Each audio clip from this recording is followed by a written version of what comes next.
Without apology. The abortion struggle now. Jenny Brown. Introduction.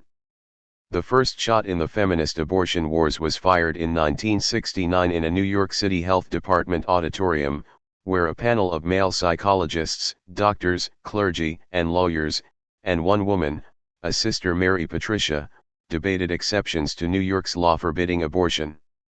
They were discussing whether a woman should be allowed to have an abortion if her health was in danger, or if she had been raped, or if she had already given birth to 4 children. A shout came up from a woman in the audience, "Now let's hear from the real experts on abortion." Then, repeal the abortion law, instead of wasting more time talking about these stupid reforms. Then, we've waited and waited while you have held one hearing after another. Meanwhile, the baby I didn't want is 2 years old. More women stood to object and testify. Why are 14 men and only 1 woman on your list of speakers and she a nun? The committee members stared over their microphones in amazement, wrote Edith Evans Asbury in the New York Times. The chair tried to shush the women, arguing that everyone was really on the same side. "You're only hurting your own case." But they weren't on the same side. One side wanted to reform the abortion law yet still maintain control of women by restricting who could access an abortion and determining under what circumstances they could do that and when.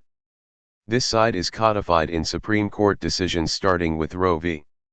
Wade that base their arguments around privacy and not freedom, strengthened by laws restricting abortion, and reinforced every time someone makes an argument that abortion should be legal because what about rape, incest, and cancer?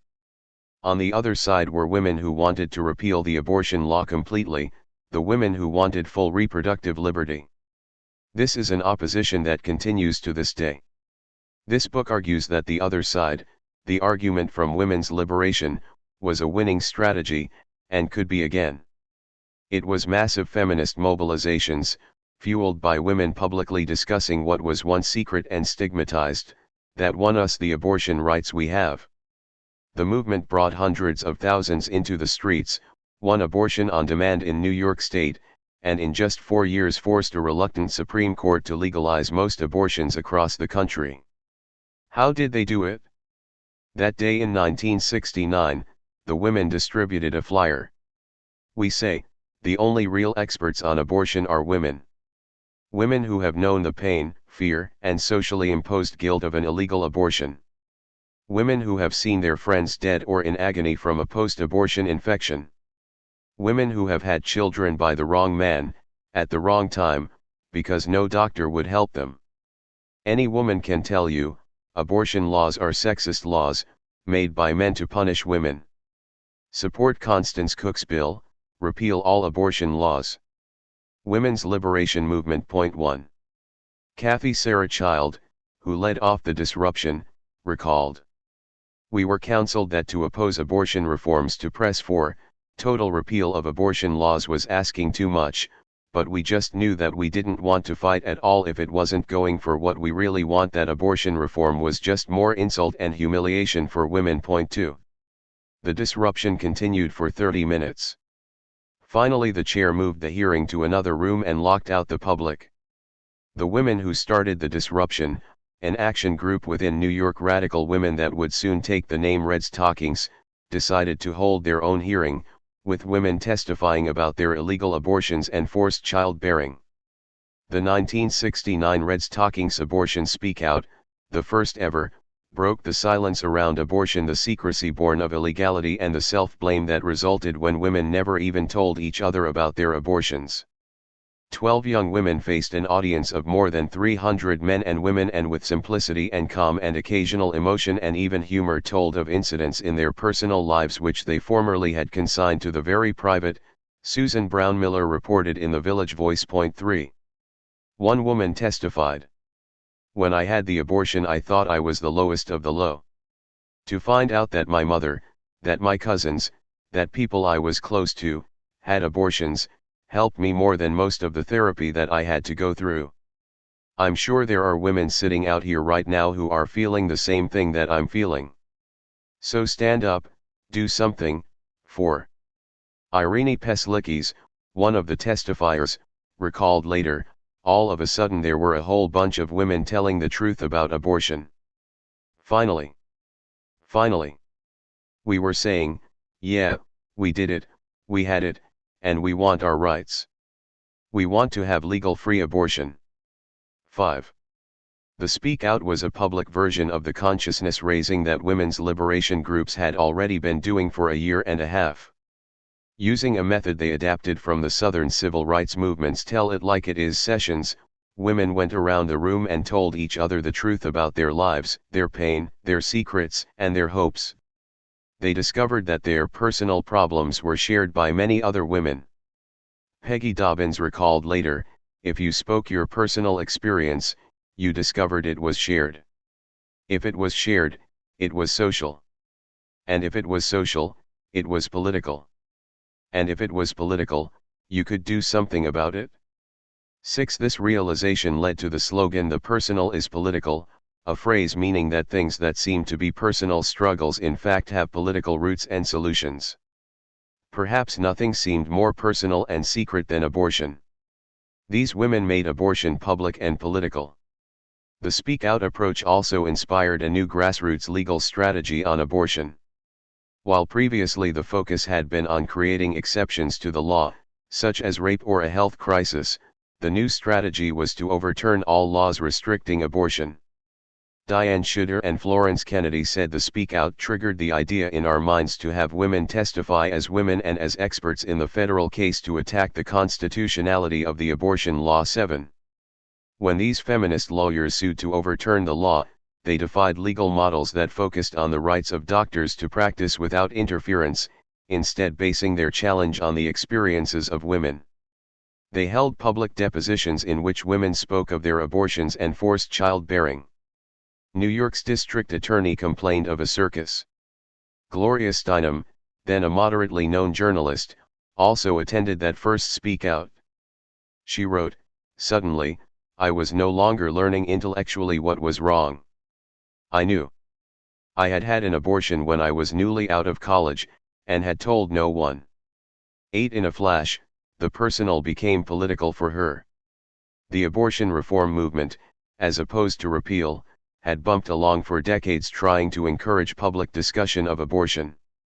They spent a lot of time debating with priests about when life begins, and which abortions are justified, wrote feminist abortion strategist Lucinda Sisler in 1970.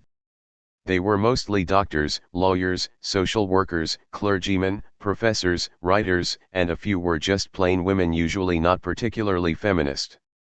They drafted model reform laws, creating narrow exceptions to criminal codes that banned all abortions, and they had won such reforms in 10 states by 1970.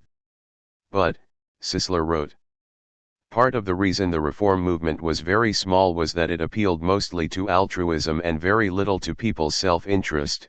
The circumstances covered by reform are tragic, but they affect very few women's lives, whereas repeal is compelling because most women know the fear of unwanted pregnancy and in fact get abortions for that reason. It is the women's movement whose demand for repeal rather than reform of abortion laws has spurred the general acceleration in the abortion movement and its influence. 9. Sisler's group, New Yorkers for Abortion Law Repeal, put out its own model law, a blank page, to show the difference between reform and repeal. Abortion should be treated like any other medical procedure, women's liberationists argued. It should fall under no special law restricting when, where, how, why, or by whom it is performed. Because the reform proposals helped few women, there was no mass movement to push for them. The women's liberation movement was the mass movement that was needed for a breakthrough, and after it arose, victories came in quick succession. Not just Roe in 1973, but similar breakthroughs allowed abortion on demand in Denmark, 1973, Tunisia, 1973, Sweden, 1974, France, 1975, Austria, 1975, Italy, 1978, Norway, 1978, and laws were liberalized in Great Britain, 1967, Zambia, 1972, West Germany, 1976, and Israel, 1977. Additionally, the fact that all the socialist bloc countries had made elective abortion available by the 1950s put helpful pressure on the capitalist world. In the middle of Cold War competition over which political system represented true emancipation, women from the free world were fleeing behind the Iron Curtain to Poland, where they could obtain abortions for $10. While the reverberations were echoing worldwide, Scandinavian feminists named their movement Red Stockings. Back in the United States by the mid-1970s, feminist gains slowed, then started to unravel, as radical leaders were picked off and the movement was pushed back into safe channels. For example, 2 years after Gloria Steinem's revelation at the Speak Out, she set up Ms. Magazine with a $1 million grant from Warner Communications. She would use the publication as a platform to redirect the movement toward less radical goals. Point 10 Those actually responsible for the changes became invisible. The history taught by the time I was in high school was one of an enlightened Supreme Court changing the law, while the women who actually caused the changes were never mentioned. I recall this history because we are often told that what we need in the abortion fight is a professional approach, a clever legal strategy, expensive polling research, a polished public relations campaign, and plenty of donations to groups that do these things. But these recommendations lead us back to emphasizing worst-case scenarios: rape, incest, health crises, privacy and the relationship between patient and doctor, and the use of confusing euphemisms to avoid the word abortion. They replay the efforts of professionals in the 1950s and 60s reform movement, and have produced similarly meager results. It was the women's liberation repeal strategy that won us the gains we have, and when it was abandoned, we started to go backward. We now face extraordinary obstacles. The rate of unintended births in the United States is twice that of countries with good access to abortion and birth control. The biggest problem is price. Medicaid won't cover abortion in most states, hitting low-wage workers and the unemployed the hardest. Then there is a long list of state restrictions. There are waiting periods and required ultrasounds, which require more time and drive up the price. Clinics are few and far between due to laws designed to put them out of business and restrict the supply of doctors. 6 states have only one remaining abortion clinic. Point 11 Most states have parental consent or notification laws.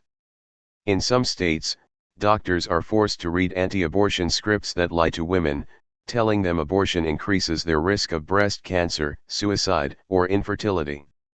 Then there are fake clinics run by anti-abortion zealots, designed to look like medical facilities to confuse women, now receiving public funds in 14 states. Point 12 Pill abortions are walled up behind FDA restrictions, which make them just as expensive and inconvenient as a surgical abortion.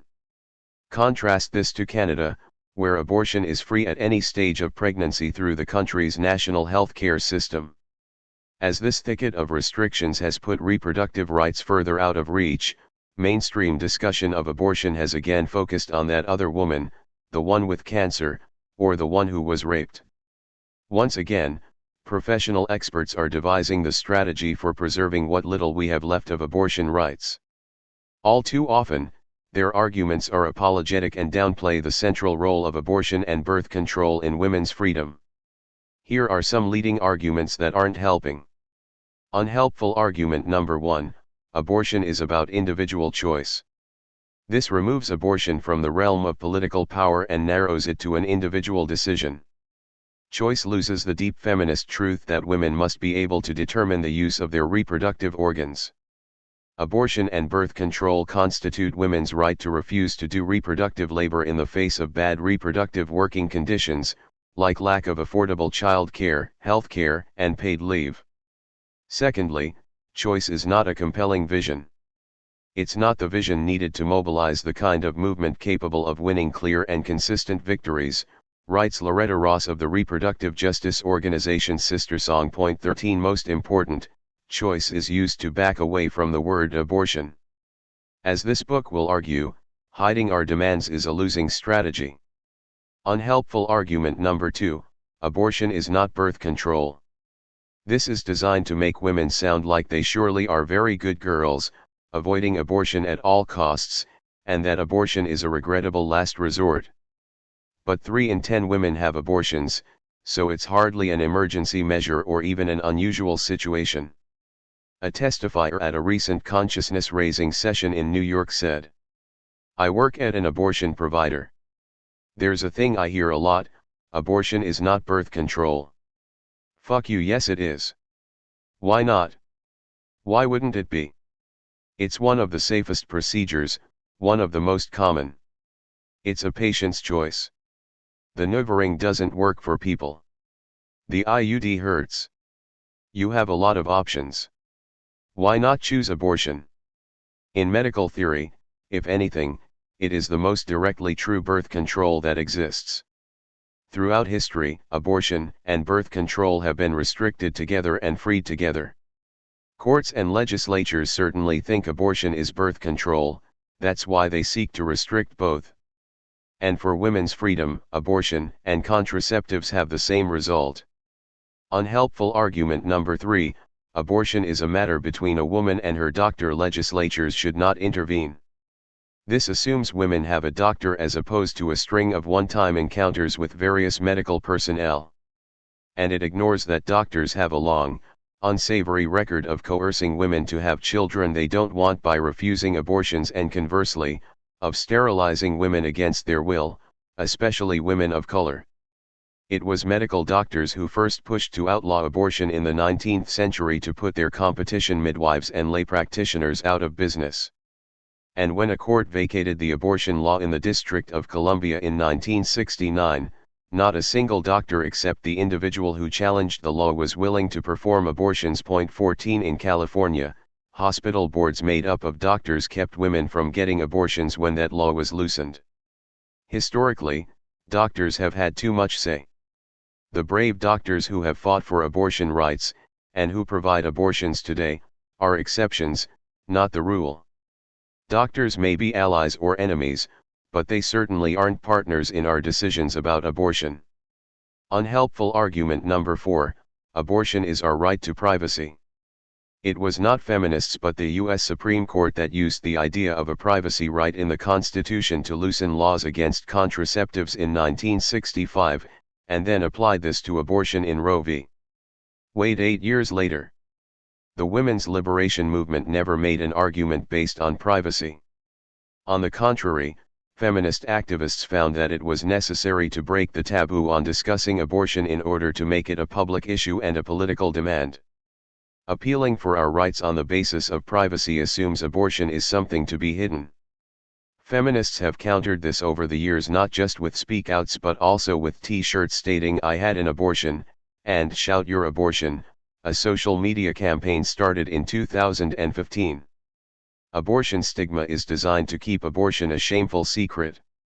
The answer is to tell the truth about our abortions publicly, as Irish feminists did with great success in their 2018 referendum. There's more on the Irish struggle in Chapter 4. Unhelpful argument number 5, abortion is not political. Legislators should stop politicizing abortion. This is the logical result of the previous positions. Abortion should not be political but personal. But political means about power, and few things are so much about power as the ability to control your reproduction. Indeed, we should make it more political, to expose that abortion is about power rather than denying that it is. Making the seemingly personal political has been an essential women's liberation strategy. We gain when we expose that there are competing interests at stake and what they are. If we are to win full access, it will be a political struggle, based on the power of women versus those who want to control our reproductive organs. And it won't just be a few brilliant women making a smart legal argument. A successful struggle will require women to unite as a collective force along with anyone else who is willing to join our side against reproductive tyranny. This book will focus on the U.S. abortion movement, examining feminist experience, and looking at how we can move toward more freedom. Chapter 1 looks at the basics of abortion. What exactly happens during an abortion? Who has them? Why? Chapter 2 revisits the 100 years when abortion was legal in the United States, discusses why it was outlawed in 1873, and the century of illegal abortions that followed. and it examines how our political and economic situation has changed since the successful abortion offensive of the 1960s. Chapter 3 looks at how the abortion movement lost its history and abandoned successful approaches, becoming defensive and disconnected from the energy of the overall women's liberation project. The reproductive justice approach, founded and led by black women, is helping to change that. Chapter 4 describes the abortion underground and the women's self-help movement of the 1960s and early 1970s. It addresses possibilities for new offensives created by the abortion pill, and looks at two recent victories: the U.S. campaign to win the morning after pill over the counter in 2013 and the Irish repeal referendum in 2018. Finally, it suggests a women's liberation strategy, rooted in our experience and history, to take on the new attacks we face and turn them into victories. 1. Abortion, the basics. The truth will do. Dr. Willie Parker. A vacuum aspiration abortion in the first 12 weeks of pregnancy is a safe 5-minute procedure. Your practitioner puts your legs in stirrups, a position that may be familiar from pap smears. She inserts a speculum into your vagina to gain access to your cervix, which is at the deepest part of the vaginal canal. She may inject a local anesthetic into your cervix similar to local numbing in dentistry. Then she stretches the small opening in the middle of your cervix, the cervical OS, with metal or plastic rods. The size of the opening needed corresponds to the age of the fetus. At 8 weeks, it's 8 mm. 1. The cervical OS leads to your uterus, where the embryo has implanted itself in the uterine wall. Holding the cervix steady with a tiny clamp, the practitioner then introduces a drinking straw-like tube into your uterus. This tube is connected to a flexible line. A small pump nearby generates gentle suction to vacuum out the contents of your uterus. To make sure the entire embryo or fetus is removed, the practitioner will look at what was suctioned out to see if it is all there. If not, she may need to suction again. At 8 weeks the fetus is the size of a kidney bean. At 12 weeks it is 2 inches long and weighs half an ounce. It graduates from embryo to fetus at 8 weeks. 90% of abortions in the United States are performed before 12 weeks. 2. During the abortion, you may feel discomfort or pain, which varies widely from individual to individual. The pain is due to muscular contractions as the uterus returns to its non-pregnant size. Patients describe this as feeling like menstrual cramps. The process of stretching open the cervix may also hurt. Usually, clinics provide an over-the-counter painkiller beforehand, and some clinics provide something to help relax the patient, like small doses of Xanax or an antihistamine. General anesthesia is more dangerous than the procedure itself, and unnecessary. In the United States, the abortion will cost you, on average, $530. After the abortion, you may experience bleeding or spotting for a week. If the bleeding is heavy, however, it's possible that the abortion was incomplete, and you might need to go back and have another aspiration. This is rare when the practitioner is experienced and competent. Call your practitioner and describe any unexpected symptoms, to be sure. In earlier decades, the standard practice was for the clinician to use a curette, a longish metal instrument with a tiny sharpened loop or spoon on the end, to scrape out the contents of the uterus, hence the shorthand DNC for abortion, dilation, of the cervical opening, and curettage, scraping with the curette.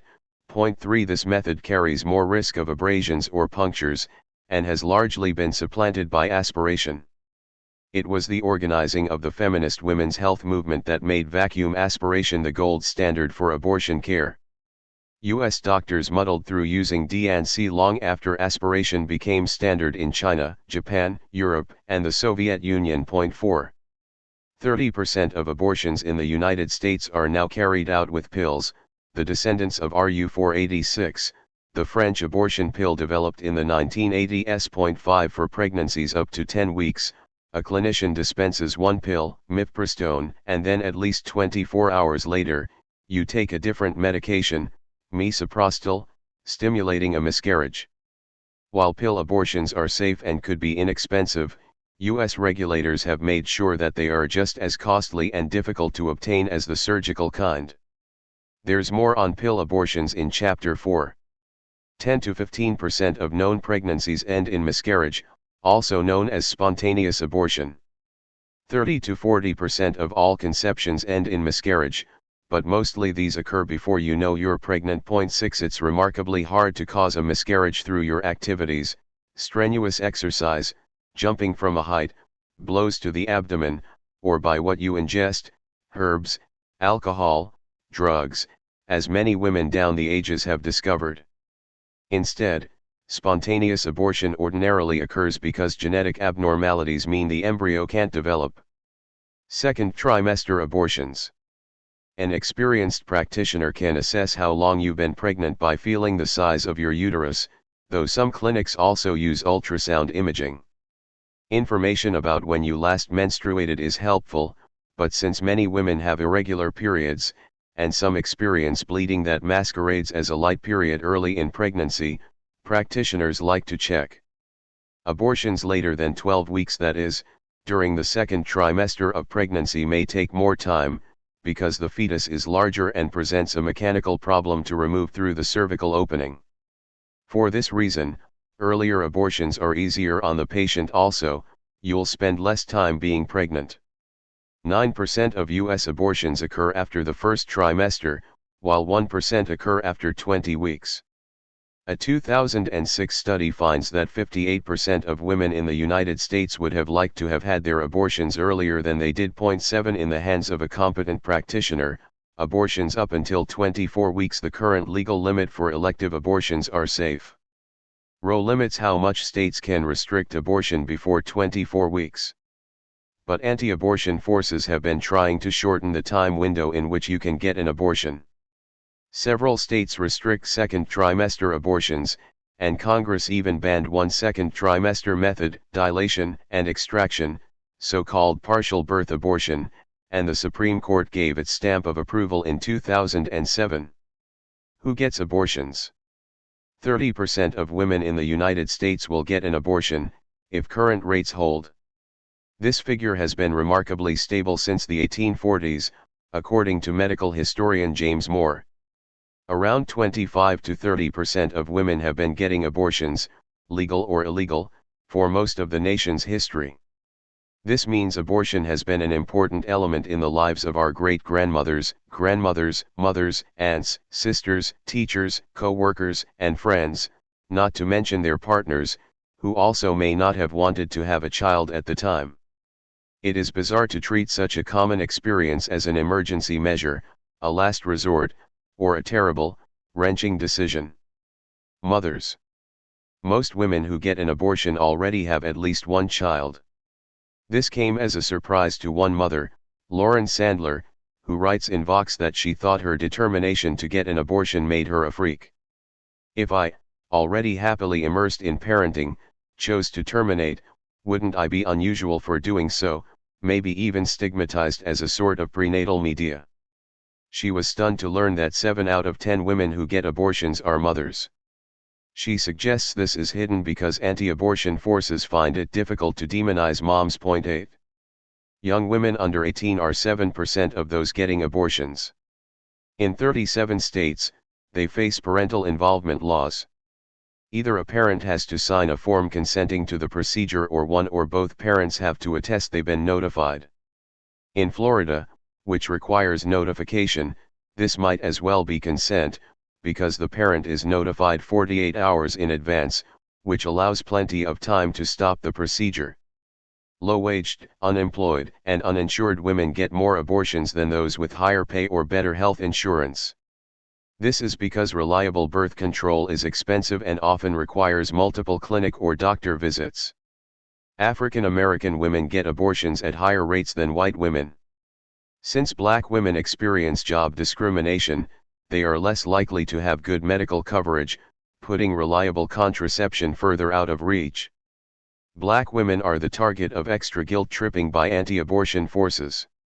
Billboards put up by a white-led group claimed, "The most dangerous place for a black baby is in the womb," and a documentary claiming to be a civil rights film made by a white anti-abortion filmmaker equates abortion by black women to slavery and eugenics experiments. 9. Dr. Willie Parker, an abortion practitioner who is African American, takes particular exception to these claims.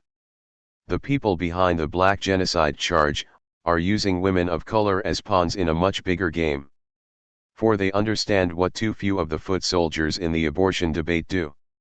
In abortion politics, all women are sisters, linked by their ability to bear children.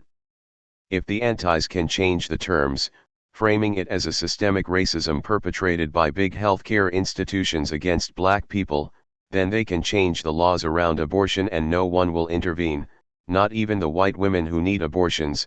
2.10. The black genocide charge resonates because the U.S. government has carried out very real racist sterilization and population control policies against African Americans, Puerto Ricans, Native Americans, Mexican Americans, and other people of color.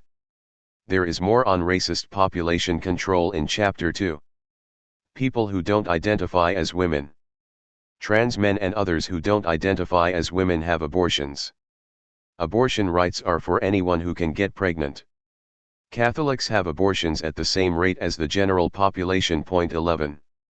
Anti-abortion picketers. Female anti-abortion activists who get abortions are the dirty little secret of the anti-abortion movement, writes Carol Downer, a founder of the feminist women's health centers. 12. Sylvia Stengel was director of a clinic in Allentown, Pennsylvania, that faced weekly picketers, some of whom came in for abortions. Terminating a pregnancy throws these women into deep emotional conflict, she observes. They have to rationalize their actions, but can't, because they are living in a dysfunctional value system that doesn't allow for realistic solutions. 13. An administrator at a Cincinnati abortion clinic recalls that on 2 occasions, fathers whom she recognized from their regular picketing at another clinic brought their daughters in for abortions. As she explains, these are people who can't face having the neighbors or people at church find out that their daughters are sexually active.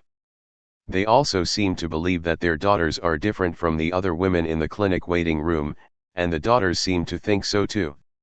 The counselors make clear that their behavior, and their predicament, is no different from that of the clinic's other clients. 14. Why do women get abortions? Behind every abortion is a man who didn't wear a condom.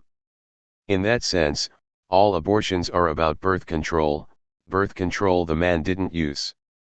But birth control is considered a female responsibility. When abortion is discussed, he fades out of the picture while her sexual activities and her failure to take precautions are picked over in detail. His sexual activities or failure to use birth control are rarely considered. This is not to scold everyone who hasn't used contraceptives at all times unless they want to conceive. I haven't. Have you? But it does illustrate a double standard. The struggle for free, safe, and legal abortion is regarded as a women's issue, something that men don't have to think about, just like they don't have to think about other forms of birth control. Women pay the higher price for pregnancy, both biologically and socially, so we are the ones who end up taking on the worry, discomfort, and health burdens of pills, implants, IUDs, putting in and taking out diaphragms, cervical caps, and sponges, and getting the morning after pill. Often we bear the expense, too. Of course, not all accidental pregnancies are his fault. What if the condom broke? Also, it's not her fault when the birth control pill didn't work. It's only 91% effective, the diaphragm didn't work, it's 88% effective, the birth control shot didn't work, 94% effective, the IUD didn't work, 99% effective, or the vaginal ring didn't work, 91% effective. Condoms are 85% effective. All methods of birth control have failure rates, even sterilization, 99% effective. 94% effective means that out of 100 couples using the method, 6 will get pregnant each year. Sometimes neither partner uses birth control. I wound up going out on a one-night stand, without using any birth control, recalled Reds talking Colette Price at a 1989 abortion speakout. Me, who used to sit and cry and worry about pregnancy when abortion was illegal. And I got pregnant. One time. I couldn't believe it. I couldn't believe that I had actually done that. So there I was pregnant. I certainly wasn't going to have a baby from a one-night stand. It was one of those terrible things that you think you would never do, and here I did it. So anyway, I had an abortion, and I thought to myself, God, if abortion weren't legal, this could ruin my life. This mistake, and I consider it a mistake, an irresponsible act on my part, a real mess up. This mistake could have ruined my life. So I consider that the women's liberation movement saved me. Point 15. Neither partner used birth control, but you can bet that the man didn't worry about ruining his life. When we testify about our experiences with birth control in consciousness-raising meetings, we find that women are more conscientious than men. Many of the times that we end up not using contraception, it is due to our partner's resistance to wearing a condom. Why should abortion be the absolute last resort? True, it can be physically uncomfortable and unpleasant, both being pregnant and the abortion itself. And in the United States, it's expensive, and in many places inaccessible. These are good reasons anyone might seek to avoid an abortion. But people should be allowed to do it the hard way if they like. We don't make legal demands for maximum efficiency in other areas of life. And other birth control methods can be uncomfortable and unpleasant, too. Certainly, many men find condoms so unpleasant that rather than use them, they regularly risk making a partner pregnant and risk getting, and spreading, sexually transmitted infections. Steal thing: removing a condom without your partner knowing is common enough to have its own term. Steal thing is one type of birth control sabotage, which includes men hiding birth control pills and poking holes in condoms or diaphragms. Lindsay Clark, an obstetrician-gynecologist in Rhode Island, finds that 16% of her patients have experienced this, while another doctor, Elizabeth Miller, finds that 15% of women and girls in her study have faced birth control sabotage. Point 16. The side effects of hormonal contraceptives include depression, anxiety, anger, mood swings, reduced libido, severe abdominal pain, weight gain, weight loss, bleeding between periods, increased risk of blood clots, strokes, and more.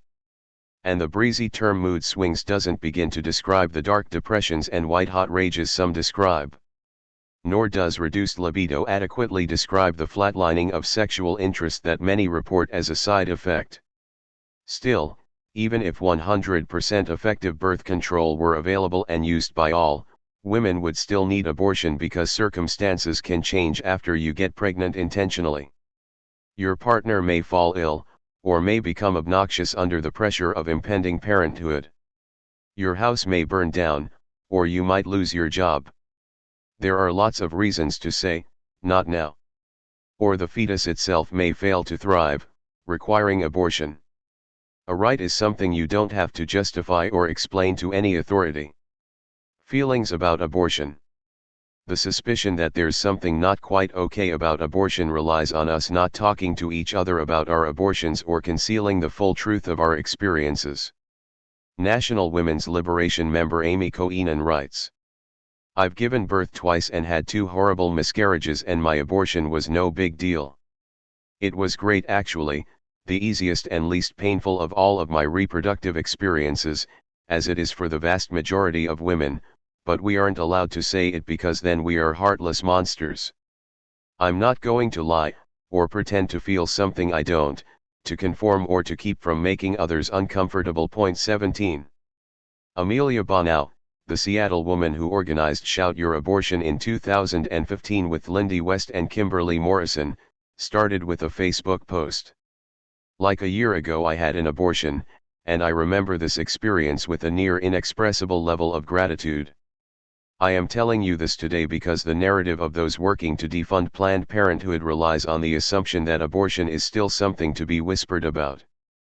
Plenty of people still believe that on some level, if you are a good woman, abortion is a choice which should be accompanied by some level of sadness, shame, or regret. But you know what? I have a good heart and having an abortion made me happy in a totally unqualified way. Why wouldn't I be happy that I was not forced to become a mother? 18. Lindy West was 25 years old when she had her abortion. She didn't want to be a mother and didn't want to be with her partner forever, and so I went and had an abortion, and it was very simple and it was not painful and it was not traumatic and I was relieved and it was done. You don't hear those sorts of narratives. 19. After reading Bonow's post, West realized that she had never talked about the abortion with her friends. When she created the hashtag #ShoutYourAbortion, an avalanche of testimonies followed. Was 23, madly in love. He was 19. Together for 3.5 years. I had an abortion on Halloween. Best decision I've ever made. #ShoutYourAbortion. Carrie Hassan. Abortion for convenience. Well, it spared me years of unhappiness and struggle, so I guess that was convenient, sure. #ShoutYourAbortion. Miranda Pinero. I had 2 abortions so I could have 1 child. And I'm so glad I did. #ShoutYourAbortion. Kathy Kattenberg 20.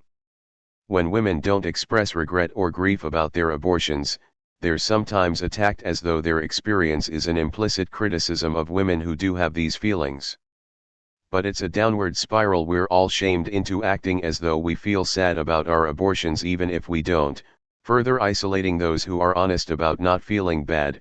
Deciding to have an abortion wasn't a difficult decision or a big deal. From the way everyone I told reacted, though, I started wondering if something was wrong with me for not being upset. One woman testified in Our Bodies, Ourselves. 21.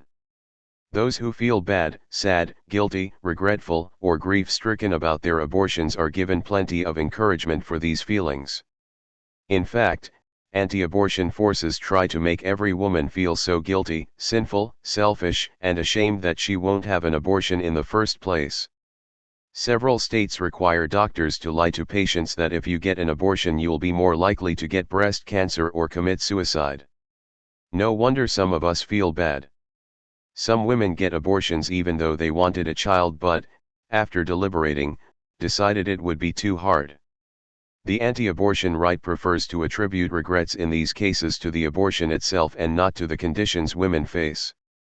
They don't want to focus on the things we need in order to be good and happy parents: wages and work hours that allow us to comfortably support dependents, for example, or men doing half the housework, or guaranteed quality health care and child care, paid parental leave, and well-funded schools, parks, museums, libraries, summer camps, and after-school programs. The right doesn't want to discuss these issues because improving our conditions would involve either substantial employer costs or public expenditure necessitating taxation of the rich. The leaders of the anti-abortion movement are considerably more protective of corporate profits and tax breaks than they are of fetuses. 2. History. To win, women uniting is not enough. Women must unite and persist. But without a history, persistence is impossible. Kathy Sarah Child, The Power of History. Why was abortion outlawed in the first place? Abortion was legal when the United States gained independence and mostly stayed that way for a century. It was outlawed federally in 1873. Most people think that abortion was prohibited for religious reasons or to prevent female promiscuity, but these were not the reasons given at the time. There is a false idea that these laws were imposed because of the promiscuity of women, wrote abortion advocates Lana Clark Fellon and Patricia McGinnis in 1969. The abortion laws, or compulsory motherhood laws, were placed on the law books of every nation to guarantee a steady flow of increased population, as soldiers, as breeders, and future consumers. 1. The widespread practice of abortion is believed to be the reason that the U.S. birth rate dropped from 8 children per woman in 1800 to 4 in 1900. Various widely distributed tracts produced by birth control advocates also probably had some effect. These recommended coitus interruptus, withdrawal, various mildly acid or alkaline douches after sex, various kinds of pessaries, sponges soaked in a spermicidal concoction with a ribbon tied to them for retrieval after intercourse, and primitive cervical caps. Half a lemon with the pulp removed was a common recommendation. But historians generally think abortion was the key to the lower birth rate. As medical historian James Moore writes, abortion had one great advantage over contraception: it worked too. Menstrual suppression. In the 19th century, no tests for pregnancy existed, so the distinction between contraception and abortion was unclear. Your menstrual period stopped, and you might feel nauseated, but were you pregnant? Patent medicine companies promoted elixirs and pills to cure menstrual suppression and restore your period. These herbal remedies went under the name lunar pills, or female periodical pills. One ad in the New York Sun from 1846 promised that the pills were guaranteed in every case where the monthly periods have become irregular. 3. As far as we can tell, those pills that weren't wholly inert contained various abortifacient substances such as ergot, a poisonous fungus, and extracts of tansy, pennyroyal, and other herbs associated with miscarriage. For it is likely that the pills were mostly ineffective, but since, even today, 1 in 6 known pregnancies ends in a spontaneous miscarriage, naturally occurring successes among customers likely spread recommendations and boosted sales. 5. However, the pills served another function: to get abortion practitioners in touch with their customers. Madame Restel, the most famous 19th century abortion provider, promised that if the pills didn't work, she would provide an effective follow-up at her surgical abortion service on New York's Fifth Avenue. She did enough business to engage a traveling sales force, set up branch offices, and spend $60,000 a year on advertising. 6. Moore writes that a 19th century abortion usually involved dilation of the cervix and the introduction of some irritant into the womb. The patient would then wait for miscarriage, sometimes in a cooperating boarding house. 7. Abortion legal before quickening. Under British common law, which the United States adopted, abortion was not prohibited until quickening. This refers to the time when the woman first feels the fetus move, usually in the 4th month. And it was based on the woman's report, so in practice, abortions were legal. The quickening doctrine came from a long line of ancient views of gestation. The Greek view was that the soul entered at quickening, or, in a sexist twist, at 80 days for a girl and 40 days for a boy. 8 Christian scholars of the Middle Ages tended to follow Aristotle's view that there were 3 stages in pregnancy. The vegetable soul at conception was followed by a higher state of an animal soul, and finally by a rational soul. In accordance with this theory, the Church generally treated abortion as murder only if performed after the soul became rational, or animated. 9. Thomas Aquinas, the influential 13th century philosopher-priest who tried to reconcile Christianity with Greek philosophy, believed that quickening was the moment when the rational soul entered. 10. That was basically where the Catholic Church stood until 1869, when Pope Pius IX decreed that all abortion from the point of conception should be punished as murder. The Pope was paying attention to scientific discoveries about human reproduction, but also to population trends. Lawrence later notes that the 1869 decision followed the rapid emergence of contraceptive practice and the corresponding decrease in the birth rate of France, the largest Catholic country in Europe. 11. The Doctor's Campaign. 19th century Protestant views of abortion before quickening were generally benevolent. The leading opponents of abortion before the Civil War were not clergy but medical doctors. In the 1830s and 40s, doctors had been somewhat sympathetic to women and girls who became pregnant outside wedlock. They understood that an accidental pregnancy could ruin an unmarried woman's life. But they were much less sympathetic when, as increasingly became true as the century wore on, the patients requesting abortions were married women. Instances of an excess over 3 or 4 children are not nearly as common as we know was the case a generation or two back, wrote one doctor, Horatio Storer, in 1866. Insofar as depends upon the American and native element, and in the absence of the existing immigration from abroad, the population of our older states is stationary or decreasing. 12. The doctors contended, with some justification, that there was no sharp dividing line between the quick and the unquick fetus. They argued for decades, without much effect, that periods unblocked by lunar pills were indistinguishable from abortions. But their motives were not entirely scientific. Medical doctoring was then a young profession attempting to supplant the irregulars, midwives and doctoresses, as they were then known, who provided most of the routine care at the time and constituted a formidable competition. The regulars hoped to put the practice of medicine on a more scientific basis, but they also hoped to put the irregulars out of business. In particular, the doctors wanted to stamp out abortionists, whose practices constituted the first medical specialty. However, in their crusade against abortion and abortionists, the regular doctors had trouble getting clergy to take a stand, as most didn't think abortion was problematic. Some worried that preaching on the issue would annoy their congregations. In response, Moore writes, medical journals accused the religious journals of valuing abortifacient advertising revenue too highly to risk criticizing the practice. Physicians condemned ministers as cowardly and hypocritical. 13. For decades, the doctor's entreaties to clergy, lawmakers, and newspaper publishers were largely ignored. But after the Civil War, the doctors did manage to gain traction, as the birth rate continued to decline and the women's rights movement raised demands that women have a public role, education, rewarding jobs, and an independent existence beyond the legal and financial control of husbands and fathers. The clampdown.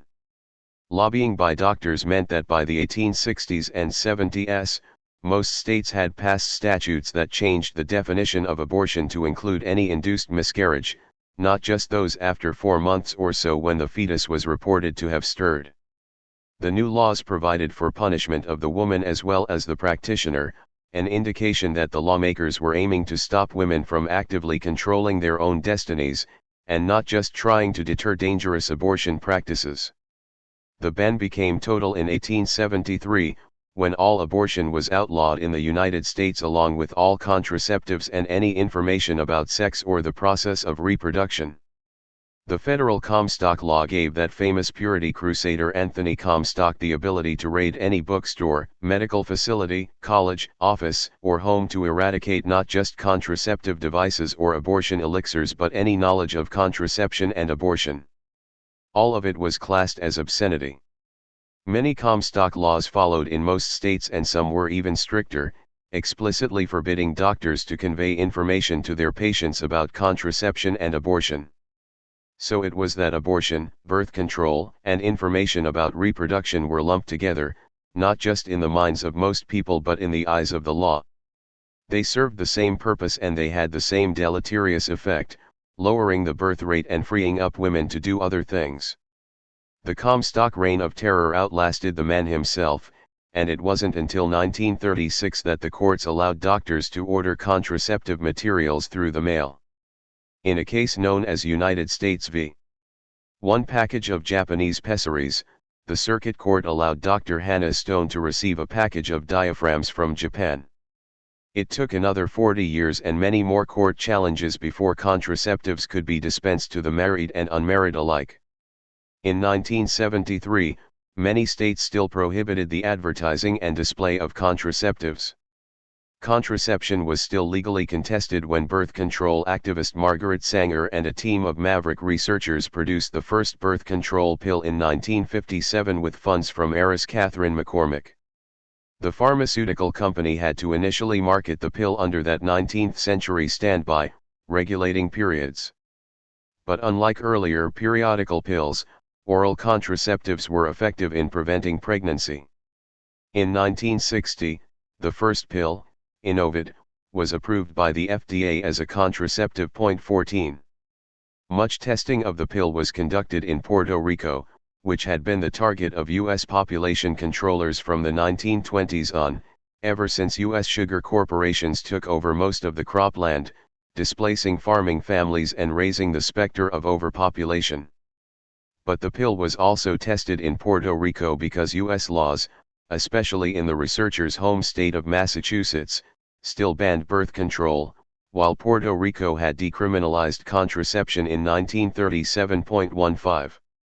Unfortunately, doses in early oral contraceptives were unnecessarily massive and caused short and long-term health problems in many women, both in Puerto Rico and in the mainland United States.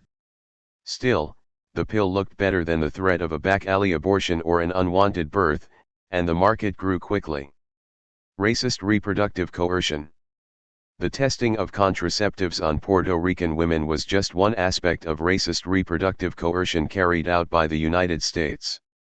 There have been successive waves of coercion, from slave owners using enslaved women's births to increase their wealth, to programs of involuntary sterilization of poor women and women of color in the 1960s, to the imposition of dangerous, long-lasting chemical contraceptives such as Norplant in African American communities in the 1990s. Perpetrators of forced births, forced sterilization, unsafe contraceptives, and other crimes have used racism to dehumanize their targets and justify their actions. Enslaved women in the Americas experienced intense reproductive coercion.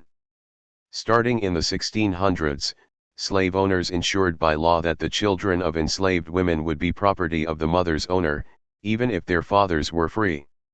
Children became a valuable commodity.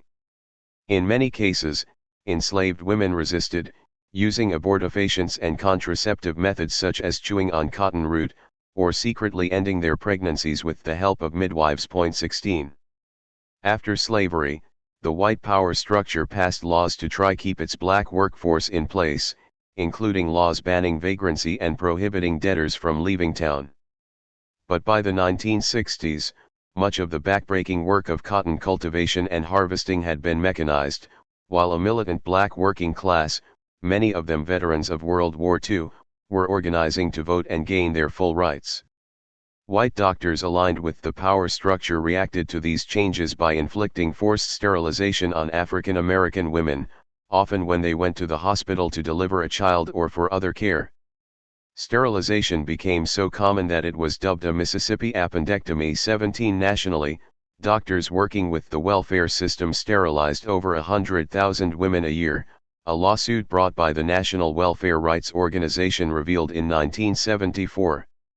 A disproportionate 50% were black. 18 Mexican American women experienced involuntary sterilization in Los Angeles in the early 1970s. Hospital staffs forced them to sign off on their sterilizations while in labor, and threatened that they would not receive pain relief until they did so. Many didn't know what the forms said, and only discovered they had been sterilized later. 19. In response to these racist policies, some black and Puerto Rican men on the left condemned all abortion and birth control even if it was controlled by women themselves, charging that these methods reduced the power of their movements and national struggles. But the women of these movements argued back. Frances Beale wrote in 1969, "Black women have the right and responsibility to determine when it is in their best personal interest and in the interest of the struggle to have children or not have them, and this right must not be relinquished to anyone." 20. Feminist and black nationalist Myrna Hill wrote in 1971, "The nationalist brothers who counsel black women to concern themselves solely with bearing and educating black children to build our nation forget. Black women in this country have been having babies for quite a while.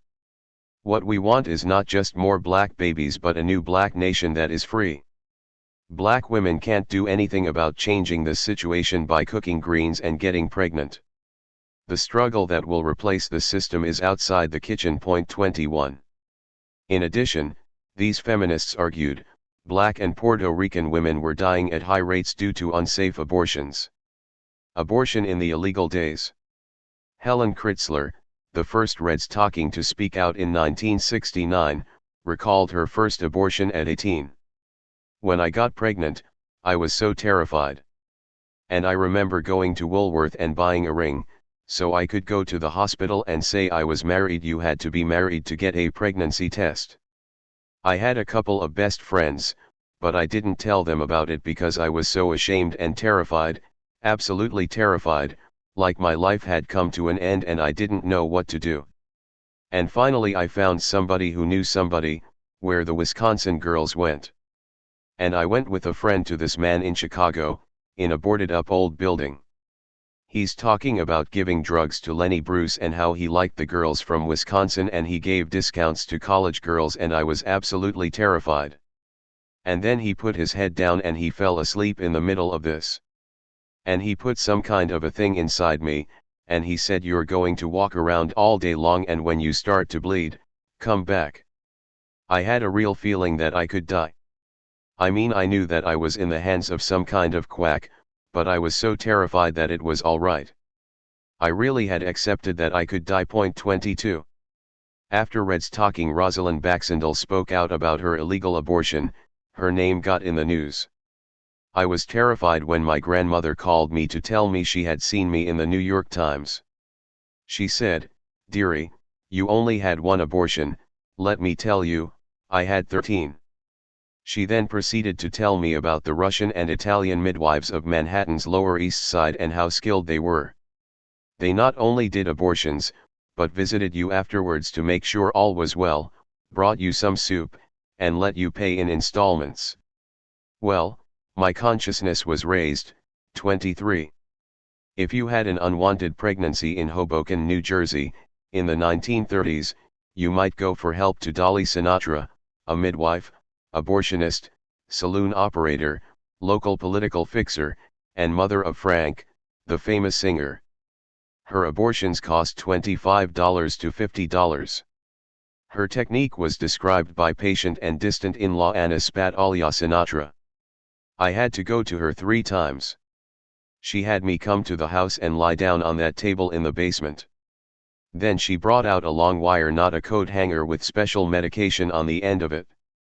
Afterwards, she told me to take Lysol douches 3 times a day and quinine pills. Lord, those quinine pills made my ears ring. They were the worst part. 24. Dolly Sinatra was arrested and convicted in 1937 when a patient almost died. She was put on probation for 5 years, during which she continued to do abortions. More arrests followed, but she never served jail time, probably due to her political connections. Dolly's work was a bomb in the Italian-American neighborhood she served. Tony Mack, a childhood friend of Frank Sinatra's, recalled, "If an Italian girl got pregnant, there was no forgiveness in the family. Dolly saved a girl's family from embarrassment by doing an abortion. By doing her operations, she saw to it that many of these young girls could go on with their lives and not be disowned by their families." 25. In some jurisdictions, formally trained and highly skilled practitioners operated openly. Dr. Ruth Barnett, a naturopath who studied under another woman abortionist, took over a thriving abortion practice when its founder moved away. She operated openly and safely in Portland, Oregon, from the 1920s until she was arrested in 1951 at the age of 57. The raid seems to have occurred because she refused to pay off the police. She had never done so before, and saw no reason to start. The police stormed her office, and she and her staff were arrested and convicted in a luridly reported trial. She served 6 months, got out, went back to performing abortions, and was arrested again in 1966. Eventually she was jailed again, in her 70s. 26. While abortion was illegal under both federal and state laws, many states provided for abortions if 2 doctors agreed that a woman's life was in danger. But the statutes were somewhat unclear as to whether she needed to be at death's door at that moment. Childbirth is dangerous, and occasionally kills even the healthiest, so it was with some legal justification that many doctors referred their patients to abortionists, many of them licensed doctors themselves. The referring doctors never faced legal consequences, but this was not true of those performing the abortions. Lawrence later details the case of a well-respected Baltimore doctor, G. Lautruel Timonus, who in 35 years of practice, from 1916 until 1951, received patients referred by 353 physicians in the region and performed over 5,210 operations. His fees were modest compared to the underground, and he apparently waived them for the low-waged and raised them for the rich. In 1951, he was arrested and put on trial. Although he declined to name any of the doctors who referred patients to him, he did write all 353 asking them to testify on his behalf. Not a single one was willing to speak up for him. 27. According to historian Leslie Reagan, the arrests of trained and experienced abortion providers like Barnett and Timonus were part of a renewed crackdown that started around 1940. The new repression of abortion was a reaction against growing female independence. During the Depression, women had cut their fertility and appeared to be leaving the home and motherhood for the workplace. She notes that World War II accelerated the trend, as women's movement into war jobs seemed to contribute to a new boom in abortion during the war. Employers' habit of immediately dismissing women upon discovering their pregnancies reinforced the need for abortion. 28. Renewed enforcement of the abortion prohibition led to an economy that may be familiar from the prohibition of alcohol. Experienced, reputable practitioners were driven out of the market, harming the quality of available abortions. Forcing practitioners to risk arrest, or pay off the police, drove up the price. High prices attracted more butchers and scammers. The more secret it became, the more difficult it was for women to know who was reliable. On top of that, the pregnant had to work fast to find someone, leading to desperate leaps of faith. There's this idea that even when abortion was illegal, middle-class women could always get it, journalist and Red Stockings co-founder Ellen Willis recalled. This was not true at all. 29. In the late 1960s, it was estimated that between 3,000 and 5,000 women a year died of illegal abortions. 30. According to the Guttmacher Institute, in New York City in the early 1960s, 1 in 4 childbirth-related deaths among white women was due to abortion. And abortion accounted for 1 in 2 childbirth-related deaths among non-white and Puerto Rican women. 31. In the face of the crackdown, some doctors kept practicing, but became more circumspect. Later recounts a story from Chicago in 1966.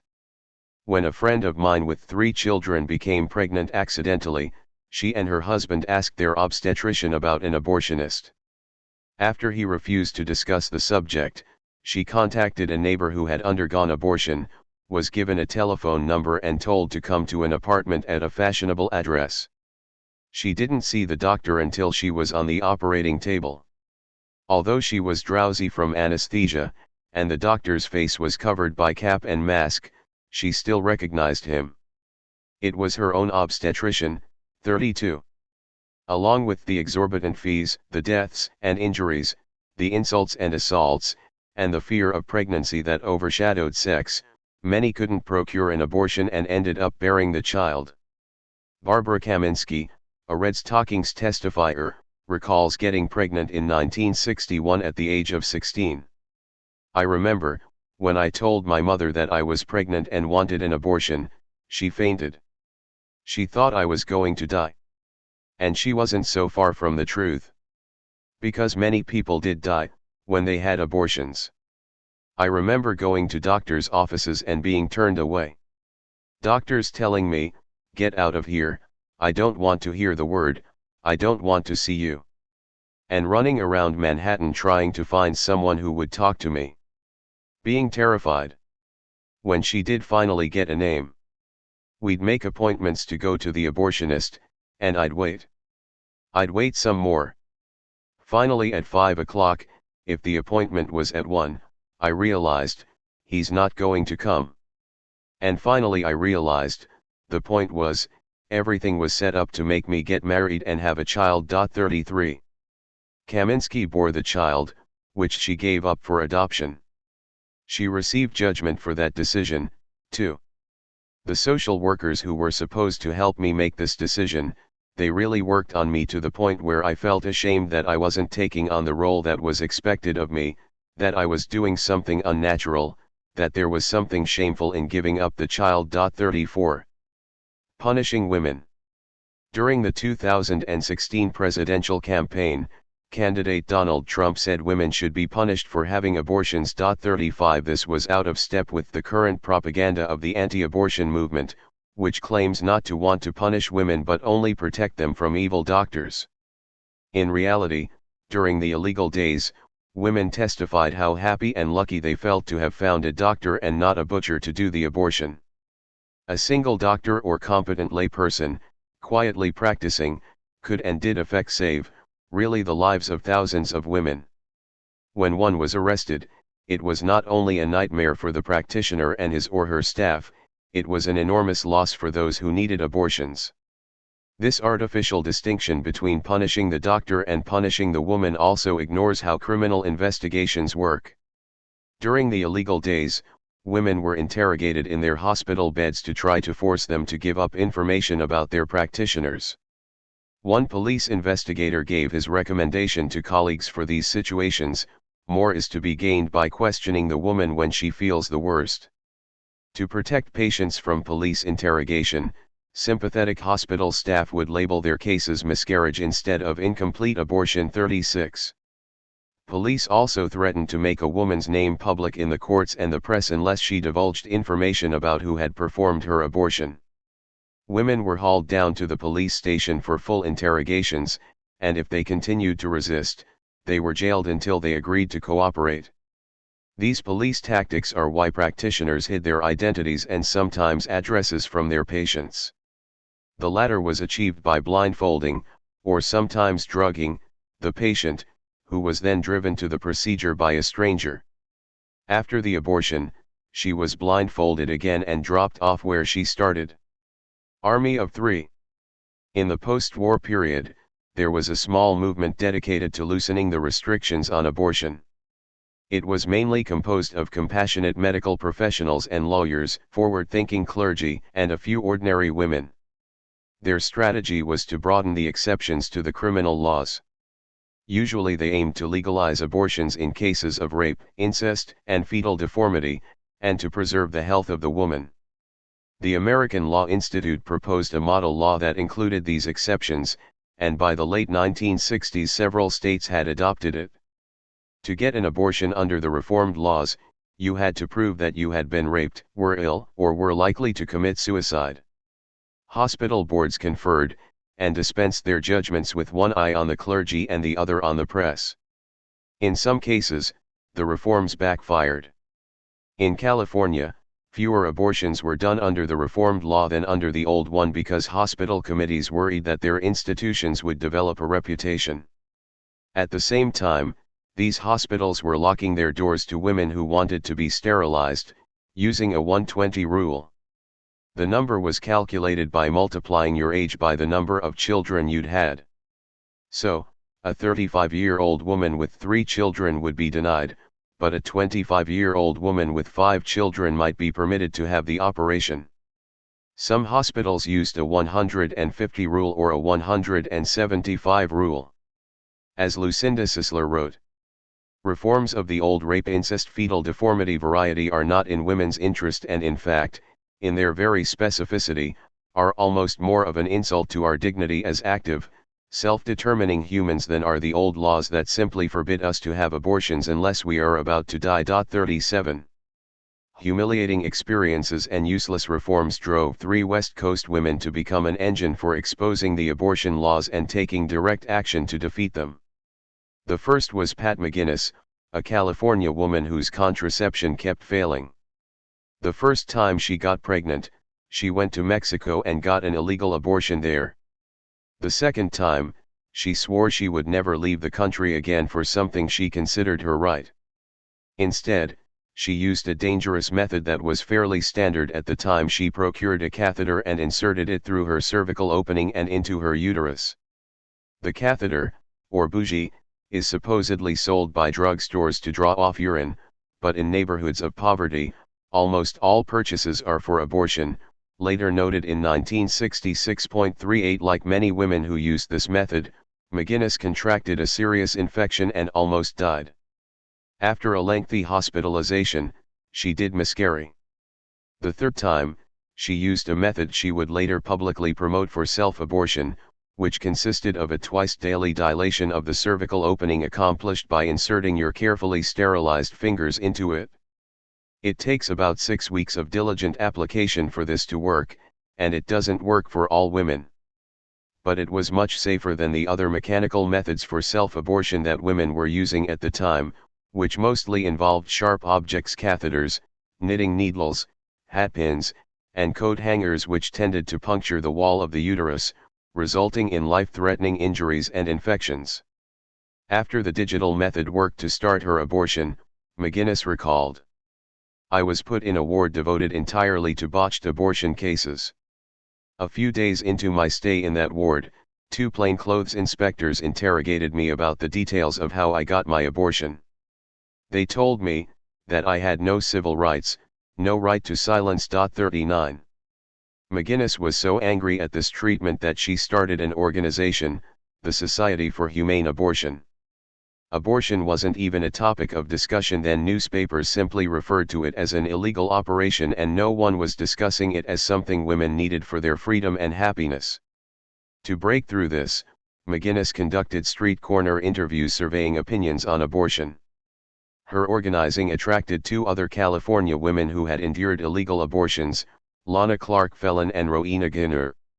Their group produced continuously updated lists of abortionists in Mexico and then in the United States, which they distributed as leaflets. They developed a form for women to anonymously report their experiences, and noted the reports in their catalog. Ginner recalled, on 2 occasions, the patient seeking an abortion was raped by the doctor. This was noted on the list. 40. The women, who became known as the Army of 3, were not just trying to help women who had been in their position, they wanted to challenge the laws by breaking them and getting arrested. To this end, they not only distributed their illegal list, they eventually set up and advertised workshops to teach women to do their own abortions. But prosecutors were wary of charging them, aware that the old laws might not hold up under modern scrutiny. In one instance in San Francisco, they were charged with violating a Comstockera city statute forbidding distribution of information about birth control, abortion, and venereal disease, but they were not charged under the state statute that was their target. The city statute fell, leaving the state law untouched. 41. By the 1960s, assorted feminists were starting to push forward more radical demands about abortion. Felon brought her experience and expertise to lead the national abortion rights efforts of the National Organization for Women. Now pushed the professionals of the abortion movement to take on feminist demands, while the younger radicals of the women's liberation movement were generating new momentum for full repeal. In 1969, McGuinness and Felon poured their bitter experience into a tongue-in-cheek guide, The Abortion Handbook for Responsible Women, in which they gave their best advice to those seeking abortions under the extremely limiting laws. They had recommendations for how to look crazy and suicidal enough to get an abortion, and for how to do your own abortion. One method included a recipe for how to fake a hemorrhage that would cause an emergency room doctor to give you a D&C. The ingredients listed were 2 to 3 pounds of raw beef liver, freshly sliced. 1 small, 2 ounces, ear or infant syringe. 3 to 4 sanitary napkins. Old clothing you can get very bloody. 1 taxicab. 42. As late as the 1990s, Nina Bear reported that this method was still being used by women with no other options, though she noted that McGuinness and Felon no longer endorsed it. By the time the California women published their book, their cause was growing fast. Red Stockings testifier Helen Kritzler said that she felt utterly alone at the time of her abortion, but by the 1969 Speak Out, she had been in consciousness-raising sessions where so many women had told each other about their illegal abortions that she knew that her experience was common. The women's liberation movement's hearing disruptions, speak-outs, pickets, and lawsuits resulted in the New York law in April 1970, the most liberal in the country. On August 26 of that year, 40,000 women would march down Fifth Avenue for the Women's Strike for Equality, called by the National Organization for Women and joined by the Women's Liberation Movement. The main demands were, free community-controlled 24-hour child care centers, free abortion on demand, no forced sterilization, equal opportunities in jobs and education. As New York became the abortion mill of the nation, the movement spread abortion law repeal demands, with pickets, speak-outs, and marches blossoming all over the country. In 1970, 2 feminist lawyers sued the state of Texas on behalf of Jane Roe, a mother of two who, at age 21, could not obtain the abortion she wanted. After much deliberation and 2 rounds of oral arguments, the Supreme Court handed down the Roe v.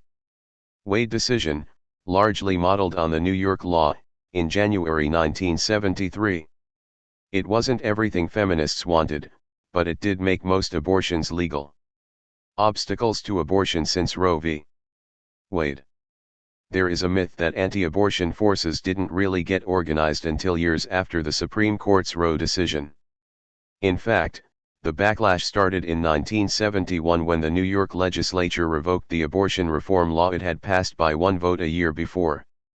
The reform was saved by Governor Nelson Rockefeller's veto. 80% of public county and city hospitals refused to provide abortions even when Medicaid paid for them. 43 Feminists had to set up their own clinics to provide abortions.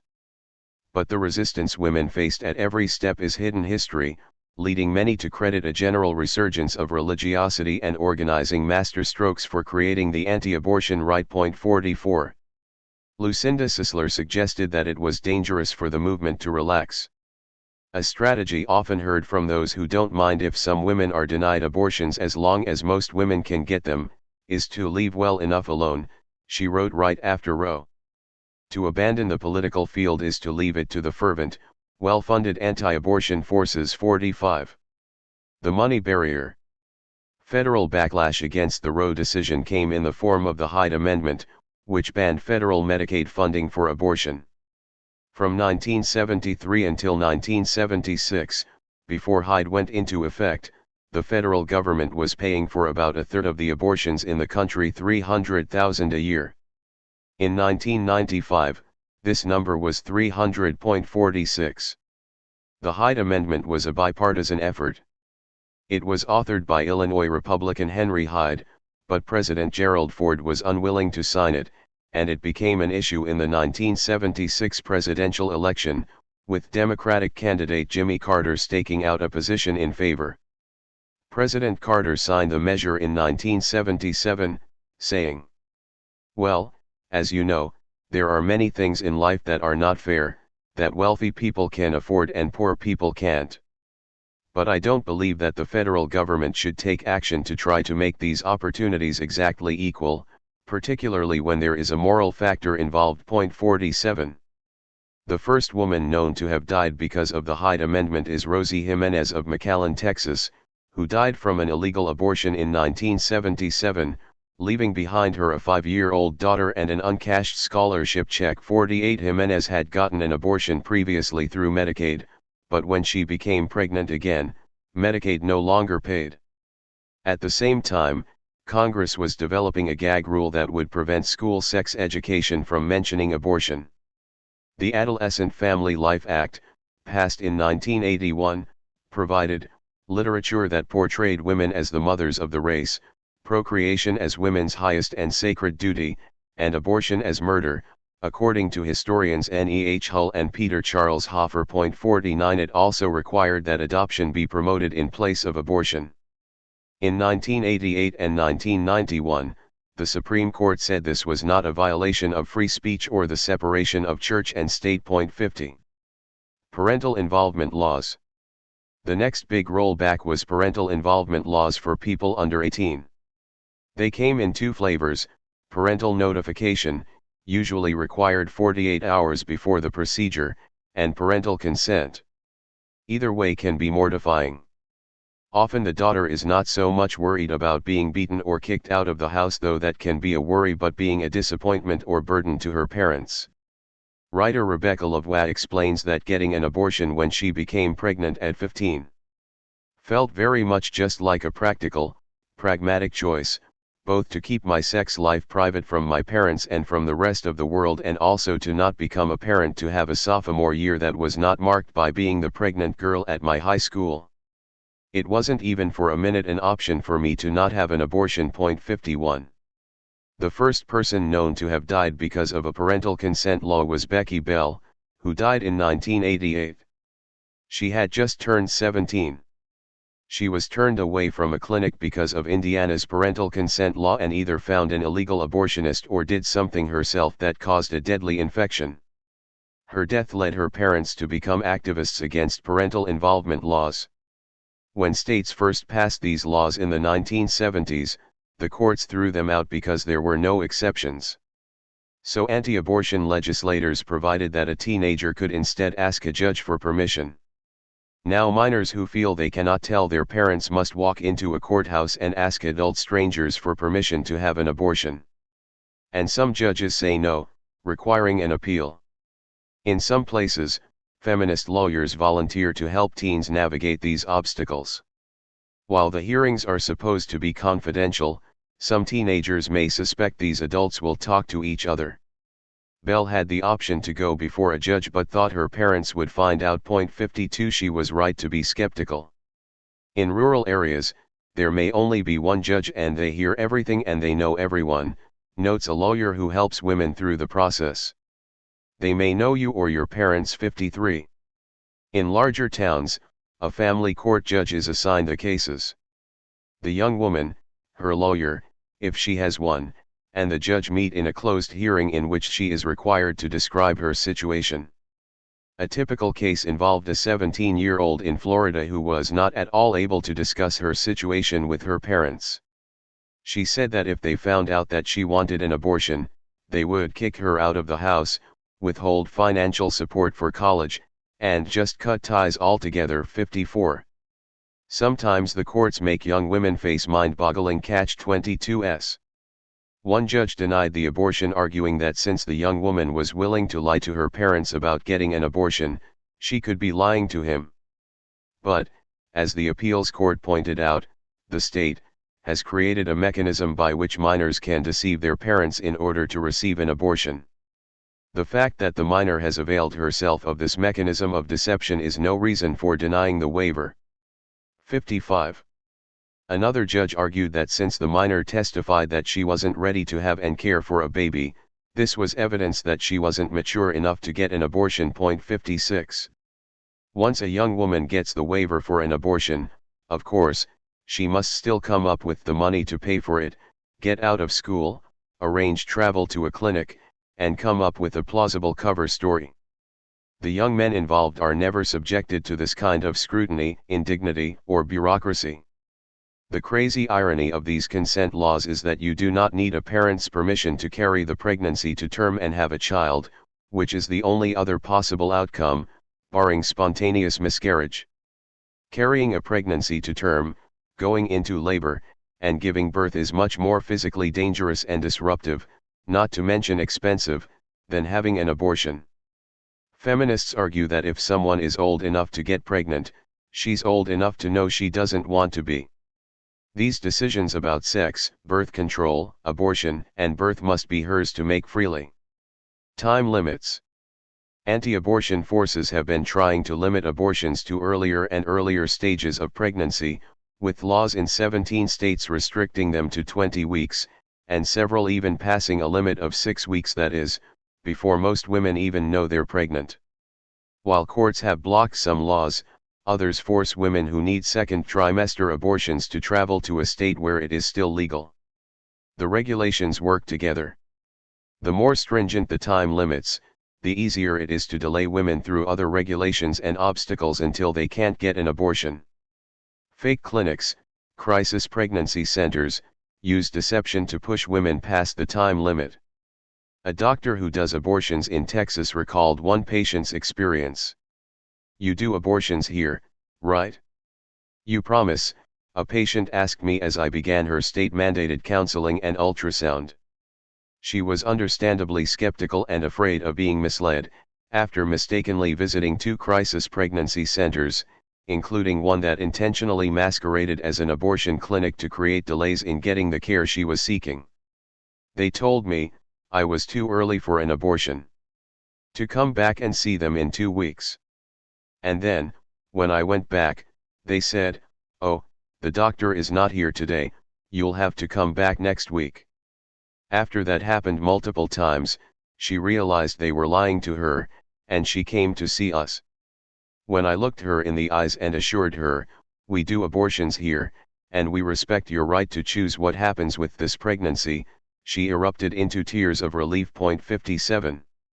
Abortion opponents say that only 7 other countries have abortion on request after 20 weeks, which is mostly true, although they usually mention North Korea and Vietnam in that list and fail to mention Canada and Holland.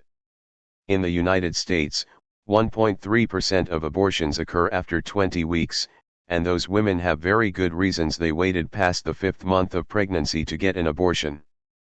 Many have problems with fetal health or their own health. Some don't know they are pregnant right up until they're told they are.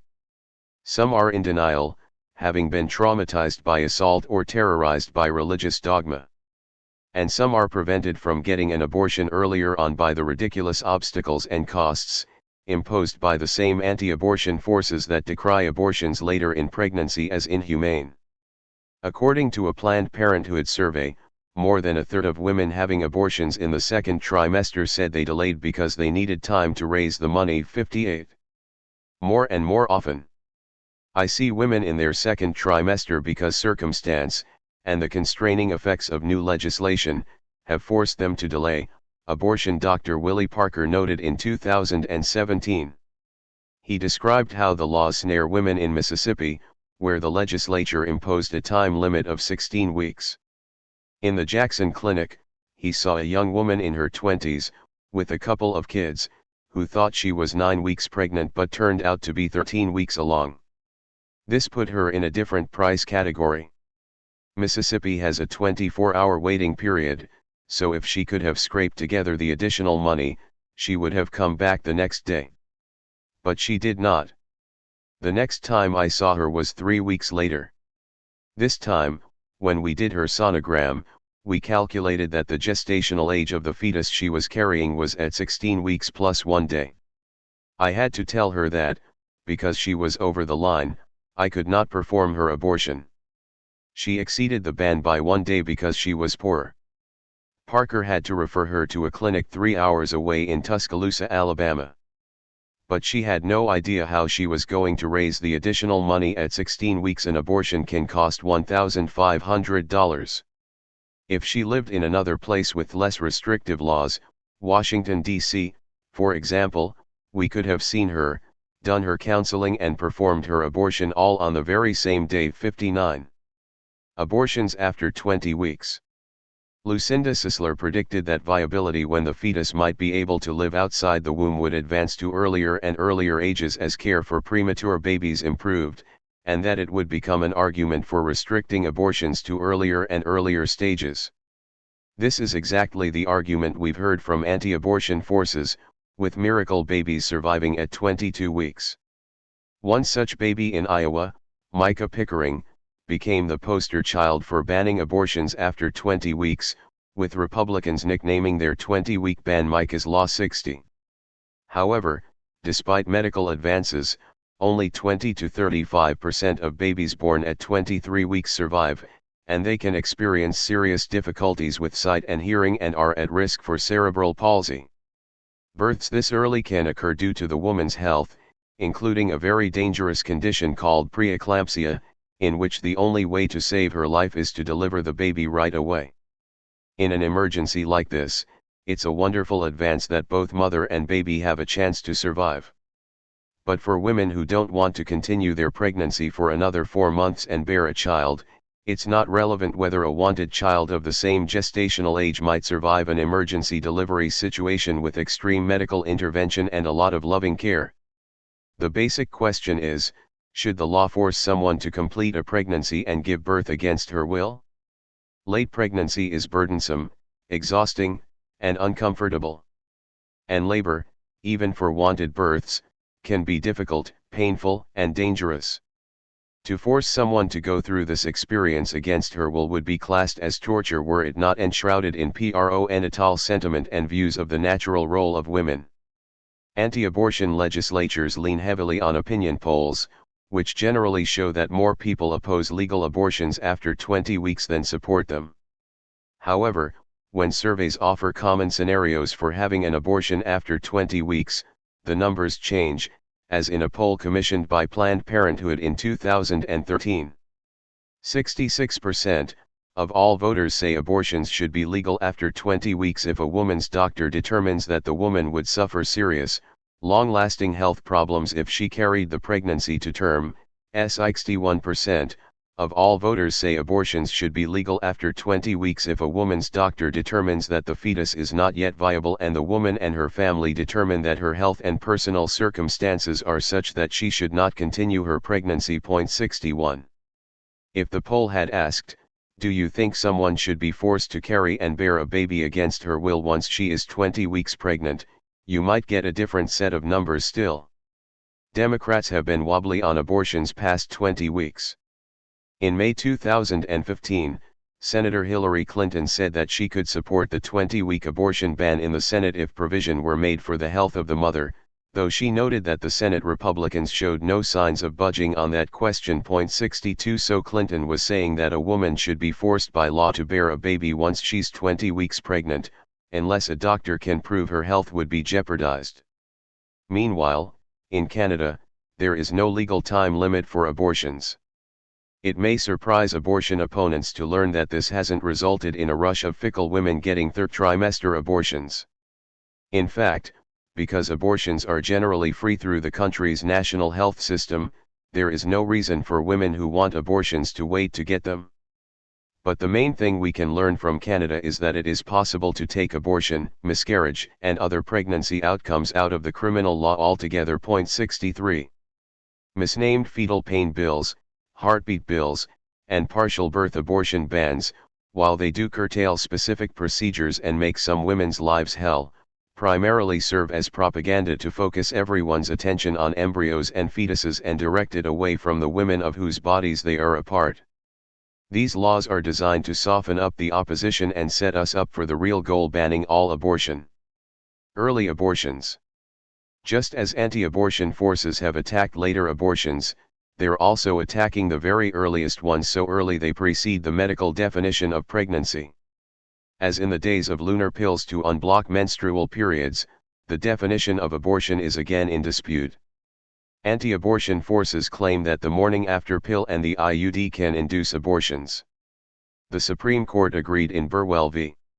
Hobby Lobby stores in 2014, which allowed employers to shed obligations to cover these methods of birth control for their employees. Abortion rights advocates tend to argue strenuously that the morning after pill and IUDs do not cause abortions, but the narrowness of this debate is part of the problem. So what if IUDs caused an extremely early abortion? Would that mean we would not defend them as a birth control method? The anti-abortion side wants to widen the number of things that are regarded as abortion and therefore can be defunded or banned. But the way to defend birth control is to defend abortion. It's a fool's errand to brighten the line between abortion and birth control in the hopes of salvaging birth control, because, as we've seen, birth control and abortion laws rise and fall together. If you're having debates about what women should be legally allowed to do on the day of conception, you've already surrendered. If you hate abortion, don't drive it underground. Given that women have always gotten abortions despite the laws, the only question is whether women will obtain them safely and legally. For those who are opposed to abortion on moral grounds, there is plenty to do that doesn't involve forcing women into a dangerous, humiliating, exploitative, and expensive underground. Birth control pioneer Margaret Sanger opposed abortion because of the butchery she saw perpetrated against her patients by quacks in the period before World War I. After the war, she visited Soviet Russia, where abortions were safely done by experts. But she still felt that abortion, no matter how well done, is a terrific nervous strain and an exhausting physical hardship. 64 Her response, as someone dedicated to female emancipation, was to fight all her life for improved birth control. Her example shows that for those dedicated to women's freedom who want to reduce abortion, the road is clear. Yet even today, Sanger is denounced by the anti-abortion right as the enemy. That should tell us where their true sentiments lie: not with women, not with fetuses, but with male supremacist power. Here's what the anti-abortion program would look like if their sentiments were genuine, if they were truly worried about fetal pain, honestly concerned for women's health, and sincerely bothered that women are having abortions for economic reasons. Free contraceptives and more effective contraceptives with fewer unpleasant side effects, and effective, safe, easy birth control for men.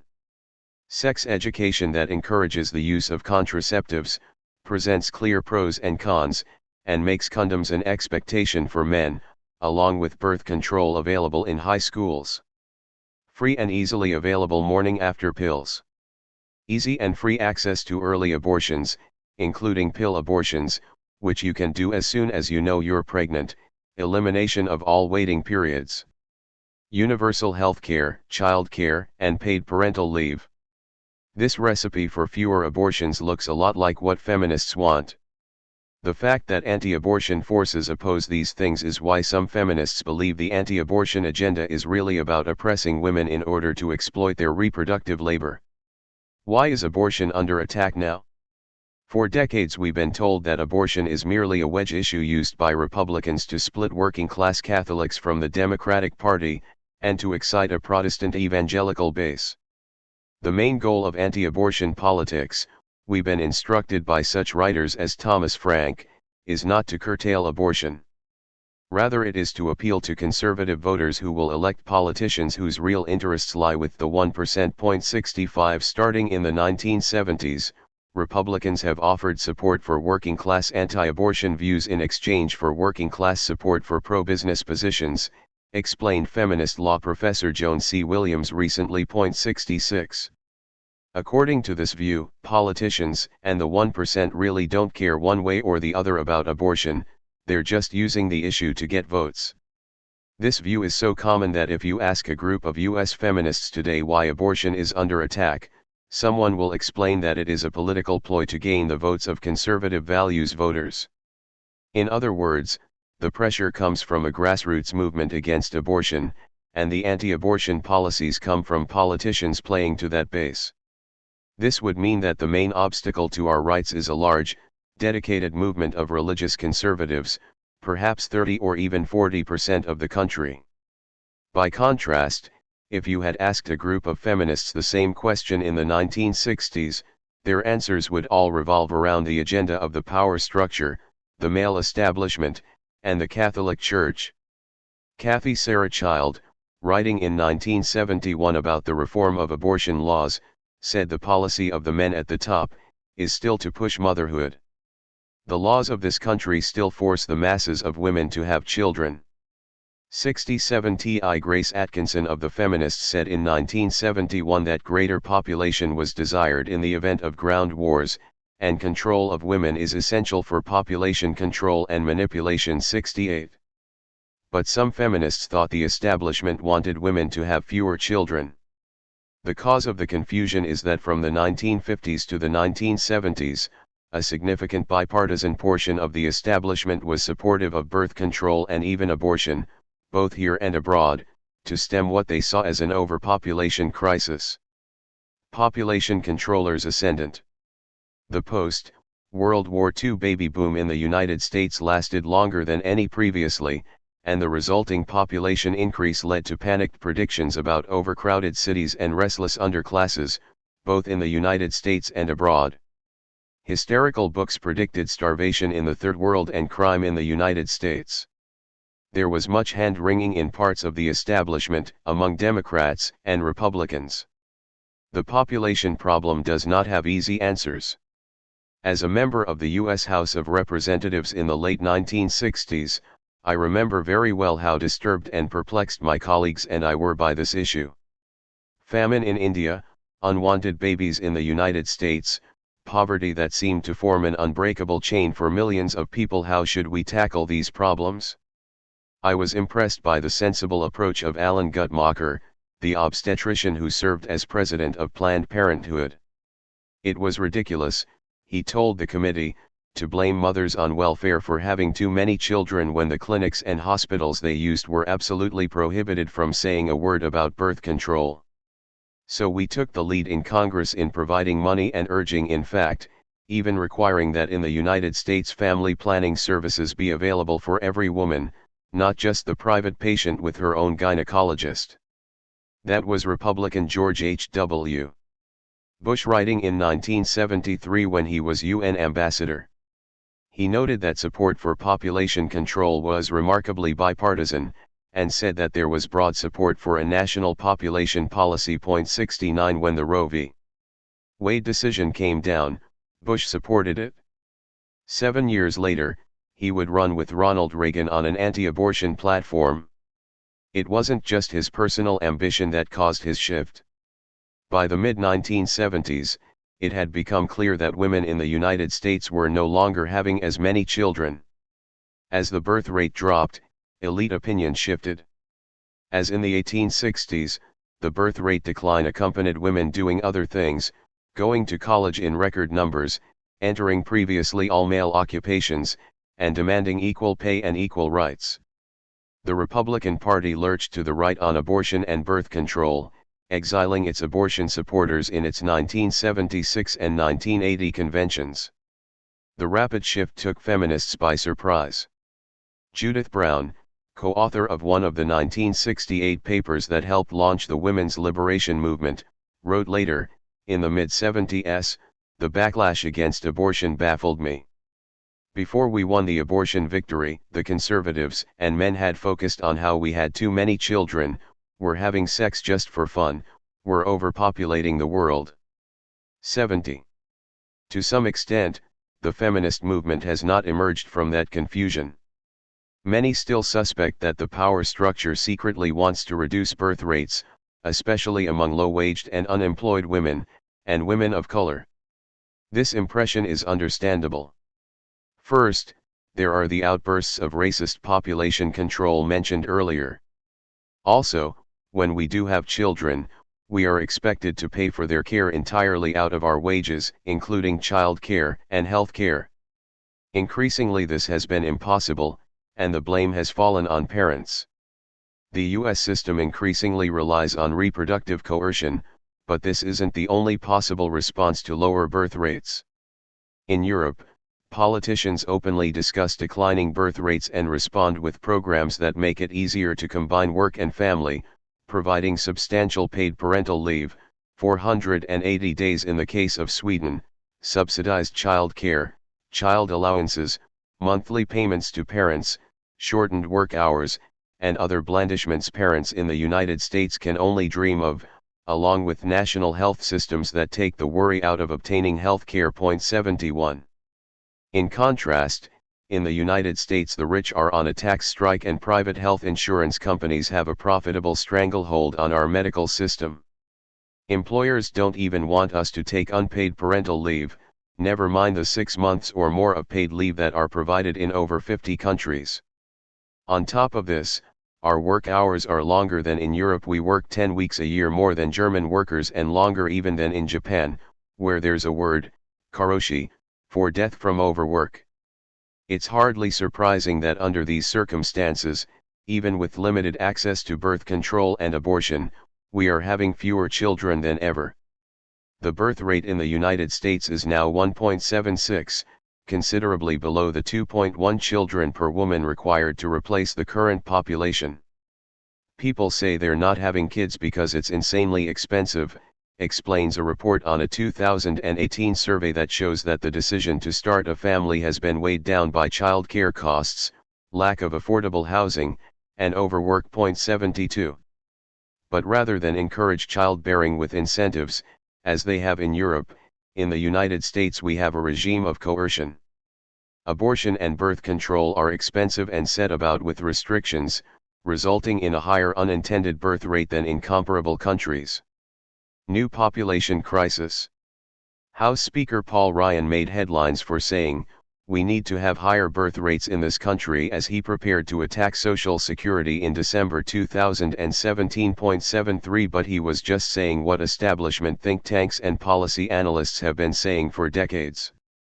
In 2012, conservative columnist Ross Douthat pleaded for "more babies please," in the New York Times, while the Wall Street Journal regularly warns our birth rate will lead to economic stagnation and national decline. 74 Think tanks like the Center for Strategic and International Studies warn that the rapid aging of developed countries will pose a major challenge for global prosperity and stability during the first half of the 21st century. 75. Too few people is the world's new population time bomb, the Wall Street Journal warned in 2015. the developed world's working age population will start declining next year, threatening global growth. Stagnant economies will be the result, they claim. Simply put, companies are running out of workers, customers, or both. In either case, economic growth suffers. 76. Racist versions have been bursting through, too. Iowa Congressperson Steve King, a vigorous opponent of abortion and immigration, tweeted in 2017, "Culture and demographics are our destiny. We can't rebuild our civilization with somebody else's babies." 77. Birth rate figures released in May 2018 led to a new round of hand-wringing. A Tampa Bay Times editorial was typical. The fertility rate in the United States declined again last year, raising long-term concerns about population growth and the nation's ability to maintain a stable economy and support aging generations. 78. The New York Times fretted. The country has been living through one of the longest declines in fertility in decades, and demographers are trying to figure out what is driving it. Rates tend to drop during difficult economic times as people put off having babies, and then rise once the economy rebounds. But the rate has not recovered since the Great Recession. 79. The Times noted that the United States used to be able to rely on teen and unintended pregnancies, but that now the United States seems to have almost caught up with most of the rest of the industrialized world's low fertility rates. It used to have higher fertility for reasons like more teenage pregnancies, more unintended pregnancies, and high fertility among Hispanic immigrants. But those trends have recently reversed, in part because of increased use of long-acting birth control methods like IUDs. 80.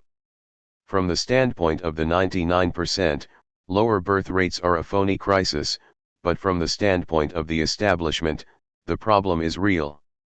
Their profits, and capitalist economic growth in general, rely on a continually growing workforce replenished with ever larger cohorts of young people to work and consume and pay taxes and serve in the military, and to provide for older workers when they retire, either individually through family ties or collectively through Social Security.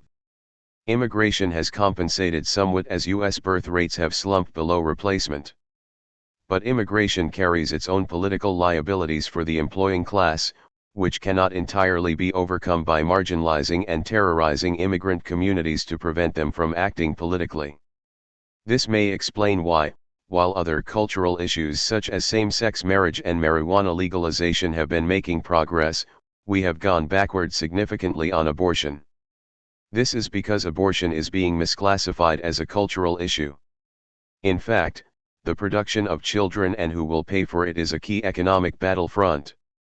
If the birth rate is the underlying issue, it's no wonder establishment Democrats are wimpy on abortion, and even birth control, from upholding Hyde Amendment restrictions on abortion funding to blocking access to the morning after pill.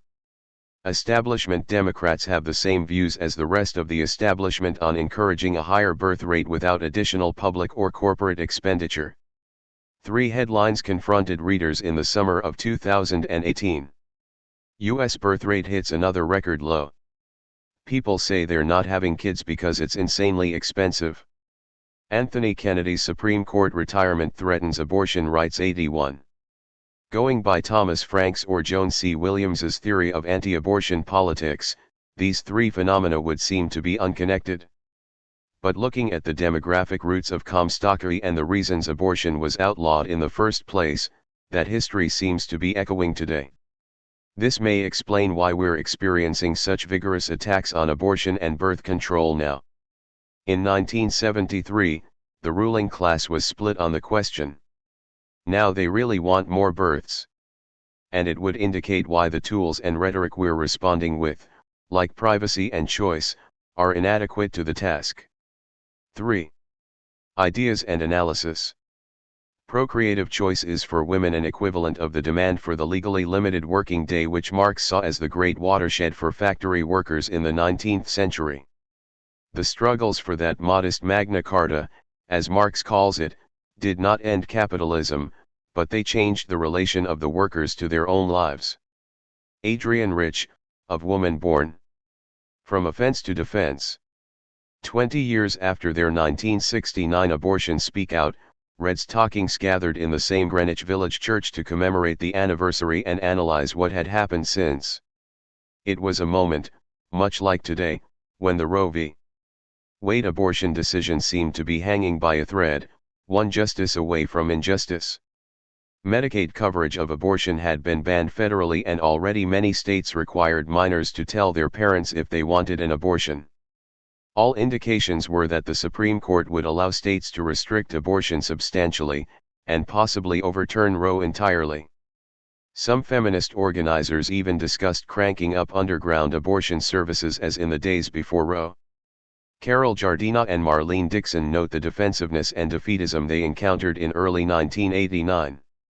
We talked to many people who we know favor expansion of our abortion rights to all by Medicaid funding and even a national health care system, and who even favor the repeal of all the laws that restrict abortion. Yet none of these people were talking about fighting for these things that they really wanted. Instead, they were talking about things they didn't really want at all. They were talking about developing connections in Puerto Rico, performing abortions in boats 3 miles offshore, teaching do-it-yourself abortion methods, and developing illegal abortion networks.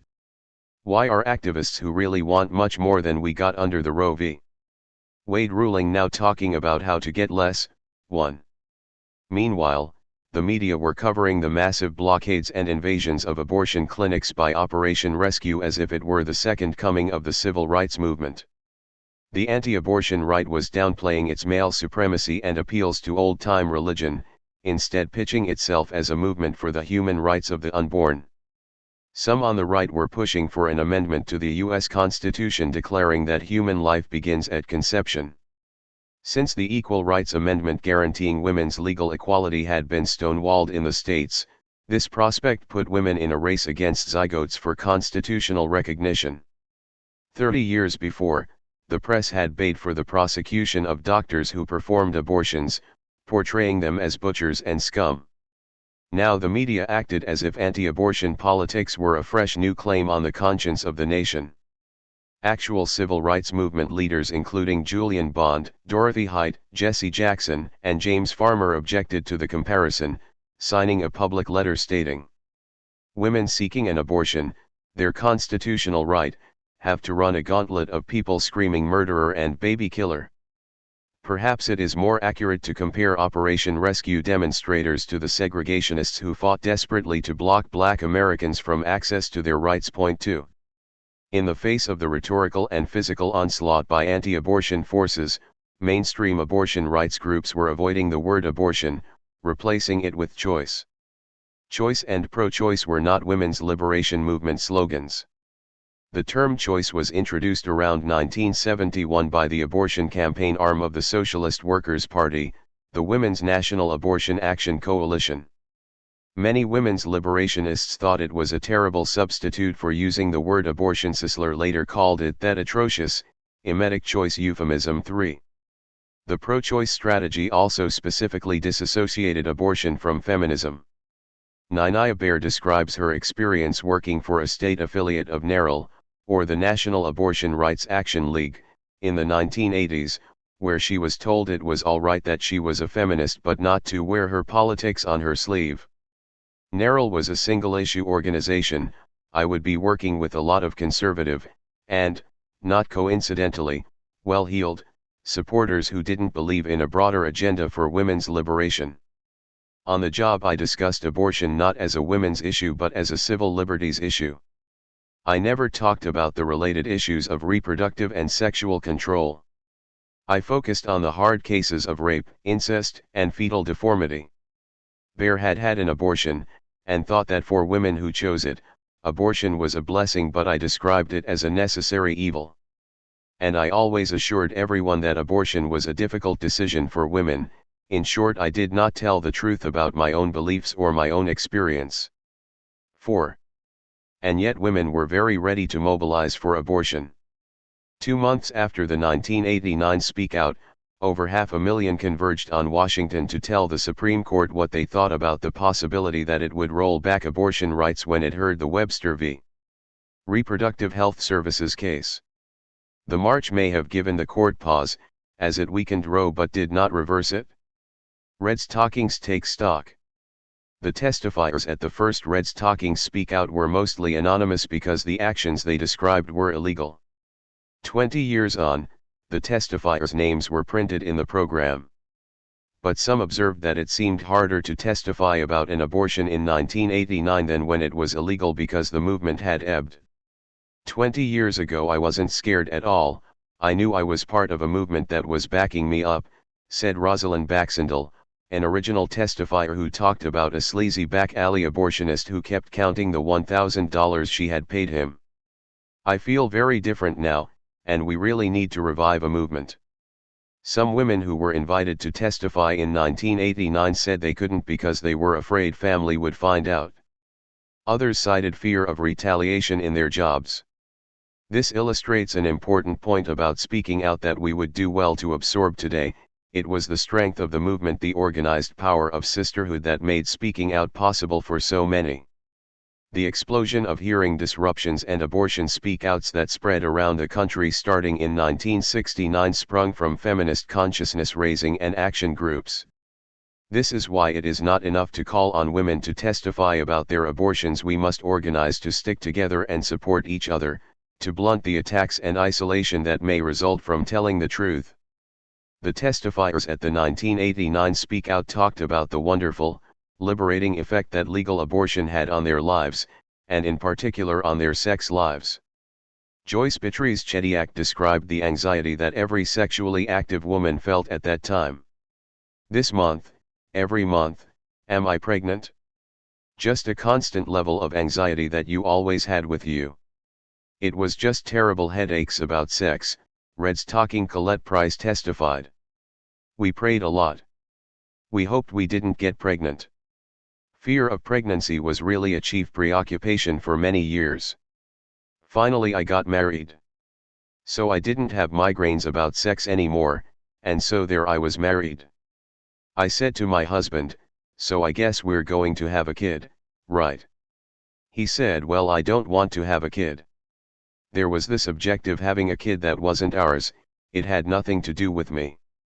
It was somebody else's program. And if you want to talk about somebody who had no control over their life, I mean there was no planning involved in this scenario whatsoever. Price described the change in her life after women's liberation, including legal abortion.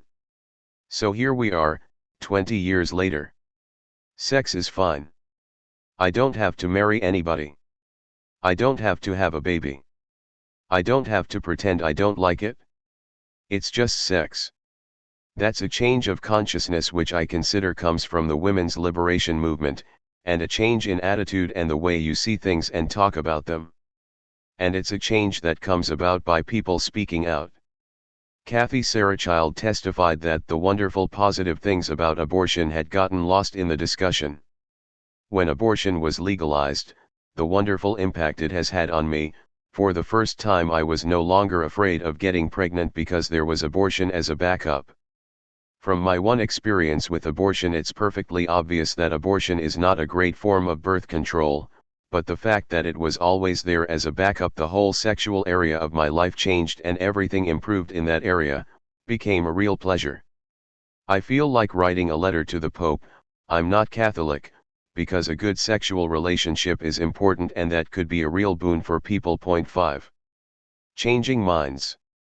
Listening to the Reds Talking Speak Outs today, it is striking to realize how much the current feminist movement has lost the sense that it can change minds on the abortion issue. Or if we can, it is to get an occasional anti-abortion person to concede that someone who is raped should not be forced to carry the resulting pregnancy to term. But the whole project at the beginning was one of changing minds. At first, women didn't even perceive abortion as an area that could be struggled over. It was personal, not political. Getting pregnant, and having to procure an illegal abortion, was as random and senseless as a mugging. Reds Talking and Fora recalled. Every 6 months somebody gets mugged, and you start to get the idea that if it happened to so and so and it happened to so and so, it might happen to you, although of course you don't want it to and you think it won't. But it's this terrible thing that lies in wait for you. 6. Abortion didn't seem like something you could organize to change. Forer said she first went to a women's liberation meeting in December 1967, though she was skeptical. I did not think that women were oppressed at all. I was one of those women who thought that when we got the vote women had already achieved everything. I was like 22.5 years old thinking that women were not oppressed in any way whatsoever, that women had achieved their complete liberation. 7. The extraordinary thing about this, she recalled, was that this was 6 months after her abortion. Similarly, Carol Giardina recalled that, at the University of Florida in 1963, I watched so many of my freshman female classmates drop out with unwanted pregnancies, I wound up becoming a secret abortion referral service operating out of Reed Hall, our dorm. I continued to do this without much thought of the politics of it until 1968 when the politics of it were made clear to me in the women's liberation movement. I continued the referrals, but began fighting publicly for abortion and women's liberation. 8. Giardina co-founded Gainesville Women's Liberation with Judith Brown in 1968. Red's Talking's testifier Susan Jean Child noted that she went from opposing abortion to becoming a counselor at an abortion clinic. She recalled that her change was related to learning that abortion was a form of female resistance during slavery. In Jamaica, enslaved women absolutely refused to reproduce, out of despair and outrage, as a form of gynecological revolt against the system. 9. They refused bribes. Although slave women in Jamaica could be relieved of heavy field labor by having a certain number of children and raising them, they yet remained childless or had very few children. After emancipation the birth rate increased. 10. Enslaved women in the United States also employed birth control, abortion, and infanticide as resistance tactics. 11. Many women today no doubt regard the things they're forced to endure to get an abortion as just the way it is, the waiting periods, the screaming picketers, the parental involvement laws, the high costs that escalate the further along you get in your pregnancy, the long distances to get to a clinic, and the fact that these barriers may mean being forced to stay pregnant and give birth. Many probably blame themselves for getting into this situation. It took women comparing their experiences as part of a movement to bring forward the idea that these were things that could be changed, and that, no, pregnancy was not your personal fault or your individual burden to bear. It took a movement analyzing our conditions and studying our history to say, restrictions on abortion and birth control are deliberate actions taken by people who are benefiting at our expense. They're part of a larger pattern of oppression and exploitation aimed at making our reproductive labor cheap or free. But instead, our movement has been saying, this is a very personal decision. The broader women's liberation program. Red's Talkings also reflected that the movement had become boiled down to one demand: legal abortion, whereas women's liberation had organized for full freedom in all areas of life. Fully accessible, free, safe, and legal abortion and birth control were necessary, but not sufficient, steps for women's emancipation. Indeed, the conditions women faced when raising children were the focus of much of the original writing and organizing. In the foundational women's liberation paper, Toward a Female Liberation Movement, Beverly Jones examined the ideal that every woman was to aspire to marriage and children and exposed it as a site of soul-destroying exploitation. 12. Pat Maynardy's classic paper The Politics of Housework showed how even within the category of housework, the repetitive, mind-numbing tasks, laundry, dishes, cleaning, were assigned to women, while those providing a lasting sense of accomplishment, light carpentry, changing light bulbs, fixing things, were reserved for men. 13. In the liberal wing of feminism, Betty Friedan's The Feminine Mystique focused on the best case under male supremacy and found it similarly bleak.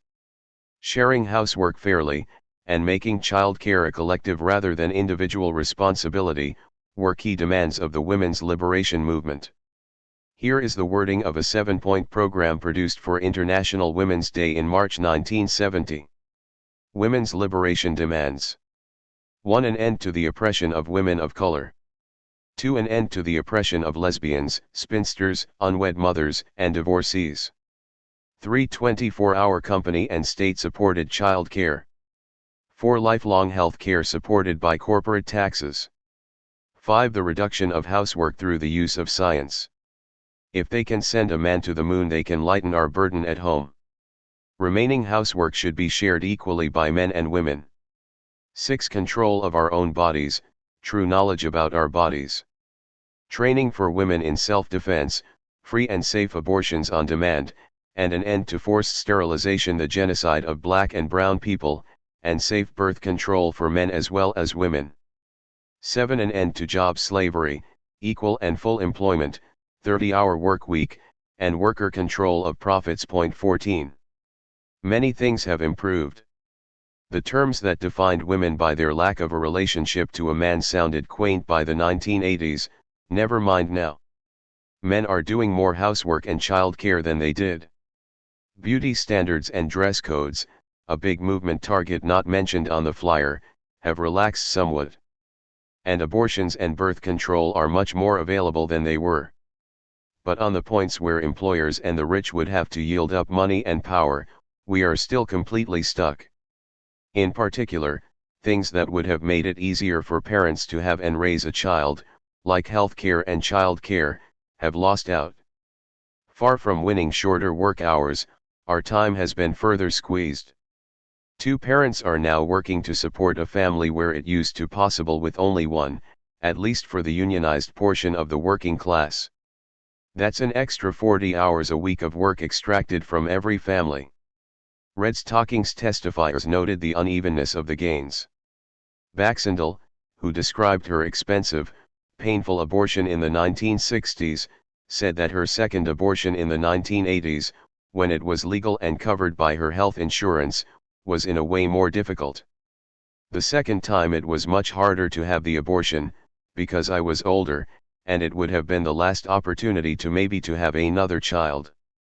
I had a child that I loved, and if the world was a better place and maybe I was living in a socialist country, and the state helped a little with the child, I could have made it.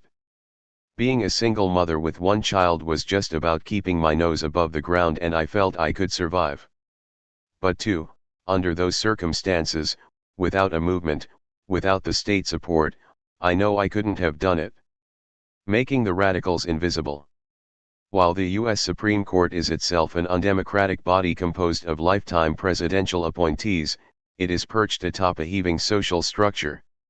The court could not maintain its credibility as the arbiter of just law with women all over the country speaking out about their mistreatment in a massive, dangerous underground that maimed thousands of women yearly, with mass lawsuits threatening to invalidate state laws, with feminist groups providing illegal abortion referrals on every large college campus, with clergy openly and illegally referring women for abortions nationwide, with doctors openly performing abortions, and with feminists marching to overthrow the male supremacist order.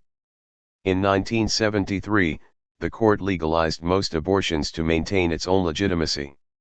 It was the feminist exposure of the rottenness of the system and the widespread, flagrant violations of the law that caused the court to find a right to privacy in the United States Constitution to legalize most abortion. To do this, the court turned to its previous decision in Griswold v. Connecticut. In 1965, due to a state Comstock law, it was illegal for doctors to provide or advise about birth control in Connecticut. Estelle Griswold of Planned Parenthood League of Connecticut argued that providing contraception was protected under the 14th Amendment, which states, "No state shall deprive any person of life, liberty, or property, without due process of law, nor deny any person the equal protection of the laws." She had opened a birth control clinic in New Haven but was arrested the first day, and convicted. Feminists had previously argued that laws against contraception violated other parts of the Constitution, the anti-slavery 13th Amendment or the preamble's right to life, liberty, and the pursuit of happiness, but these never stuck in court. In Griswold, the court found a right to contraceptives, still for married people only, in the privacy rights implied by the Bill of Rights and the 14th Amendment, and hung its decision on that. It returned to this decision when confronted with the uprising on abortion 8 years later, finding that state restrictions on abortion in the first 2 trimesters were also a violation of the right to privacy. Abortion opponents argue that this is a stretch. It's true that this wasn't a particularly ringing or elegant way to legalize birth control or abortion. But finding new meaning is what the court does when demands are made upon it by the people. After massive labor uprisings, the court justified the right to form unions using the Commerce Clause. Even the most mundane, establishment-oriented law schools routinely teach that important legal cases lag far behind the social movements that create them, writes Judith Brown, a 1968 women's liberation founder who became a lawyer. She continues. Supreme Court cases bob along behind social reality like little rowboats towed behind huge gunships. When we celebrate Roe v. Wade, we celebrate not the legal opinion of 9 men in D.C. but the thousands of women who forced a change so that what was once illegal became legal. Point 15. How did the court get credit for what the movement had made happen? Red's Talkings named the experience the historic invisibility treatment, and it kicked in so rapidly that they were analyzing it just 2 years after Roe 16. It started by erasing the radical part of the movement, and then, as those voices were supplanted, there was no one left to argue why the history was important, and the entire movement became invisible. First, the theoreticians whose strategies were so successful became anonymous for mothers while many were still in their 20s and 30s. When it was led by radicals, women's liberation was wildly popular. More than 12 major books and anthologies on and by the movement were published for the mass market in 1970 and 1971. They sold millions of copies. In 1970, women's liberation was on the cover of Time, Newsweek, Essence, Atlantic, Harper's, Saturday Review, New York, Mademoiselle, and Life. In August 1970, the Ladies' Home Journal included a special section on women's liberation written by the movement after hundreds conducted an 11-hour sit-in demanding their own section and more. 17 Movement actions were catnip for the press. Despite a sexist lilt to the stories, Gals Squeal for Repeal, Abort State Hearing, the media quoted and interviewed genuine radical leaders, women who had written key papers, given important speeches, or led significant actions. 18 As a result, readers were able to find the radicals and join them. But just as victories started rolling in the New York abortion law in 1970, the passage of the Equal Rights Amendment in the U.S. House in 1971, followed the next year by the Senate, the radicals became invisible. Sarah Child wrote in 1975. The movement has now spread very wide, but it has also spread thin. This is partly due to the inexperience of our movement and partly due to the attacks and strategies of the opposition. The sources of the movement's achievements are unknown, disembodied ideas, slogans, phrases. Though only a few years old, their origins are already seemingly unidentifiable. 19. The personal is political, a phrase coined to express how women's seemingly personal problems have political roots, was soon inverted to mean that the individual choices of women constituted political action.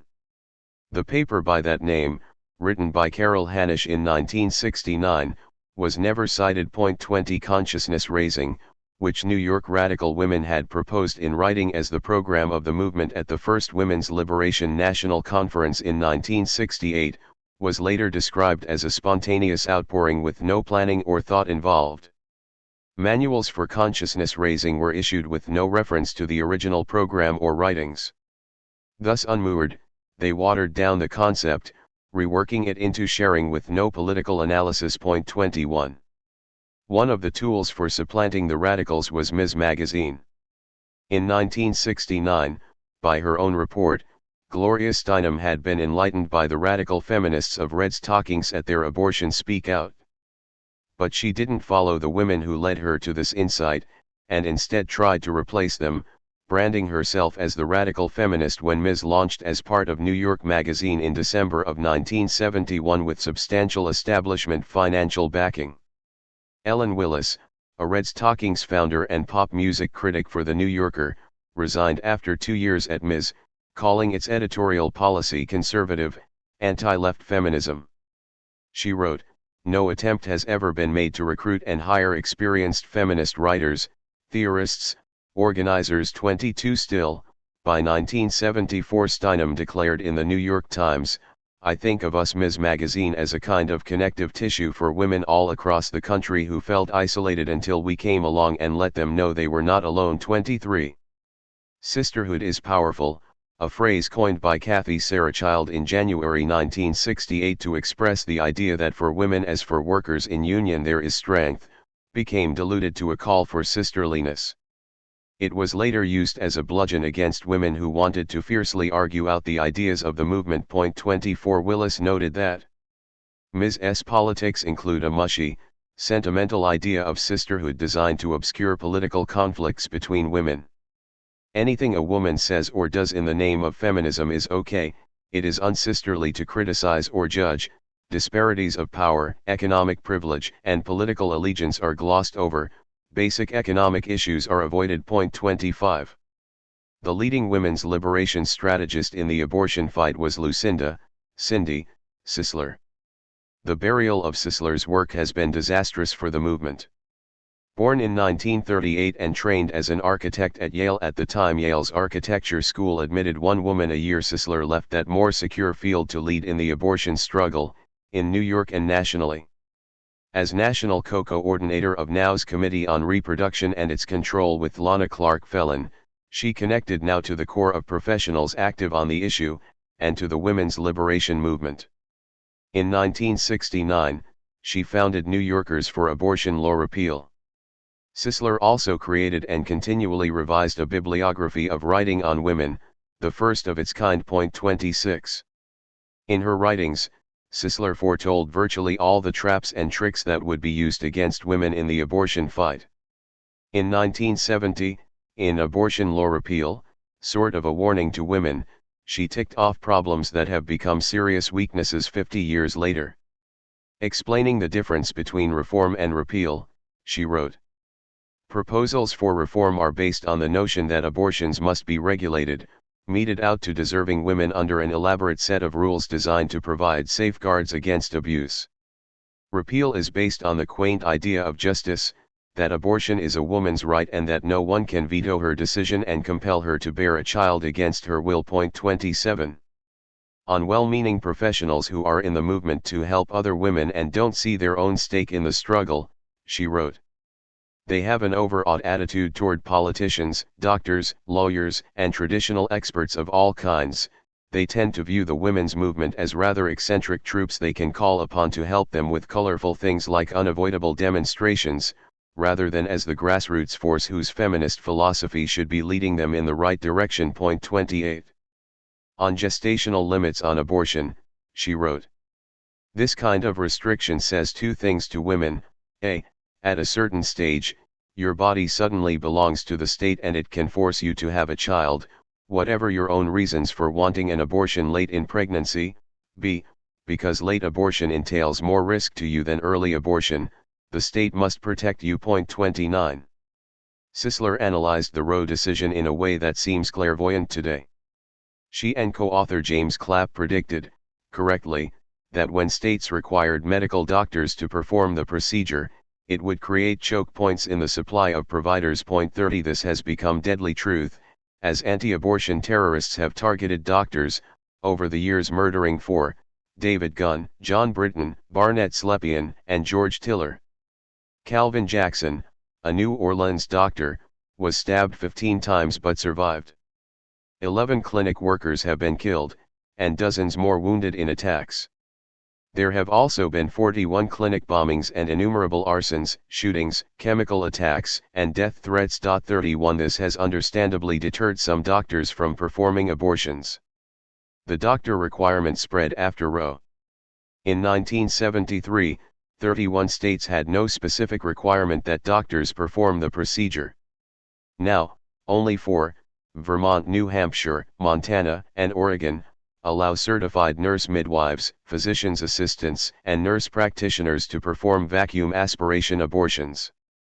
Several more, including New York and California, allow such practitioners to dispense pill abortions.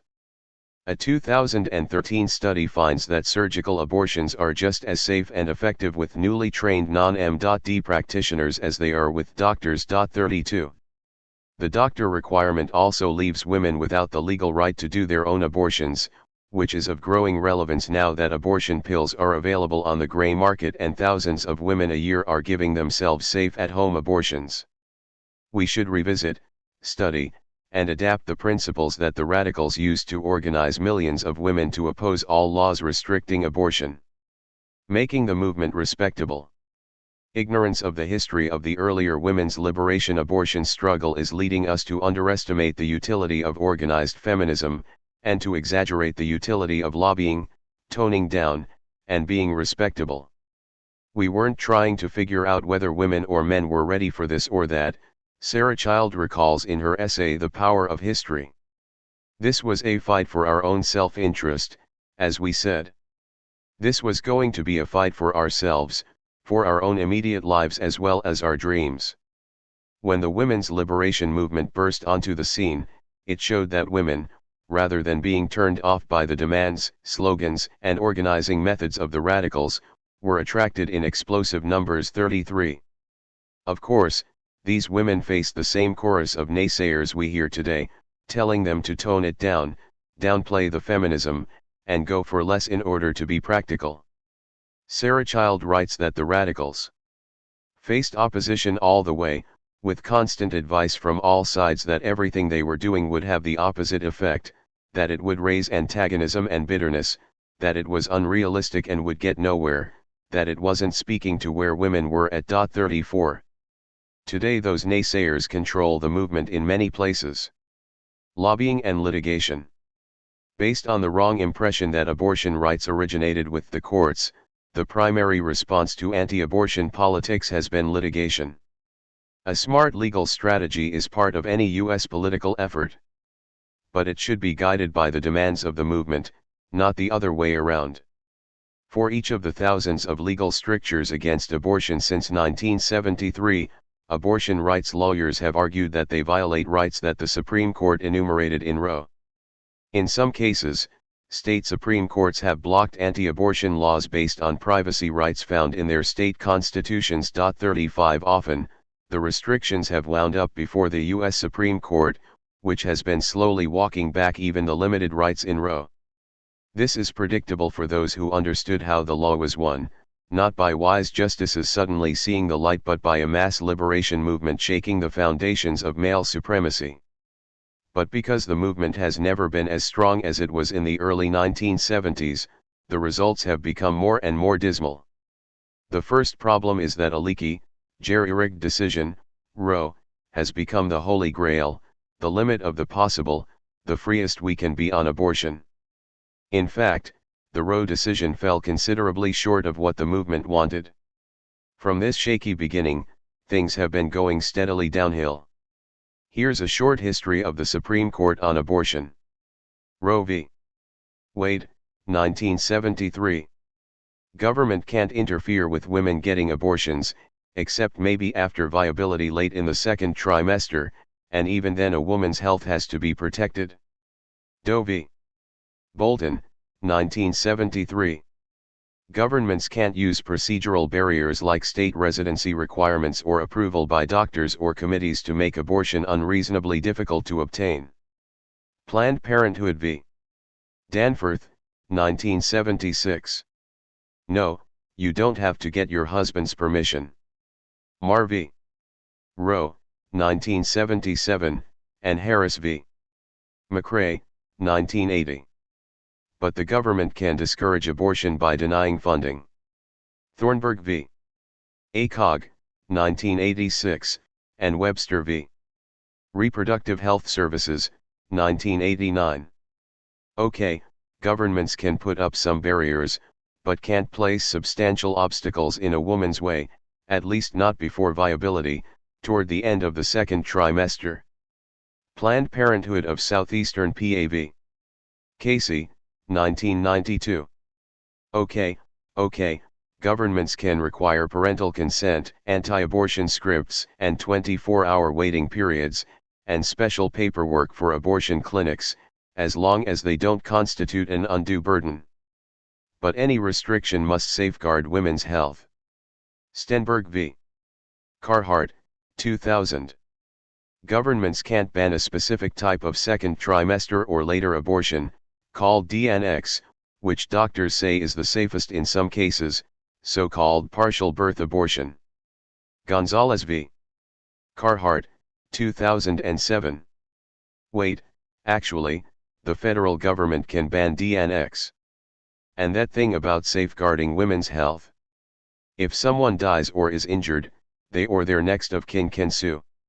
Whole Woman's Health v. Hellerstedt, 2016.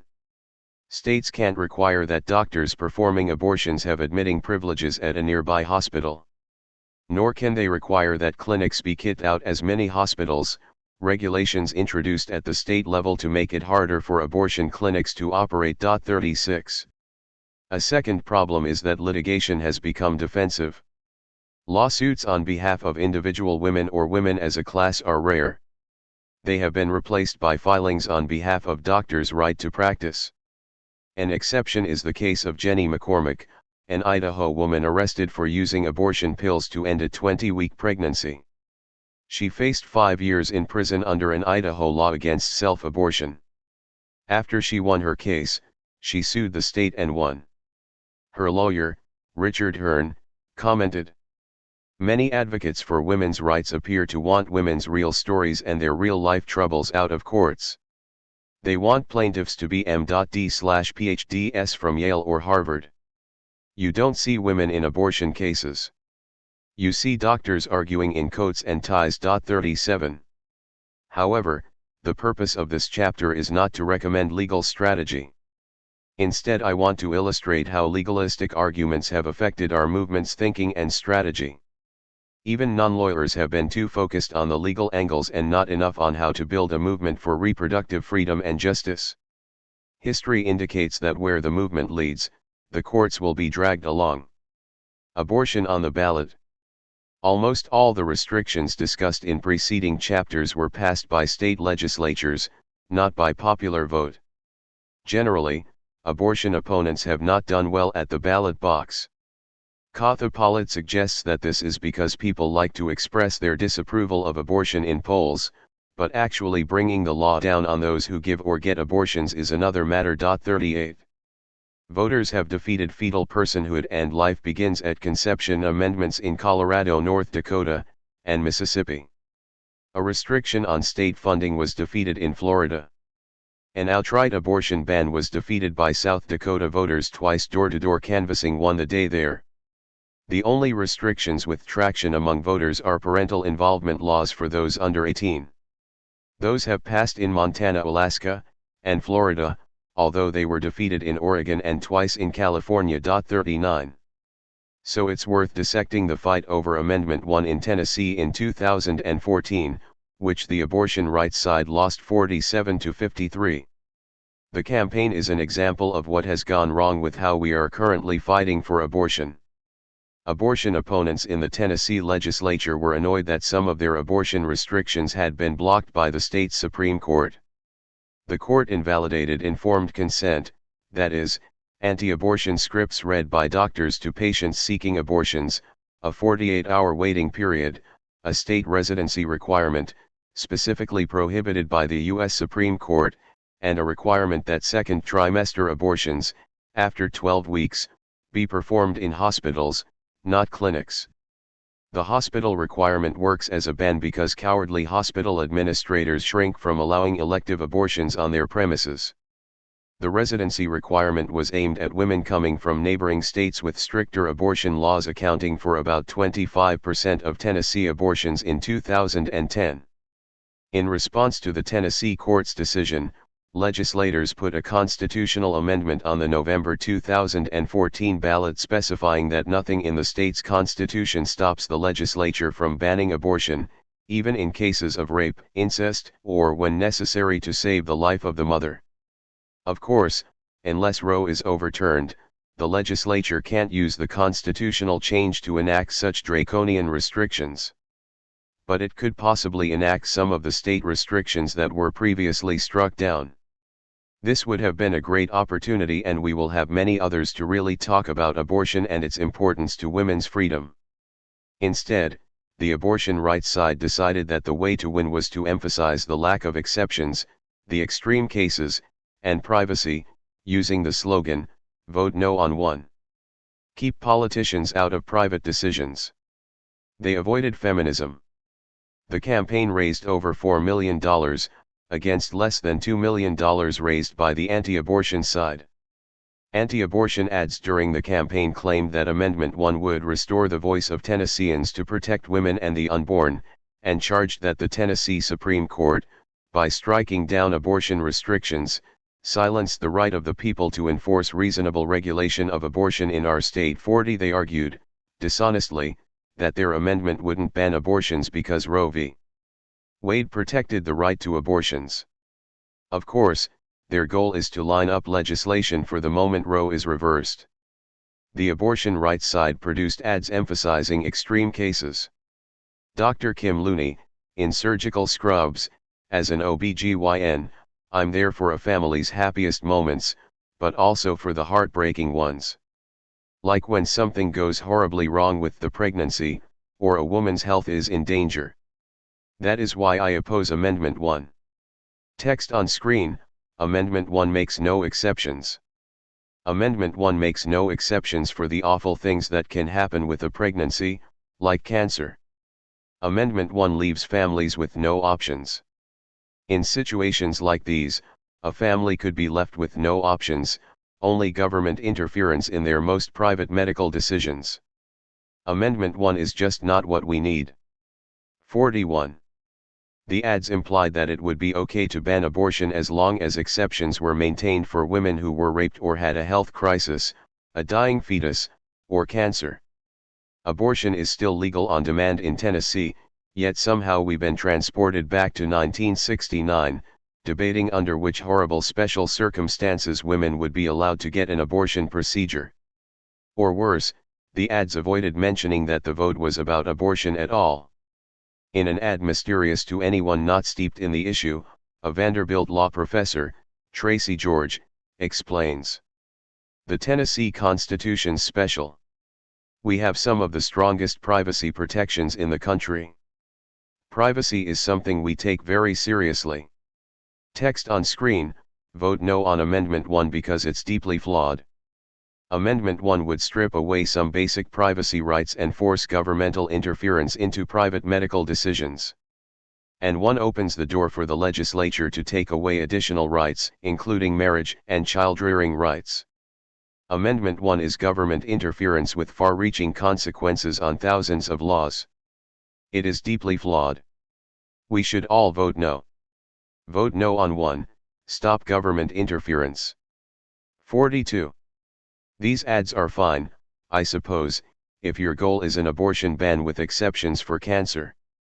But if your goal is to defend elective abortions, you're abandoning the field before the first whistle. National ads about abortion during the 2016 presidential campaign worked along similarly defensive lines.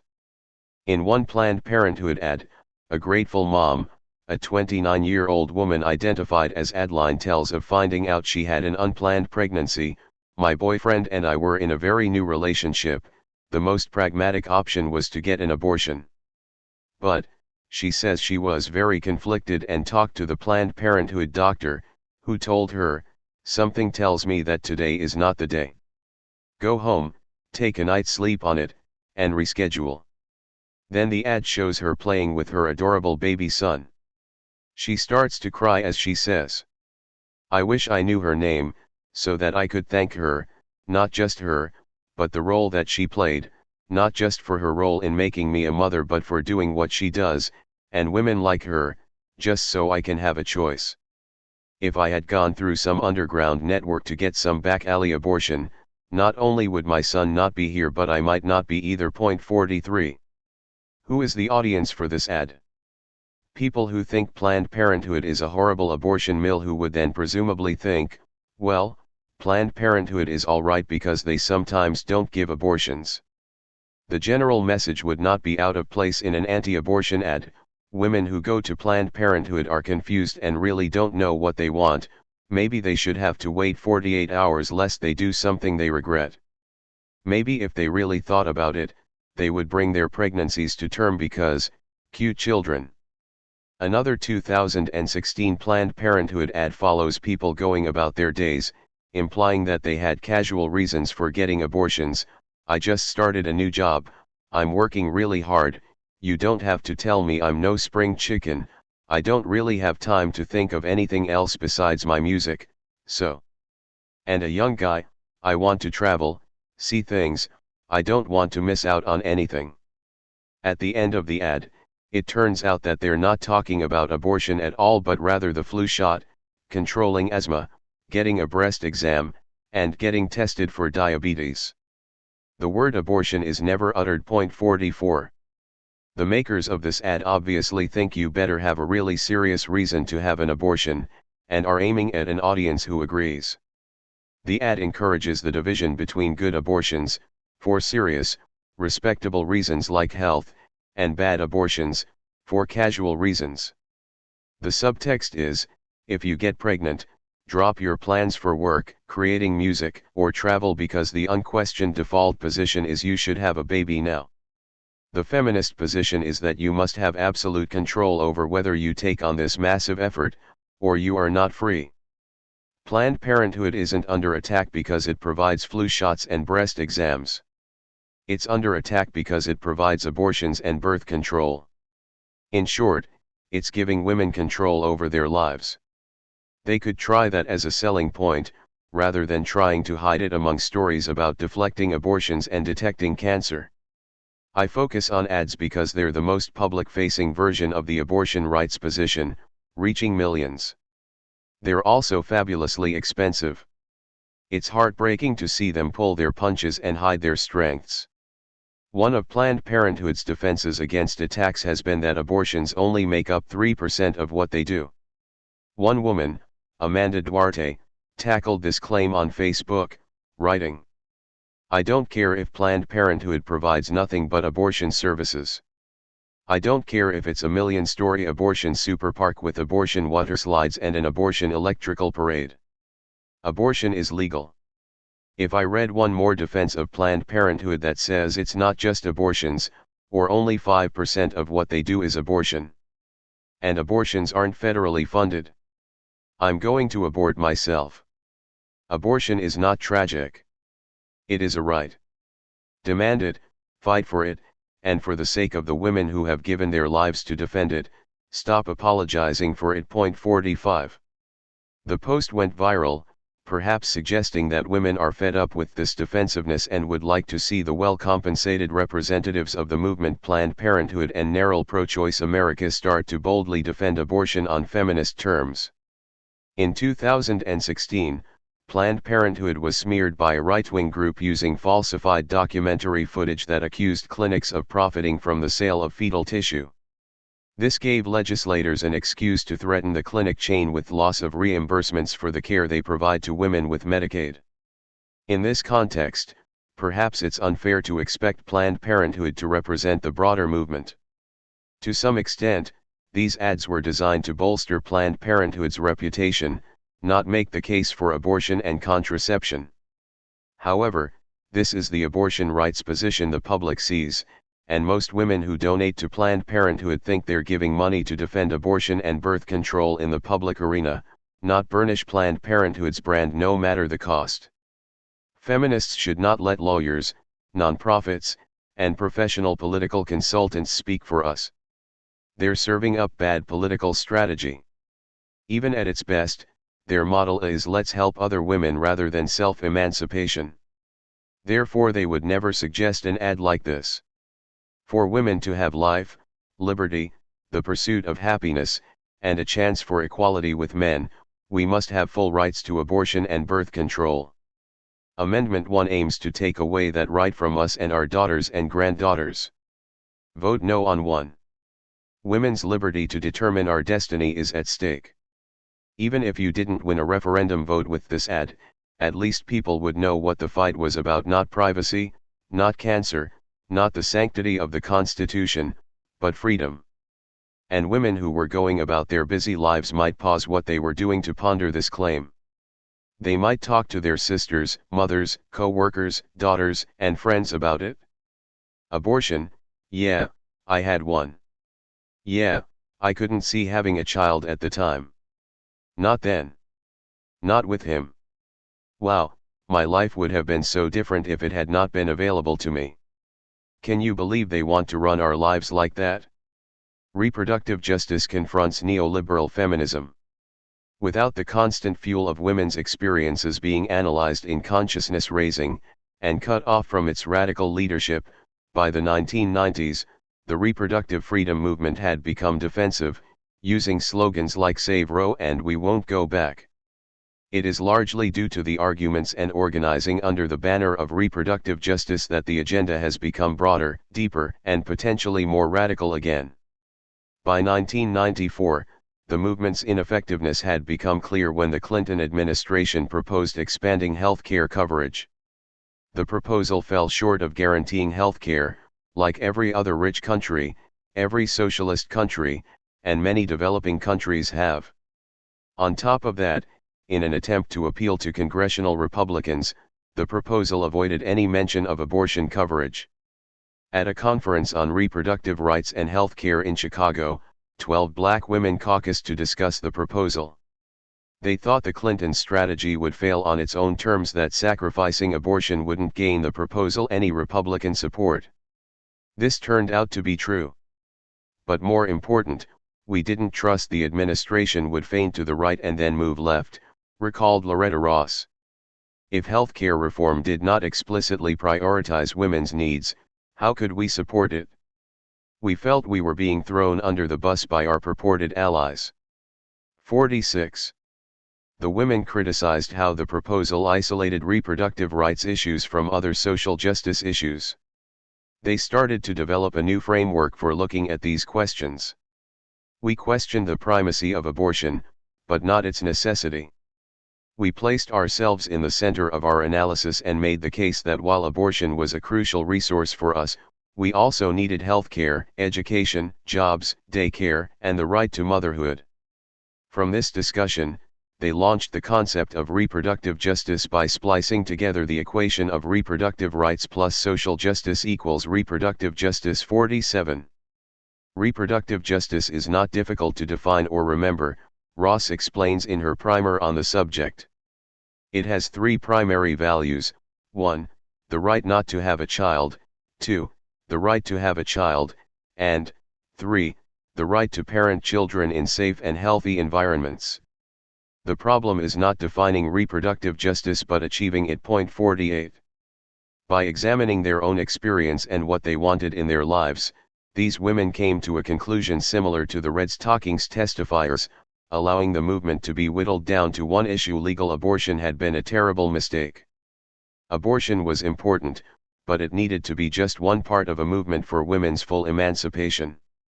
The women who met in Chicago called their group Women of African Descent for Reproductive Justice, and their first public intervention was to place a signature ad in the Washington Post demanding that black women's needs be covered in the health care reform then being debated. The ad argued for a comprehensive universal health care system with equal access regardless of income, health, or employment status, age or location, and stated in all caps, "We will not endorse a health care reform system that does not cover the full range of reproductive services for all women including abortion." 49. The ad was signed by 836 black women. In subsequent meetings, writing, and conferences, these women and others, coordinated by the group Sister Song, developed the concept of reproductive justice based on their own experiences. In 2003, they launched it at a national conference and fought for its application in organizing the next big reproductive rights march, which drew over 1 million people in 2004.50. The reproductive justice framework, and the arguments made for it by black women, have slowly infused the whole movement, sparking what Ross calls a radical provocation and an interruption of narrow, repetitive, and unproductive debates about abortion. 51. Neoliberal feminism and the Democrats. Reproductive justice is the answer to a neoliberal feminism that preserves technical rights that require money to exercise. One example is the Hyde Amendment's ban on Medicaid and other federal funding for abortions, leaving millions of women with the right to abortion but no real access. Since 1976, no Democratic Congress, never mind any Republican one, has been willing to defend the reproductive rights of low-waged and unemployed women by repealing Hyde. The Democratic Party finally came out against the amendment during the 2016 presidential election, when Hillary Clinton was trying to prove that she was a better feminist than Bernie Sanders, who had opposed Hyde publicly for his entire political career. Faced with a Sanders-led floor fight at the convention, the party erased its own history of silence on the matter, stating, "We will continue to oppose and seek to overturn federal and state laws and policies that impede a woman's access to abortion, including by repealing the Hyde Amendment 52. The Democratic Party establishment's opportunism on Hyde didn't end with the disastrous 2016 election. When Sanders supported Heath Mello for mayor of Omaha, Nebraska, in 2017, establishment Democrats howled that he was selling out women. Mello was personally against abortion but supported its legality. Hillary Clinton scolded that Sanders and a lot of progressives think women's reproductive rights are negotiable 53, but it was Clinton who picked a vice presidential running mate, Tim Kaine, who had the same position as Mello. Before he went to the Senate, Kaine voted for parental notification laws and bans on late-term abortions, and funding for centers that tried to dissuade women from having abortions, writes political scientist Corey Robin. After Clinton chose Kaine as her VP candidate, he came out explicitly in defiance of Clinton's position in favor of the Hyde Amendment 54. NARAL and Planned Parenthood extended gracious support to Kaine in 2016 but then scorned Mello in 2017, in a transparent attempt to wedge feminists away from the left insurgency in the Democratic Party. While the left is occasionally not what feminists would wish on abortion, establishment Democrats have consistently been much worse. Repealing Hyde would be helpful, but as the originators of reproductive justice point out, what we really need is a national health care system that covers everyone for everything, the kind that Bernie Sanders promoted and Hillary Clinton dismissed. When women first gained legal abortion rights, starting in the socialist world, and later throughout Europe, the procedures were provided free, like all other medical care. But in the United States, with its for-profit health insurance system, the expansion of the legal right to abortion did not automatically mean access to abortion. In 1989, Red Stockings updated the movement's Free Abortion on Demand slogan. The feminist phrase on demand meant abortion at the woman's discretion and not subject to approval by doctors, hospital boards, police, or psychiatrists. Now it's free abortion on demand through a national health system. 55. Choice and the neoliberal model. Abortion since Hyde, without real access unless you can pay, is the sort of choice we've been experiencing in many areas of our lives, thanks to the Democratic Party's turn toward neoliberalism. We have to buy services, like healthcare, childcare, and college, that in other countries are provided to everyone free.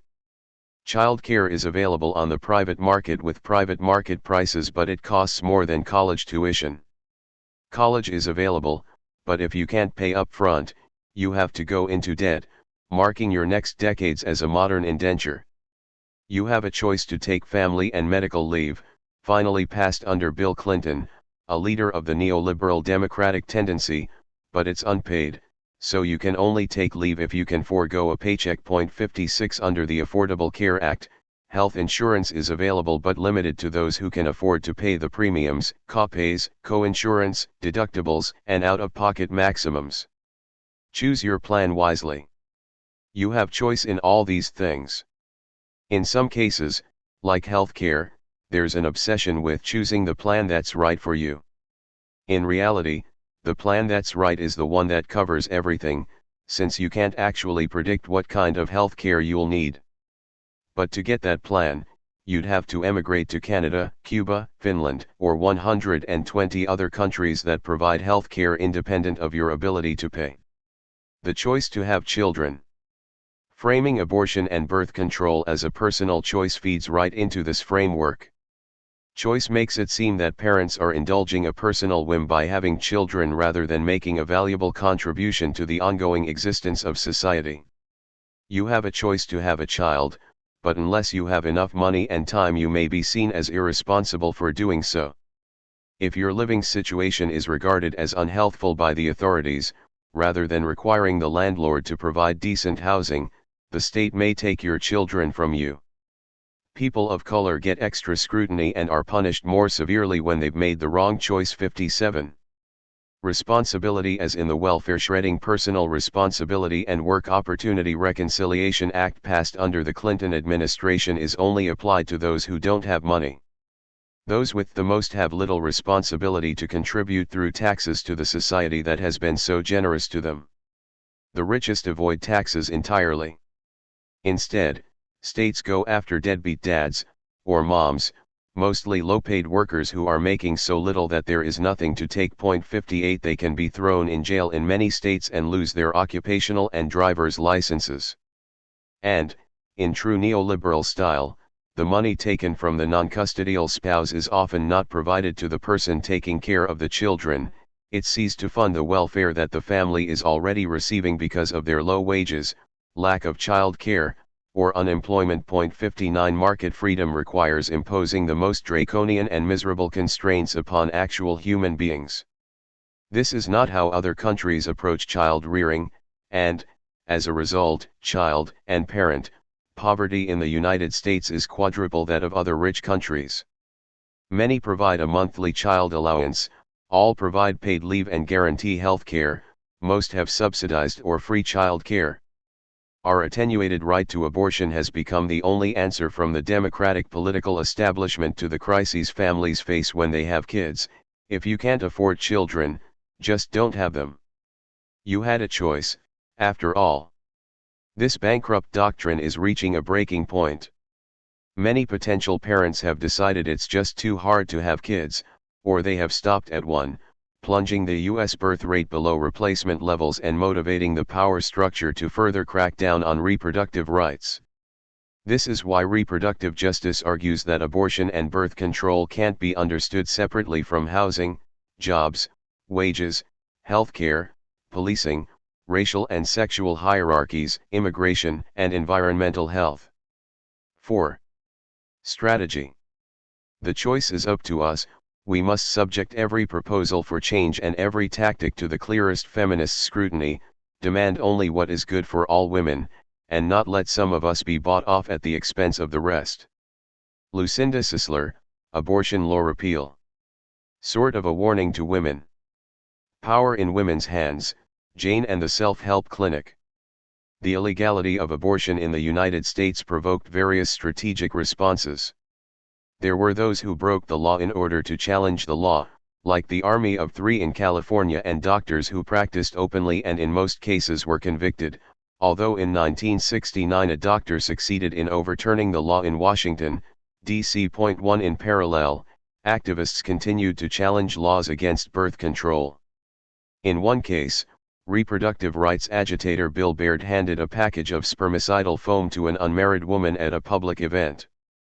The case went to the Supreme Court and finally established the right to contraception for the unmarried in 1972. These law-breaking efforts worked to vacate many of the laws that could be used to stop women controlling their reproduction. Then there were those who broke the law primarily to provide a service, like the clergy consultation service.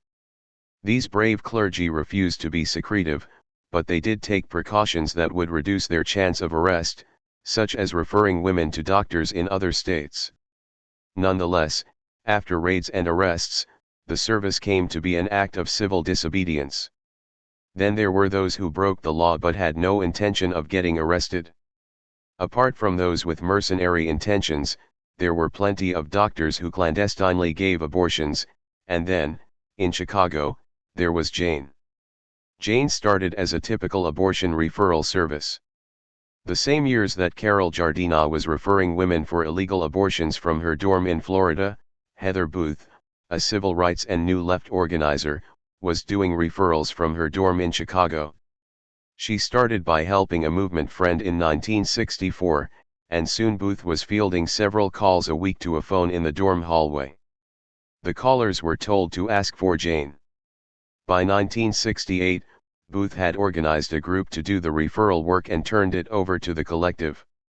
The group with 10 to 30 core members heavily relied on one doctor who came to Chicago every week for a day of abortions and seemed to have good results and a decent attitude. Eventually they started to negotiate for lower prices if they provided him a steady stream of patients, a sort of bulk discount. Gradually, a few members of the collective started to attend the abortions and learn parts of the procedure. But they were still dependent on the doctor. Point 3. It was a big revelation when in 1970 they discovered that he was not a doctor at all. First, they felt betrayed and hated having lied to their patients. Then, a light bulb went off. If he's not a doctor and he can do abortions, we can learn to do abortions. They convinced him to teach them, until by fall of 1971 several became confident and competent. Once the doctor was out of the picture, he had wanted to stop anyway. They dropped the price to $100 or whatever the woman could pay. It averaged $40. They explained to patients that Jane was not a charity and encouraged women to pay as much as they could, since the money would keep the service going. At the height of the service, Jane did abortions 3 times a week. How Jane worked. Those needing an abortion called a single public number staffed by a member of the collective. She would take the caller's name and particulars and say a counselor would soon call her back. At weekly meetings, cards with the callers' names were distributed among the collective. Women filling the counselor roles would call the patients and set up face-to-face meetings to discuss the procedure, the service, their health issues, the price, and any concerns. The patients would then be scheduled to go to an address which constantly changed, usually the apartment of a member or trusted friend. Everyone getting abortions that day along with their spouses or friends or kids gathered there. There was food, and feminist literature, and a generally congenial atmosphere. The service called this location the front. Then, when the medical staff was ready for the patient, a member of the service would drive 1 or 2 patients to the place, which also constantly changed, where the actual abortion would be done. At first, Jane had asked patients to go directly to the address where the abortion was to be done, but a narrowly avoided bus caused them to change procedures. When abortion became legal in New York in 1970, Jane suggested to callers who could afford the trip that they go there. That meant that their patients tended to be women who really had no other options. Jane regarded what they were doing as a model for how health care should be provided, with dignity and full explanations for the patient, rather than the typical experience women had in the healthcare system of being lorded over, shuffled around, judged, humiliated, and given no explanation of what was happening to them. Jane distributed feminist literature, including the then illegal birth control handbook, published by students at McGill University in Montreal, and the first newsprint edition of the groundbreaking feminist health book that would become Our Bodies, Ourselves. By the time of the Roe decision, the service had performed around 11,000 abortions. Unlike the Army of 3, the members of Jane didn't intend to get arrested. They intended to provide a needed service that was so important to women's lives that it blurred the line between service and liberation. But in May 1972, the police found out the current address of the place and arrested 7 Janes. The police kept looking around the apartment for a male doctor, but of course there was none. After the arrests, the service took a 2-week pause, and then continued to operate. After Roe, their case was dismissed. Point 4. The Janes were proud of the service they had provided, but at the same time, the effort had been exhausting. The responsibility of keeping women safe was added to the stress of having to be clandestine. The punishing pace had been hard to balance with jobs, children, relationships, and other political work. Only very late in the service's life had anyone been paid, and then it was a coordinator who was managing information flow and logistics full-time. The service discontinued in April of 1973 as above-ground clinics started to open in Chicago. While the service gave patients an enlightening experience, in which they were treated with dignity and got safe, affordable care, the immense need could only really be met when the law was changed and abortions could be done openly. By 1976, Medicaid was paying for 23,000 abortions a year in Illinois. Point 5. Women's Self-Help Clinic. Carol Downer joined the National Organization for Women in 1969 in California. She volunteered for its abortion task force, since she'd had an illegal abortion and really knew how hard it was to locate someone and the whole ordeal. 6. Lana Clark Fellon was the chair, and Downer trailed her and soon learned the history of abortion that the Army of Three had uncovered. But she shortly launched a whole new strategy. Other women were coming to the same conclusion as Jane, that a safe abortion wasn't so hard to do.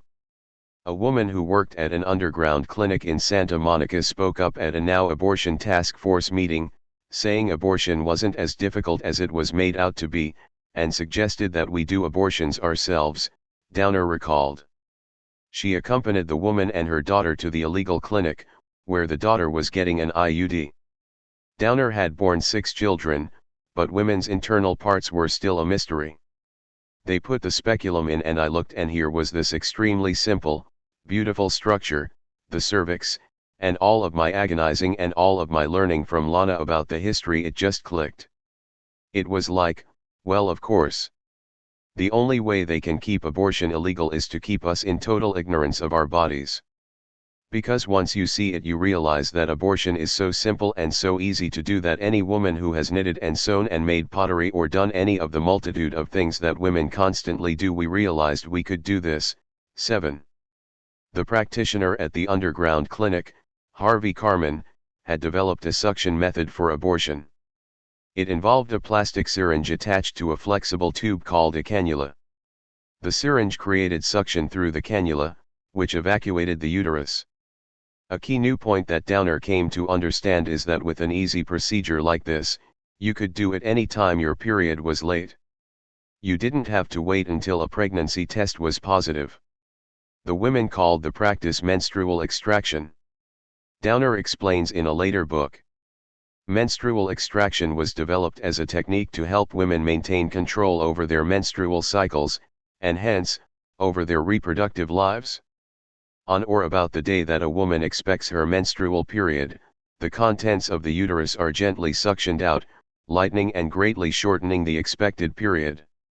If an egg has been fertilized in the preceding weeks, it will be suctioned out as well. 8. Downer started a self-help clinic at the local feminist bookstore with the idea that women could do each other's abortions using this method. One workshop attendee, Lorraine Rothman, remembers. Carol said she had something really exciting to show us and that it had all kinds of ramifications as far as the direction of any work we would want to do. She pushed everything off the desk and took her pants off and climbed up on the desk and showed us the speculum and immediately demonstrated how she could, herself, with the use of a flashlight and a hand mirror, see that portion of her body that had been inaccessible. 9. Someone had brought Carmen's gizmo and they examined it. Rothman thought it had some flaws. First, if not used carefully, it could push air back into the uterus, which could be deadly. Second, you had to keep dumping out the contents of the syringe, which meant taking the cannula in and out of the cervical opening, an uncomfortable maneuver, rather than introducing it once and leaving it there until the end of the procedure. Rothman went home, and for the next week I started thinking about getting rid of some of these problems. And I started looking in the grocery store and the hardware store and the tropical fish store. In short order, she designed a device she called the Del-M. It consisted of a mason jar with 2 tubes protruding from a sealed lid.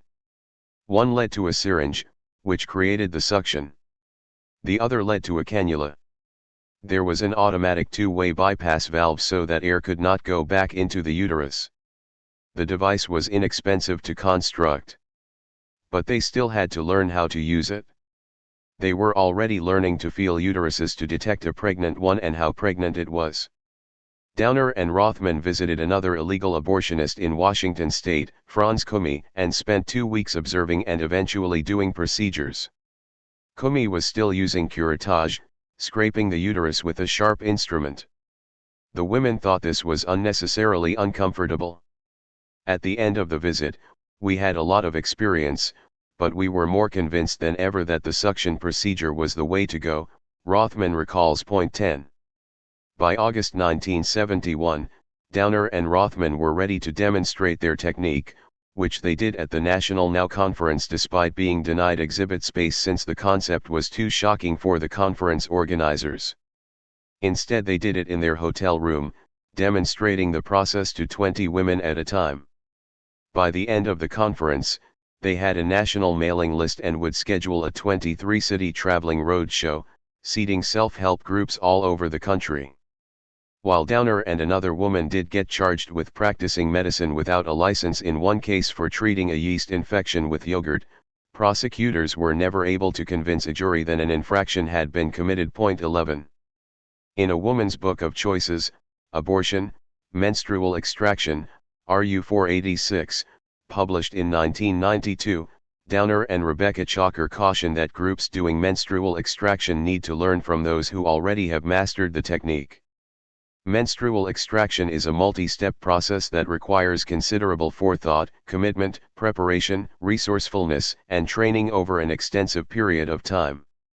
Acquiring information, becoming familiar with the reproductive anatomy, and assembling the equipment and learning to use it effectively are actually part of a months-long learning process. 12.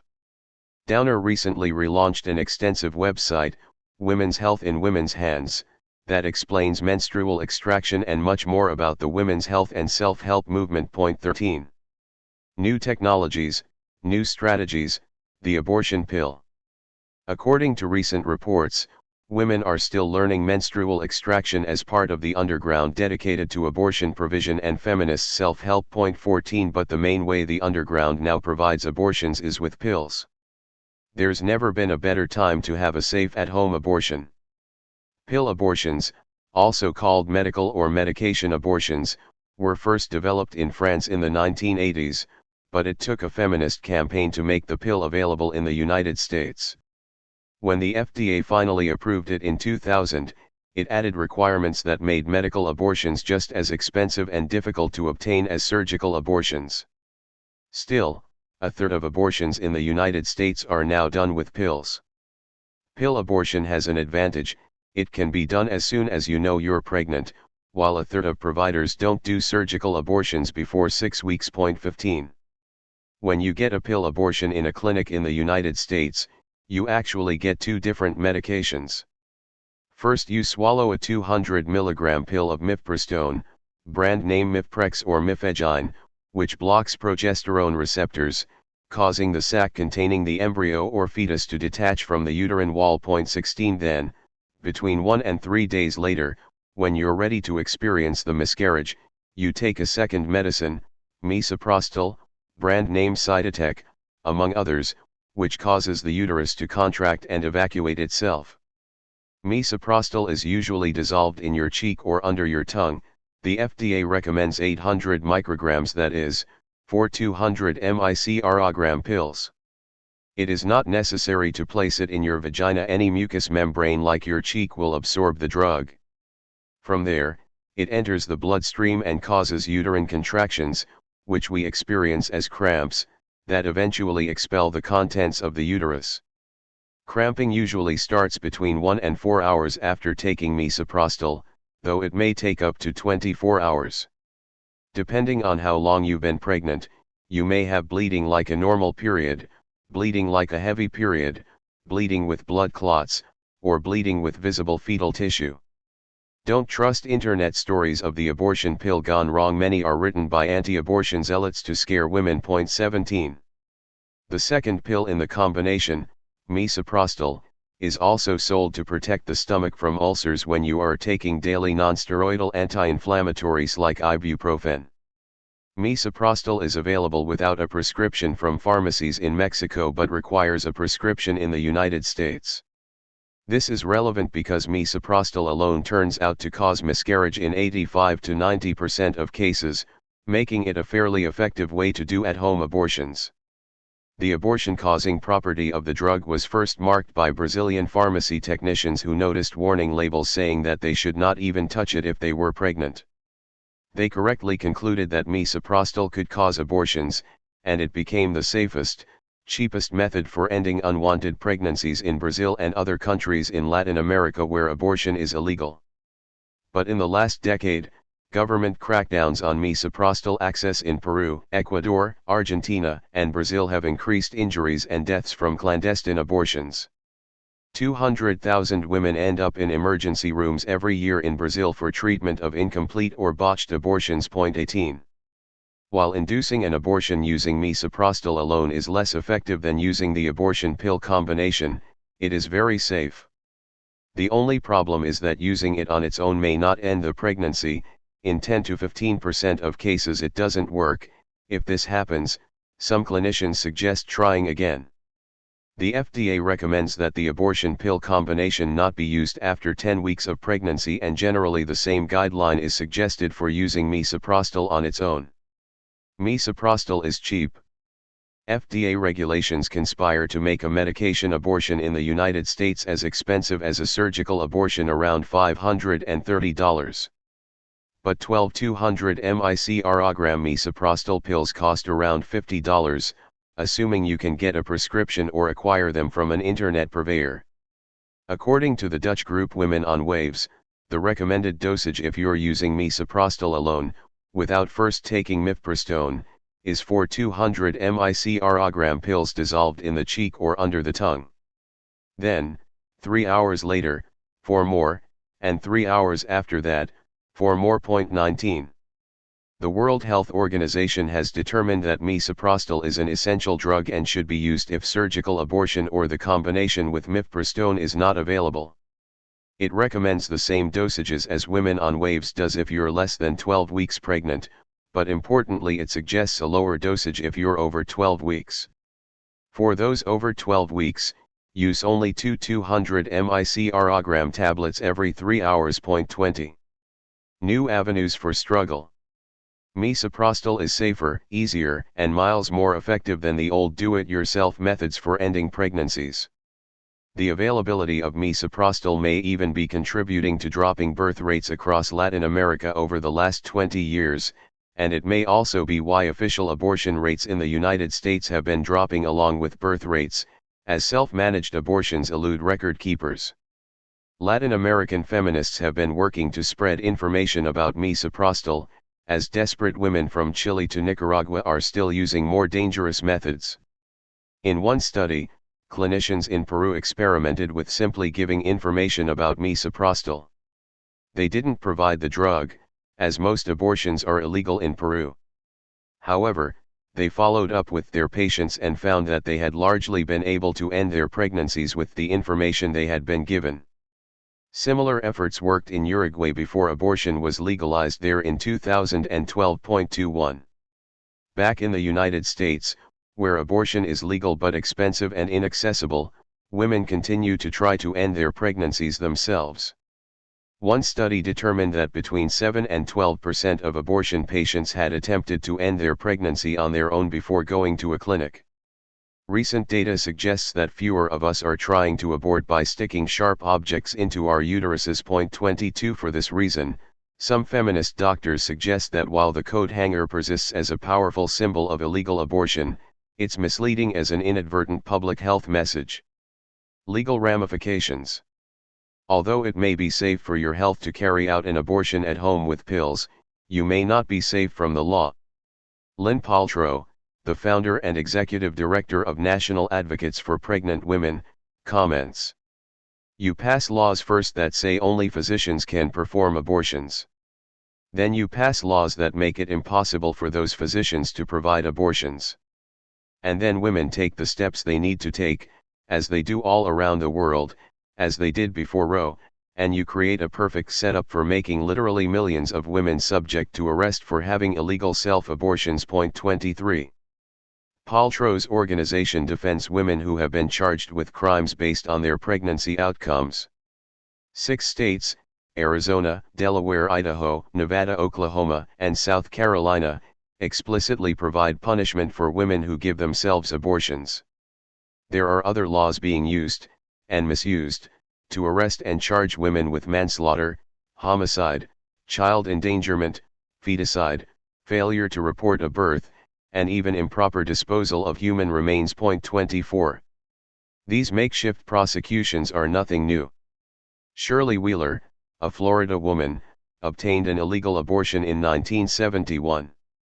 It didn't go well and she ended up in the hospital. The police thought she was going to die and interrogated her, hoping she would name the abortionist, but she refused. When she recovered, they charged her with manslaughter under an 1866 statute claiming she had aborted a quick fetus. We, of course, could have made some arrangements if she had turned state's evidence against the abortionist, the prosecutor told the New York Times, but she told us it was none of our business. 25 The Florida Supreme Court overturned her conviction in 1972. Anti-abortion groups piously deny that they want women punished. But Paltrow charges that this is fundamentally dishonest. In the last 3 years several women have been arrested and charged based on the belief that they intentionally sought to terminate a pregnancy that they were trying to have an abortion, she said in a 2017 forum. Not one anti-choice group has opposed those prosecutions. Anti-abortion forces can only claim that U.S. women weren't imprisoned for abortion because so few people were imprisoned for anything compared to today, Paltrow says. Roe preceded the era of mass incarceration. 300,000 people were in jails and prisons in 1973.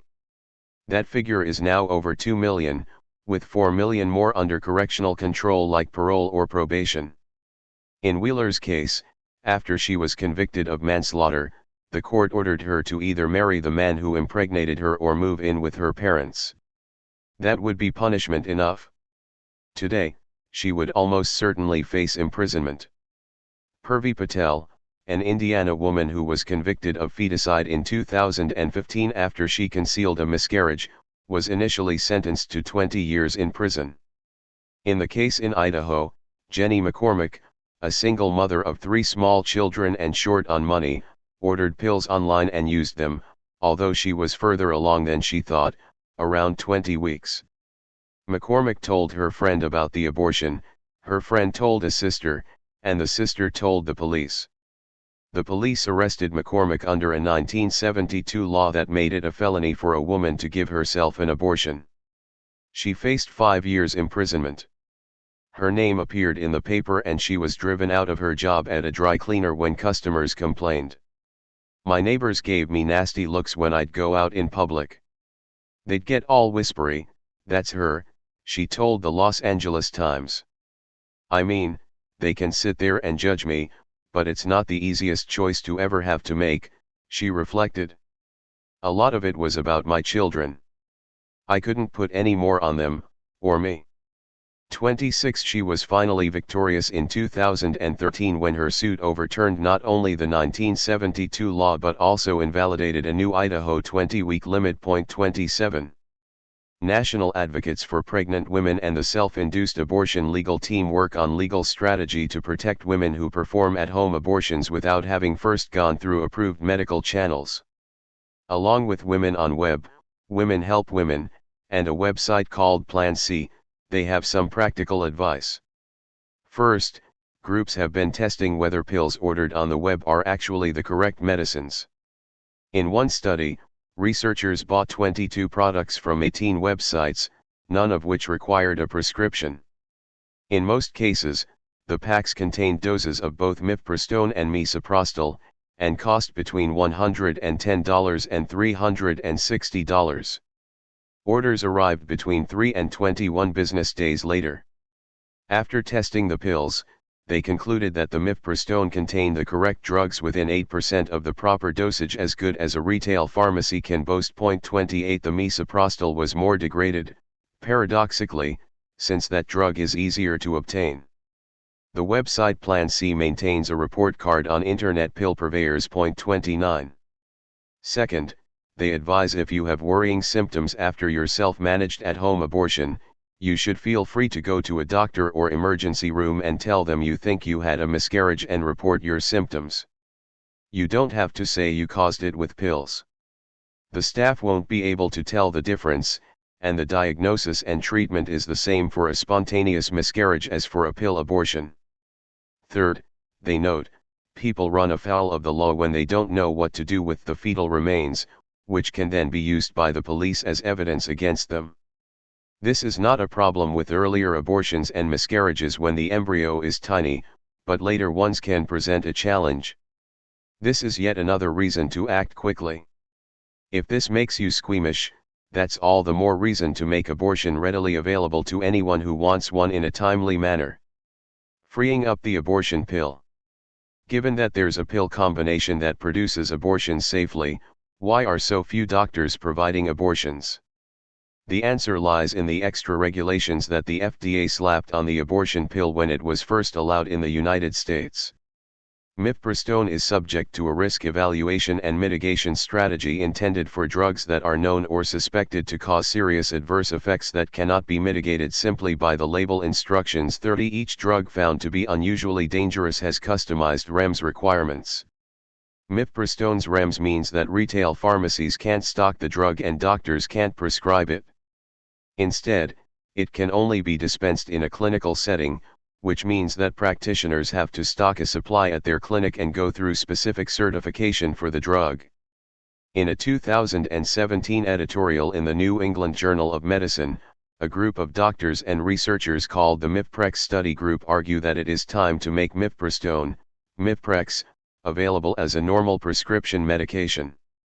They argued that the expense and hassle of maintaining drug inventories as well as reluctance to be included on a list of certified abortion providers understandable, given the long history of harassment and violence may discourage some otherwise willing clinicians from offering medical abortion at all. 31. The American Civil Liberties Union has sued on behalf of a doctor in Hawaii to try to free the abortion pill from this extra, unnecessary red tape. 32. Some have even suggested that abortion pills could be available over the counter. Dr. Daniel Grossman, professor of obstetrics and gynecology at the University of California, San Francisco, points out that even a medically supervised medication abortion already occurs at home, requiring the patients themselves to assess whether they need follow-up care. The limited data so far suggests women are doing this safely, and there is no question that use of these medications has contributed to a reduction in abortion-related mortality worldwide. Grossman suggests that more research is needed, but so far abortion pills meet the Food and Drug Administration's criteria for an over-the-counter medication. 33. An impressive number of nonprofits and feminist groups now provide pill information online, and some even provide pills to women who request them. Unfortunately, distributing pills clandestinely is a band-aid compared to getting abortion freed up in even one additional state or county. So our emphasis should be on actions that can result in free, safe, and legal abortion everywhere. However, clandestine direct provision of pills is compelling because, as Jane demonstrated, providing abortions combines social work and giving women control of their lives. It is also possible that underground efforts feel more tangible to activists because the public efforts of radicals are hidden history. On the other hand, breaking the law publicly instead of secretly can combine providing relief with creating pressure to change the law. Pill abortions give us new opportunities to do public civil disobedience. For example, if more women who have illegally used pills speak out, it will protect those who are being arrested for pill abortions, and could help change the law. Feminists could also test the law by publicly using or distributing abortion pills. Going for what we want, lessons from the morning after pill struggle. In 2013, feminists won an important skirmish in the war for reproductive control when a federal judge ordered the U.S. Food and Drug Administration to make the morning after pill available over the counter for all ages. It was a surprising victory, coming amid setbacks for reproductive rights. The morning after pill is a one-time higher dose of the hormones used in daily birth control pills. Taken soon after sex, it prevents pregnancy by delaying or inhibiting ovulation. 34 Estimates of effectiveness vary widely, from 56% to 100%. 35 The win followed a 10-year campaign to defeat the unnecessary prescription requirement for the drug. Like the abortion pill, the morning after pill was locked behind requirements that had nothing to do with its safety or effectiveness. They were purely designed to make it harder to obtain. The prescription requirement added delays and expense, putting the option out of reach of many women and led to many preventable pregnancies. While safety was offered as the reason for the requirement, there was no evidence that any adverse consequences were associated with the drug nor contraindications that needed to be identified by medical personnel. The first morning after pill consisted of several oral contraceptive pills from a normal monthly pill pack. Doctors prescribed it as an off-label use of birth control pills, and many women also knew that they could use pills this way without bothering with a doctor visit. Which pills to take and how many vary from brand to brand, but this is still an option if you cannot get the commercially available morning after pill and you or a friend have a birth control pill pack. 36. But we had to wait decades to see the morning after pill packaged for use as an after-sex contraceptive. Like RU486, it suffered from the cowardice of US pharmaceutical companies. All they had to do was take something they were already making, put it in another package, and market it, said FDA official Philip Korfman in 1998.37. But companies claimed to be worried that abortion opponents would boycott them. Finally, one company, Genetics, working with Barr Laboratories, released Preven. Preven was an advance, but, like taking several oral contraceptive pills at once, it caused nausea in many patients. Some studies said 50% of users had nausea, with 20% vomiting up the drug. 38 Chinese scientists had studied a progestin compound, levonorgestrel, and found that it was just as effective and caused less nausea. Still, it took a consortium of birth control nonprofits to develop the pill and get FDA approval. Sharon Camp of the Population Crisis Committee founded Women's Capital Corporation to develop the levonorgestrel pill and to make it available in the United States and around the world. Nonetheless, according to Heather Monroe Prescott, not one of the 150 private equity firms to which Camp presented the idea would invest in it. Finally, she turned to ideologically supportive groups like Planned Parenthood for funds. 39 In 1997, these forces got FDA approval for the new formula, called Plan B, now Plan B One Step. The pill is most effective the sooner you take it, but still worth a try up to 120 hours after sex, that is, 5 days. After that, it won't work. But Plan B was still locked behind a prescription requirement, adding time and expense. You had to make a doctor appointment, get there, and pay for the visit, then go to a pharmacy and pay for the drug. It was preposterous to expect to accomplish these steps starting, say, on a Friday night and obtain the pill in time for it to be effective. This is when women's liberation activists started to focus on it. Gainesville Women's Liberation had successfully fought for morning after pill access for students at the University of Florida, one of the largest schools in the South. 40 We organized against anti-birth control pharmacists and a sexist university administration. In the course of that struggle, clinicians at our feminist abortion clinic, the Gainesville Women's Health Center, pointed out that there was no safety-based reason for a prescription. Gainesville Women's Liberation's long history, and our association with members of Red's Talkings dating back to 1968, meant we were familiar with the women's liberation abortion struggle. 41 We set out to eliminate the prescription requirement by applying these lessons. First, we didn't think we had to be experts in the usual sense. We believed that as ordinary women fighting in our own interests and speaking for ourselves, we could organize effectively. Of course we needed knowledge, and many of us became quite expert on the subject in the course of the struggle. But we didn't look to the traditional experts the movement often relies upon to lead us: doctors, nonprofit leaders, lawyers, and paid political consultants. Second, we based our strategy on consciousness raising. We discussed the reasons we needed easy access to the morning after pill. We used no birth control, a condom broke or slipped off, or he took it off, a diaphragm was dislodged or forgotten, we forgot to take our regular birth control, or antibiotics may have caused our oral contraceptive to be ineffective. And we discussed barriers to getting the morning after pill. This pill was called emergency contraception by family planning professionals, but we preferred the breezier term morning after pill because we thought emergency made it sound like a drastic measure and might even deter use. A condom broke. Was that an emergency? At first, We were counseled by professional groups working on what they insisted on calling EC, that our goal was not attainable.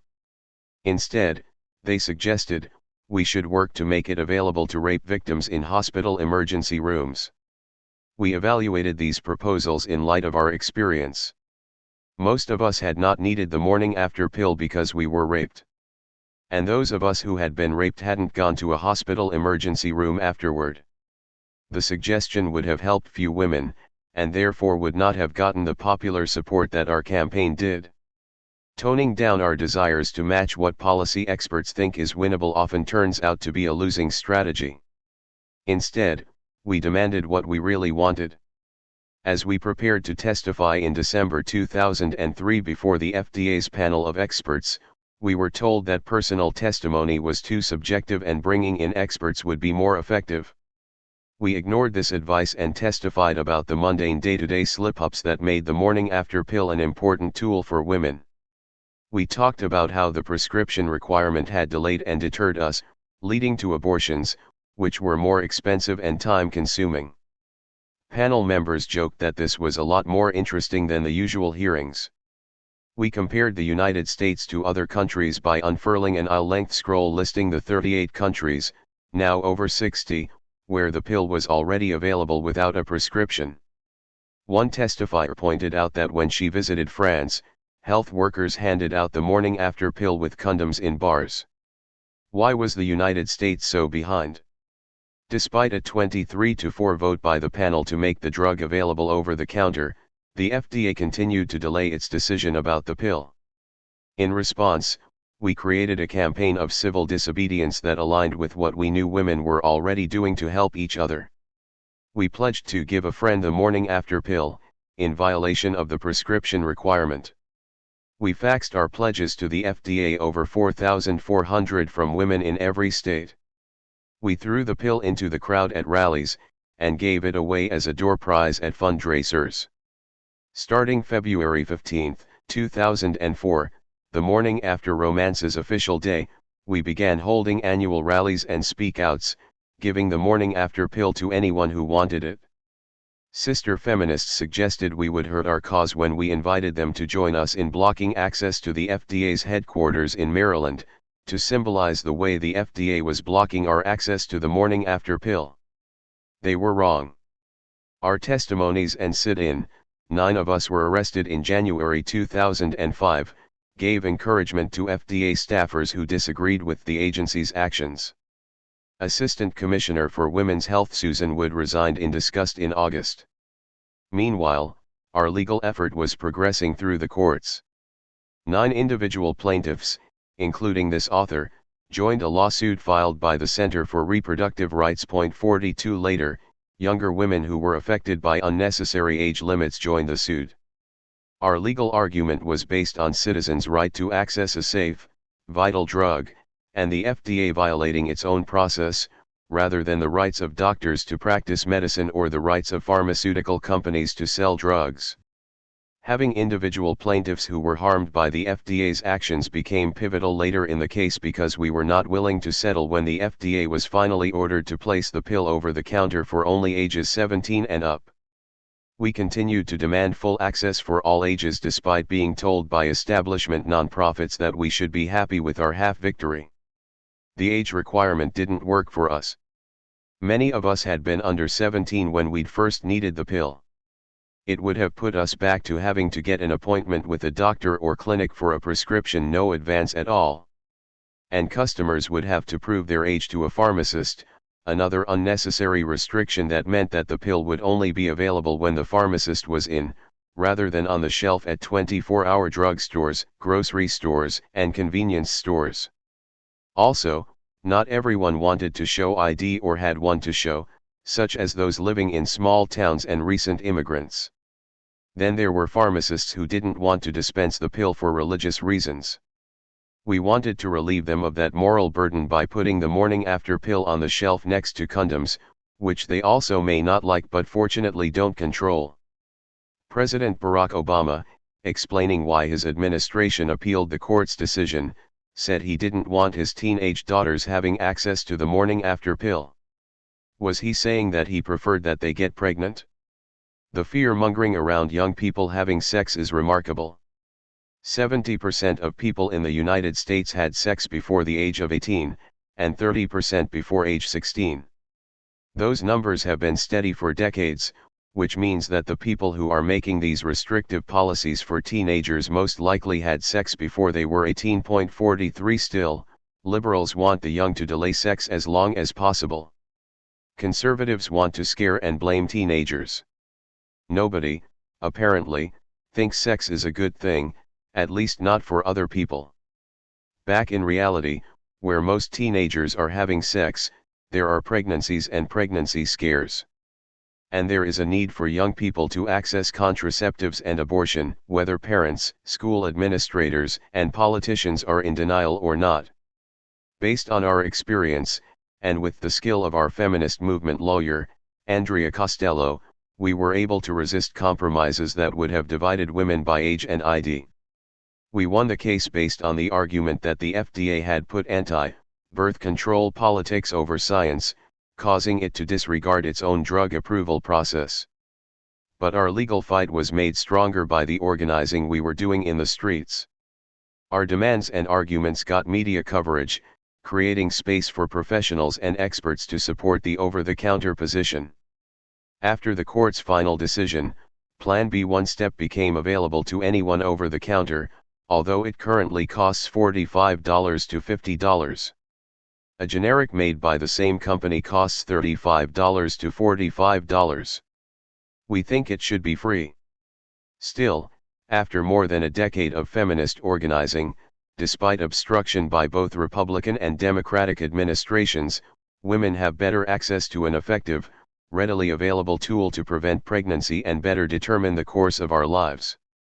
Building on women's experience, repeal comes to Ireland. The Republic of Ireland held a referendum on abortion in May 2018. Voters were asked if they wanted to repeal the anti-abortion 8th Amendment in the Irish Constitution. "We really weren't sure we would win," one campaigner said shortly after the vote, "but the one thing we knew was that if we won it would be by a really small margin, which we were completely wrong about." 44 When the votes were counted, the repeal side hit it out of the park with 66.4% voting to do away with the amendment. Now, Northern Ireland, Poland, and tiny Malta are the only places in Europe where abortion is prohibited. The Irish abortion campaigners used a combination of energetic canvassing and personal testimonies that left their well-funded, loud opposition in the dust. Exit polls showed that personal testimonies in the media were particularly important. How did Irish feminists get to the point that the government was willing to hold a referendum on abortion and then win so decisively? Opinion polls had shown a divided country. Reform legislation passed in 2013 said that you could get an abortion if you would otherwise die or were judged suicidal by 3 doctors, but it provided a penalty of 14 years imprisonment for getting, giving, or helping with an abortion. Abortion campaigners had been unable to win an exception for a woman's health. Women in Ireland were either forced to have the baby, travel to Britain or another country where the procedure is legal, as around 3,000 do each year, or order pills illegally on the internet. 45. Of course, not everyone can travel. As one woman testified on In Her Shoes, a Facebook group devoted to telling the stories of women getting abortions. "I'm a full-time carer for my mom. It can be really exhausting and hard. I don't have much of a chance to go out with my friends or go to college, or get a job. Taking care of her is my priority. When I got pregnant I knew at once that I wasn't able to take care of a baby while caring for my mom. Her needs are too great, and I know my limits. The women I got pills from were so kind and helpful. I am so glad that there are people willing to take the risk for me. I wouldn't have been able to leave my mom to travel to the UK. 46. In 1983, to defend Irish abortion law against newly vigorous feminist organizing and fearing a Roe v. Wade, like change from the courts, the state ran a referendum to add to the Irish constitution that a woman and her fetus have equal rights to life. It won with 67% of the vote. Some people who voted for it thought that this would be an improvement over Catholic doctrine. Why did we vote it in? I feel fooled, wrote Nora Tubrit in 2018. It was sold to us as protecting the mother as she had equal rights with the baby. It was supposed to protect a mother in childbirth. Years ago they tended to save the baby first. 47. Since that referendum, voters have tended toward liberalizing the law. In a 1992 referendum, the public voted to allow travel to other countries for abortion, to allow information about abortion to be distributed by certain providers. Previously all information was prohibited, and refused to eliminate suicide risk as a reason someone could have an abortion. In 2002, the public narrowly rejected another attempt to rule out suicide risk. However, abortion rights organizing tended to focus on the extreme, tragic cases that Ireland's severe laws regularly generated. In 1992, the Attorney General prevented a 14-year-old rape victim called X from leaving the country to get an abortion. In response to vigorous protests of this violation of X's rights, the Supreme Court of Ireland reversed the Attorney General's decision. This presumably would allow doctors to give abortions to protect the life of the woman, including if she was suicidal. But 20 years later, Parliament had still not acted. Then in 2012, a 31-year-old dentist, Savita Halapanavar, died when she was denied an abortion. She was miscarrying at 17 weeks and asked for an abortion, but doctors refused until she miscarried, a process that took several days. By that time, she had contracted a blood infection that killed her. Outraged, her family and friends went public. If they hadn't made a conscious decision to speak out, in particular to journalist Kitty Holland, then we might never have known about Savita's death, just as we don't know about others like her who died, said Dublin activist Angela Corixio. 48. Before 2012, a broad coalition called Action on X had demanded that Parliament finally take legislative action. Halapanavar's death created more pressure. We are calling on the government to produce legislation, so that women whose lives are at risk because of pregnancy, including the risk of suicide, have real rather than theoretical access to abortion in Ireland, said Alison Spillane of Action on X at a 2013 rally. But they got even less than the small concession they asked for when the legislature passed the Protection of Human Life in Pregnancy Act, in which 2 doctors had to agree the woman's life was in danger. In an emergency, one could decide. Or 2 psychiatrists and an obstetrician could concur the woman was suicidal. And the law provided penalties, 14 years for attempted or actual procurement of a miscarriage, and the same for assisting. Under the new law, the number of approved abortions only increased by about 25 a year. Meanwhile, every day, 12 Irish women were traveling to get abortions in other countries. While a dedicated core continued to argue about how many psychiatrists should be required to approve an abortion for someone who was suicidal, a different group of feminists created a more radical and explicit campaign for free, safe, legal abortion. The effort was seeded by anarchist feminists and others based in Dublin. In part, they were reacting to hundreds of anti-abortion billboards blanketing the country, with a woman looking sad, or alternately a fetus, and the caption "Abortion tears her life apart." These women saw that there was energy to make a radical demand for repeal of the abortion laws, but no organizational vehicle. Their meetings grew rapidly, and they created the Abortion Rights Campaign in 2013. Putting the word abortion in the name of the group was deliberate, to break through the silence and stigma, said Grain Griffin of ARC. When we named ourselves the Abortion Rights Campaign, it was actually quite a controversial decision because abortion was not a word that people like saying in public. 49. When we started, just saying the word abortion was so hard, said Corixio, an ARC board member and co-convener. But, by 2018, every leader of every major political party has come out saying they support repealing the Eighth Amendment and women should have unrestricted access up to 12 weeks. 50. In January 2018, the Irish Premier said, "I believe this is a decision about whether we want to continue to stigmatize and criminalize our sisters, our co-workers, and our friends. or whether we are prepared to make a collective act of leadership to show empathy and compassion. 51. The change was abrupt. The power of the Catholic Church diminished. In the abortion referendum, a few priests threatened their congregations by telling them that if they voted for repeal, they should never come back to church, but otherwise the church was relatively subdued. The Catholic Church in Ireland is strongly identified with the fight against British occupation, and has exercised outsized control over Irish politics and life since independence. While nearly 80% of Irish say they're Catholic, the reputation of the Church's hierarchy and institutions has experienced a sharp decline in recent decades. Between child sexual abuse scandals and revelations about atrocities committed against unwed mothers in Magdalene laundries, the Church has lost its moral weight, abortion campaigners said.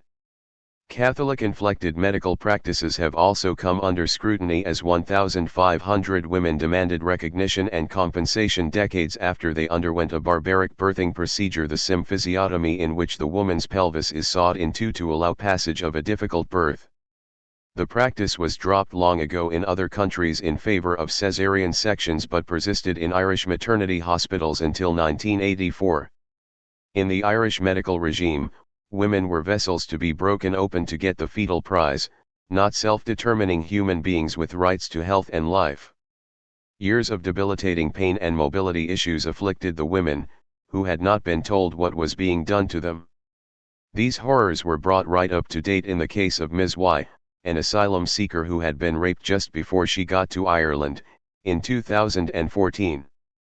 She should have been eligible for a legal abortion when she said, "I do not want to live anymore," and two psychiatrists agreed to give her one, but the third doctor, an obstetrician, denied the procedure. Ms. Y even managed to get herself to England to seek an abortion but was deported back to Ireland because she had no papers. Then she went on hunger strike. The government obtained a court order to force-feed her. She continued to ask for an abortion. Finally, they lied to her so she would eat, saying that they were going to terminate the pregnancy.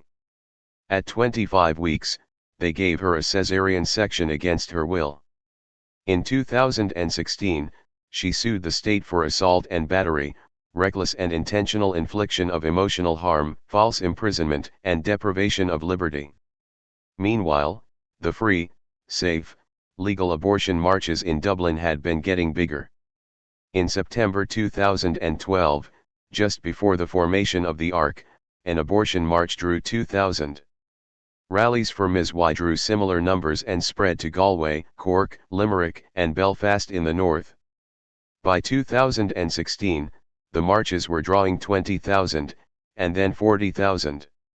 And women were breaking the silence to speak about their abortions, not just good girl abortions for wanted pregnancies that went wrong, but bad girl abortions for pregnancies that weren't wanted in the first place.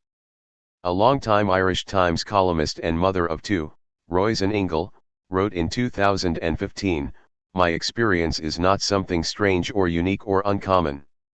It is something many other women in Ireland and around the world can relate to. I had an abortion. I am glad I did." 52 comedian Tara Flynn spoke out about hers. "I had an abortion," she told one rally. "I was shamed into silence. I was told I was a criminal." She had taken the morning after pill but it didn't work and she had to travel to Amsterdam.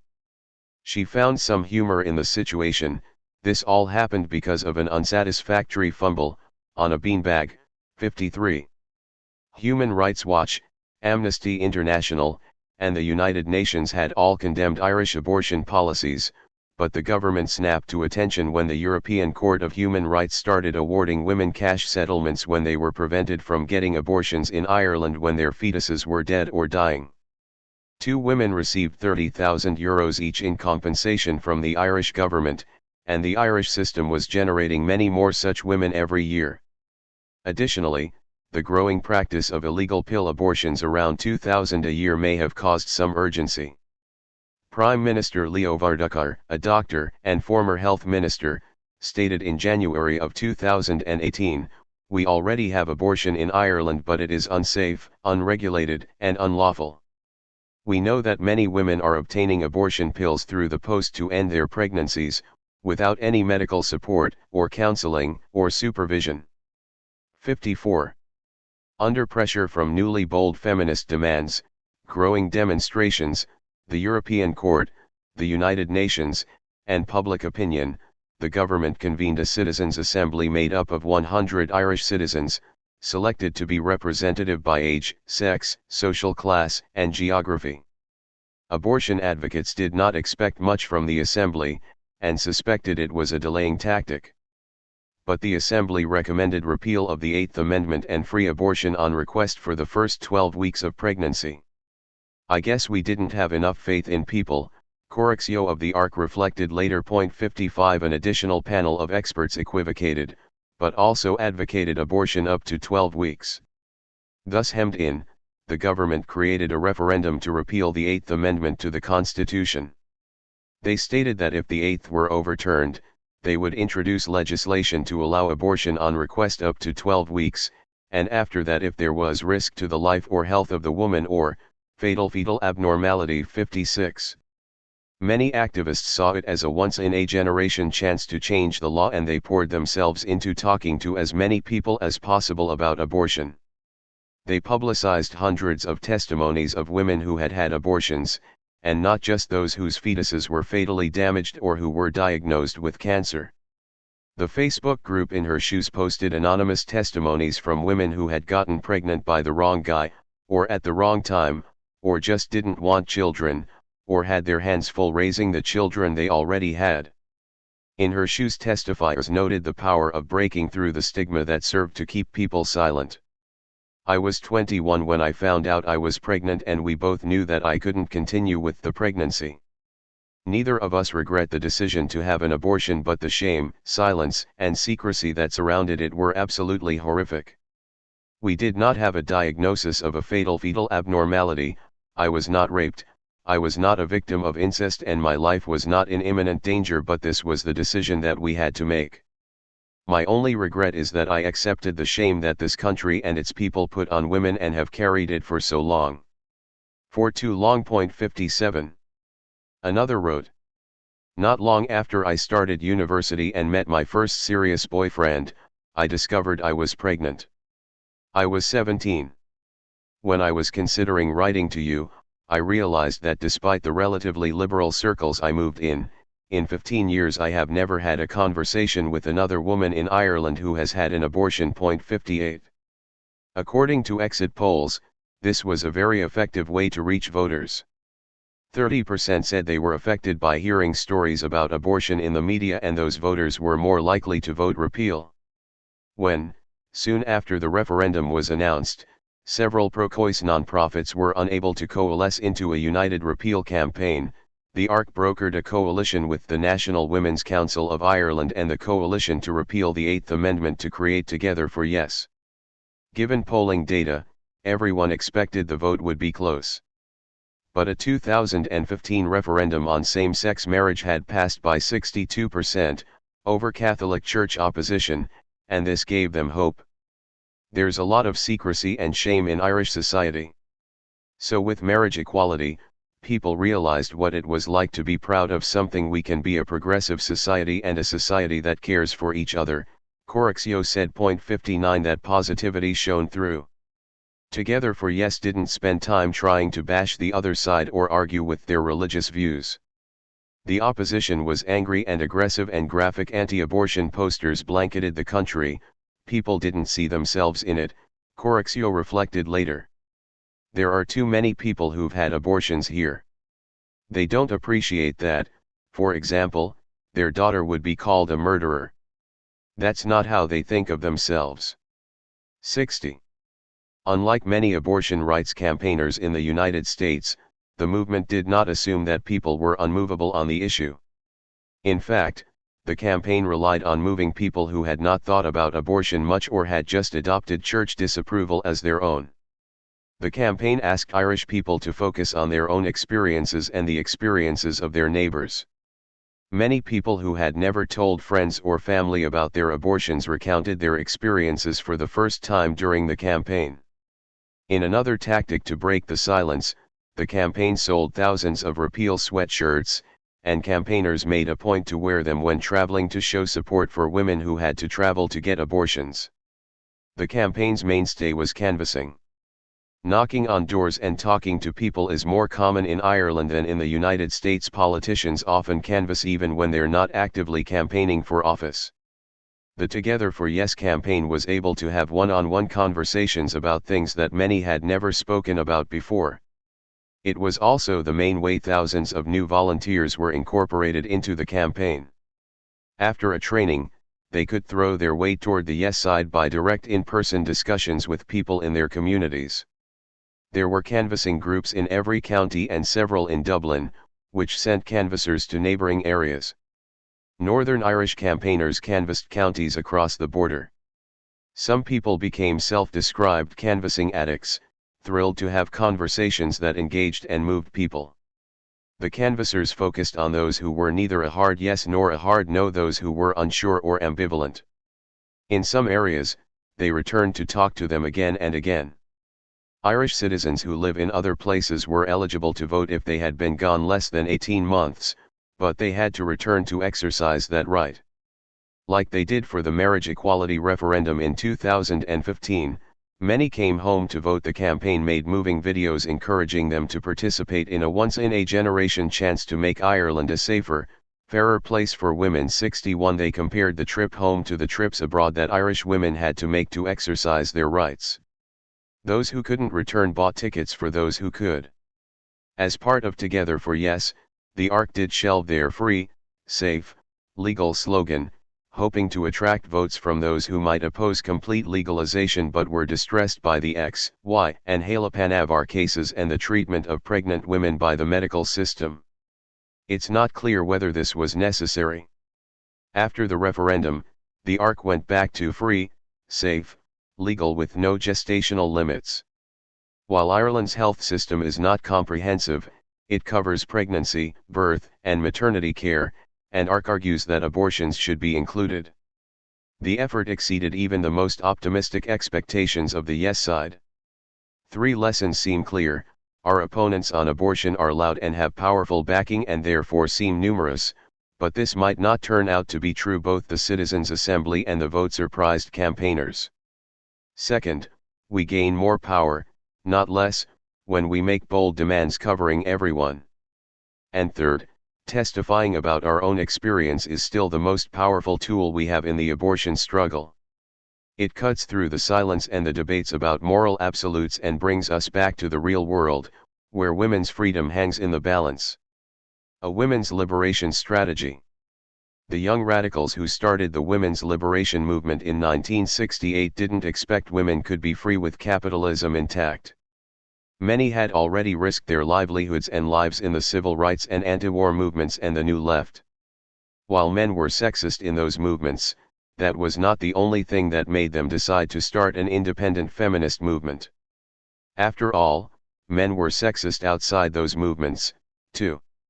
Many women's liberation pioneers said that what started them on the path to an independent movement was the example of black power.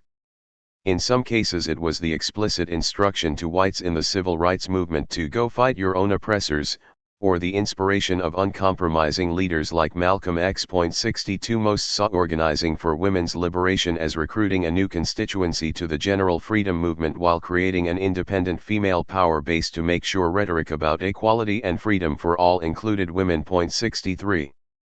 These feminists were right that women's freedom cannot be won without confronting the power of employers and the rich. As it turned out, the movement made important strides, but in areas that didn't cut too deeply into the prerogatives of capital and employers. In that category, call it column A, we have made progress on appearance and dress codes, integration of all male spaces and workplaces, men doing childcare and housework, better sex, and educational equality. The areas where we are stuck or going backward, call it column B, are those that require capitalists to cede control or cough up resources, equal pay, public child care, paid family leave, and conditions from universal health care to living wage jobs that allow women economic independence from men. Indeed, Half our progress toward equal pay has been a result of men's wages dropping to meet ours. Due to the fall in the birth rate starting in the 1970s, abortion and birth control have moved from column A, things that don't greatly impinge on the prerogatives of capital, to column B, things that do. This means that feminist advance now requires a confrontation with the power of capitalists over our reproductive work. Expose the high birth rate agenda.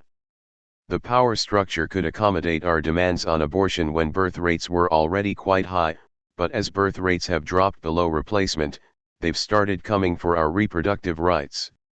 They want our reproductive labor and they want it cheap.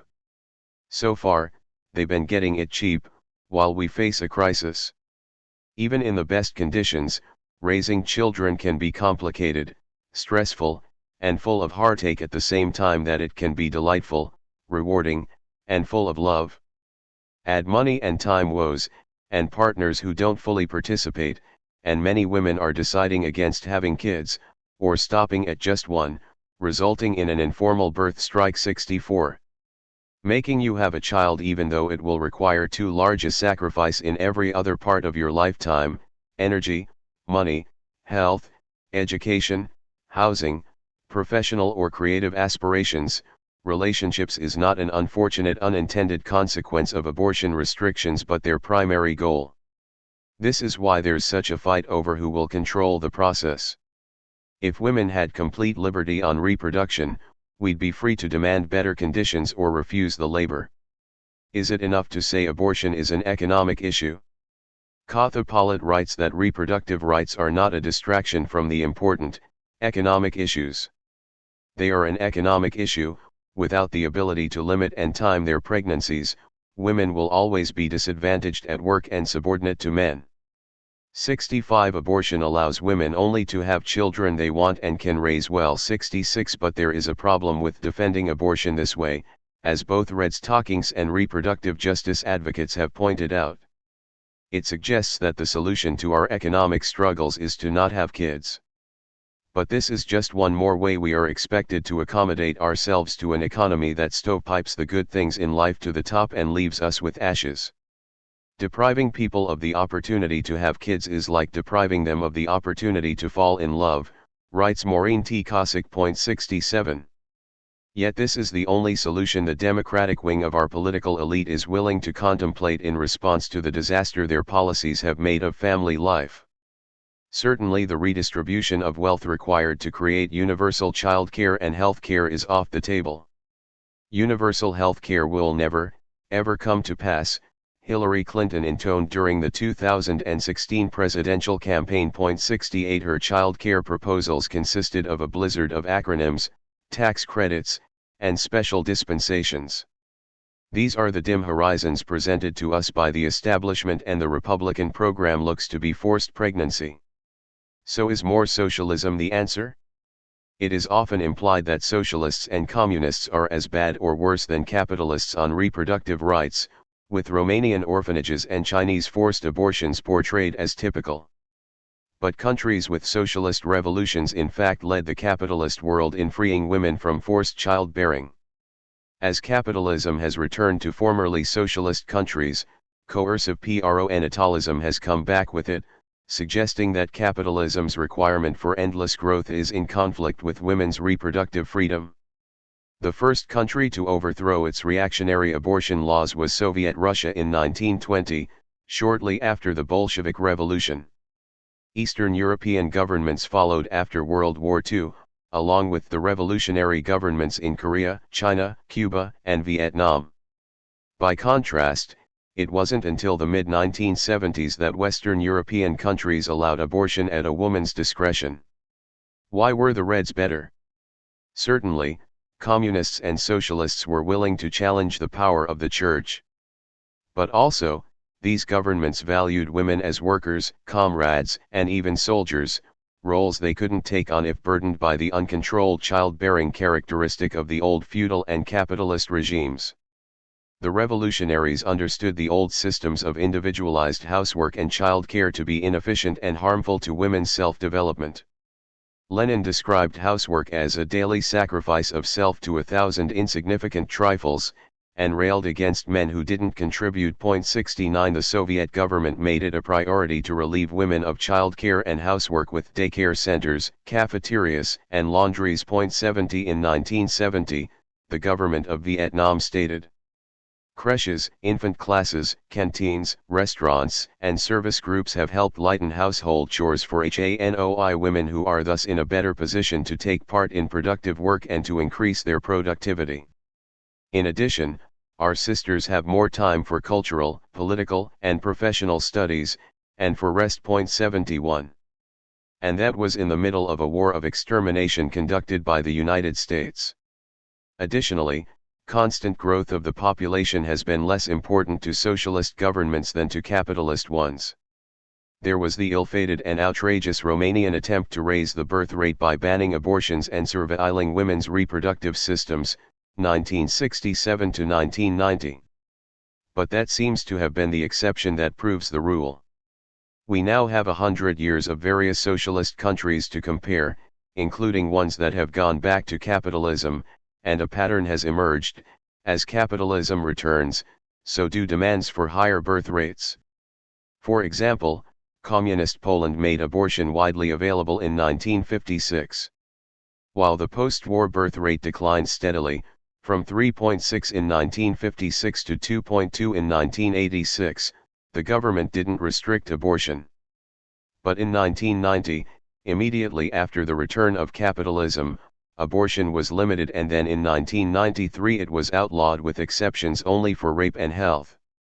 Now, the Polish government is trying to institute more draconian punishments, arguing that the birth rate is too low. 72 They've only been stopped by widespread protest. China shows the same pattern. With the return of capitalism, China's famous one-child policy has become a two-child policy. Now, in the face of capitalist pressures for growth and a demand for young workers, officials are scrambling to devise ways to stimulate a baby boom, worried that a looming demographic crisis could imperil economic growth, The New York Times reported in 2018.73.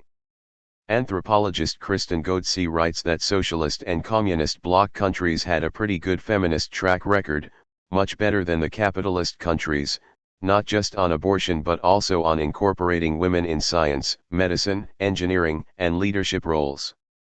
Thanks to universal programs and full employment, women were able to be economically independent of men, which enabled them to demand that men treat them better, leading to more equal relationships and even to better sex. 74 We can see some of these effects on relationships in Scandinavian countries today, where government programs allow women much more independence than we have here. 75 While feminists are often told we have to slowly change sexist culture, in fact universal public programs could advance equality between men and women right away. We have immediate opportunities in the United States to move feminism toward bolder, more universal demands that would give us this kind of independence here. For example, for 4 decades feminists have been trying to defeat Hyde Amendment restrictions on federal abortion funding as a way to expand abortion rights. But with the growing demand for Medicare for all, we have a chance to win health care for everyone, making sure full reproductive rights are included. That's a lot more inspiring than once again trying to get Congress to include abortion in Medicaid, a means-tested program that leaves many out. And a universal health care system would mean that no woman would be compelled to stay in a job or a marriage for health care. Link male supremacy and white supremacy. Just as it is connected to questions of class power, abortion also cannot be isolated from the fight against white supremacy. Loretta Ross of Sister Song attributes the sharpening of abortion attacks to racist fears triggered by the decreasing percentage of white children born in the United States. She points out that this means white women in particular are the focus of intense pressure to procreate, perhaps most visibly in conservative religious communities. Many of the restrictions on abortion, contraception, scientifically accurate sex education, and stem cell research are directly related to an unsubtle campaign of positive eugenics to force heterosexual white women to have more babies, Ross writes. In contrast, children of color are often deemed unwanted, excessive, and perceived as a threat to the body politic of the United States. 76. African American abortion Dr. Willie Parker also suggests that white women are a particular target of abortion laws. The thing all too many white anti-abortion activists really want, which they can't say out loud, is for white women to have more babies in order to push back against the browning of America. As we march toward the reality that, by 2050, no one racial or ethnic group will hold a proportional majority in this country, racial suicide paranoia abounds. 77. Under Trump, this motivation is becoming more prominent, adding a racist layer to 30 years of establishment complaints about slowing birth rates and aging populations. Restrictions on abortion and birth control are interwoven with the sex, race, and class agenda of the power structure. If white women understand that we are a special target of white supremacist population schemes, we'll be more likely to fight alongside women of color against our common oppressors, rather than seeing ourselves as privileged helpers of the oppressed, with all the delusions about our own freedom that implies. Win people over. In U.S. polls, a consistent 20% think abortion should be illegal in all cases, with another 30% expressing moral disapproval and various levels of thinking that abortion should be legally restricted. But rather than giving up on half the population, we can study how abortion organizers changed minds in the 1960s. And with a fresh feminist angle showing how restrictions on abortion and birth control are about keeping our reproductive labor cheap, we have a chance to reach additional women. By connecting our right to refuse reproductive labor to our demands for improved reproductive working conditions, including the provision of child care, health care, paid leave, and shorter hours, for starters, we can move people on this issue. Many women have only been exposed to an elitist and anti-people feminism of the 1%, whose answer to our economic struggles is that any problems you have supporting and raising kids are your personal responsibility. After all, you had a choice. Lean in. But pro-woman feminism says women aren't dumb or brainwashed for having kids. It's important, difficult work needed by the whole society. The pro-woman line says the only thing women need to do differently is to struggle collectively where we're struggling individually. If we join together, we can win better working conditions and more freedom, both on the job and at home. Break down fear.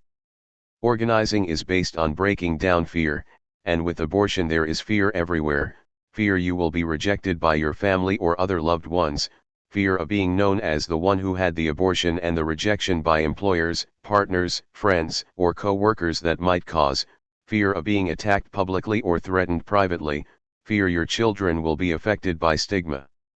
The role of the organizer is to dissipate fear through organization, support, sisterhood, telling the truth, and making public what was once private, more and more, until so many people have talked about their abortions that any remaining stigma becomes untenable. We cannot meet fear with rhetoric or statistics, wrote Judith Brown in 1968. We must be ready to organize, support, and act. 78. Many people are looking for a way to move against the outrages and injustices they're experiencing. Often they just don't see how they can have an effective role. Perhaps they believe that protest is ineffective after all. That's what the historic invisibility treatment is designed to do, make people think their actions are futile and that important changes come from the top.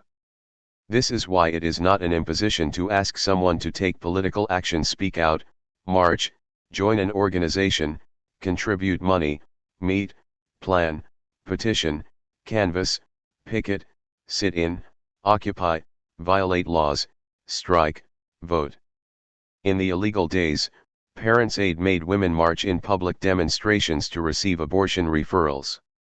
The Society for Humane Abortion required that in order to get an abortion referral, women had to do 2 hours of office work, donate $5, and write 2 letters to legislators about the abortion laws. 79.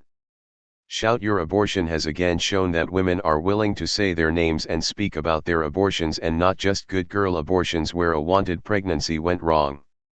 More important than speaking truth to power is speaking truth to each other in order to build our power. This is how we're going to protect and advance abortion rights, and it's also how we're going to win the other things we need for our happiness. We can start by studying our radical history, joining and supporting DEWS-funded feminist groups, and conducting feminist consciousness-raising groups in every neighborhood and speak-outs in every town. This is how we win. About the author. Jenny Brown first studied the radical history of feminism with Gainesville Women's Liberation in Florida and then with the Red Stockings Women's Liberation Archives for Action. She was a leader in the grassroots campaign to win over-the-counter access to morning-after pill contraception in the United States and a plaintiff in the winning lawsuit. More recently, she worked as a staff writer and editor for Labor Notes magazine, covering labor struggles in hotels, restaurants, retail, farm work, airlines, telecommunications, and the building trades. With other Labor Notes staff, she co-authored How to Jumpstart Your Union, Lessons from the Chicago Teachers, 2014. She currently writes, teaches, and organizes with the DEWS-funded feminist group National Women's Liberation and is the author of Birth Strike, The Hidden Fight Over Women's Work, PM Press, 2019.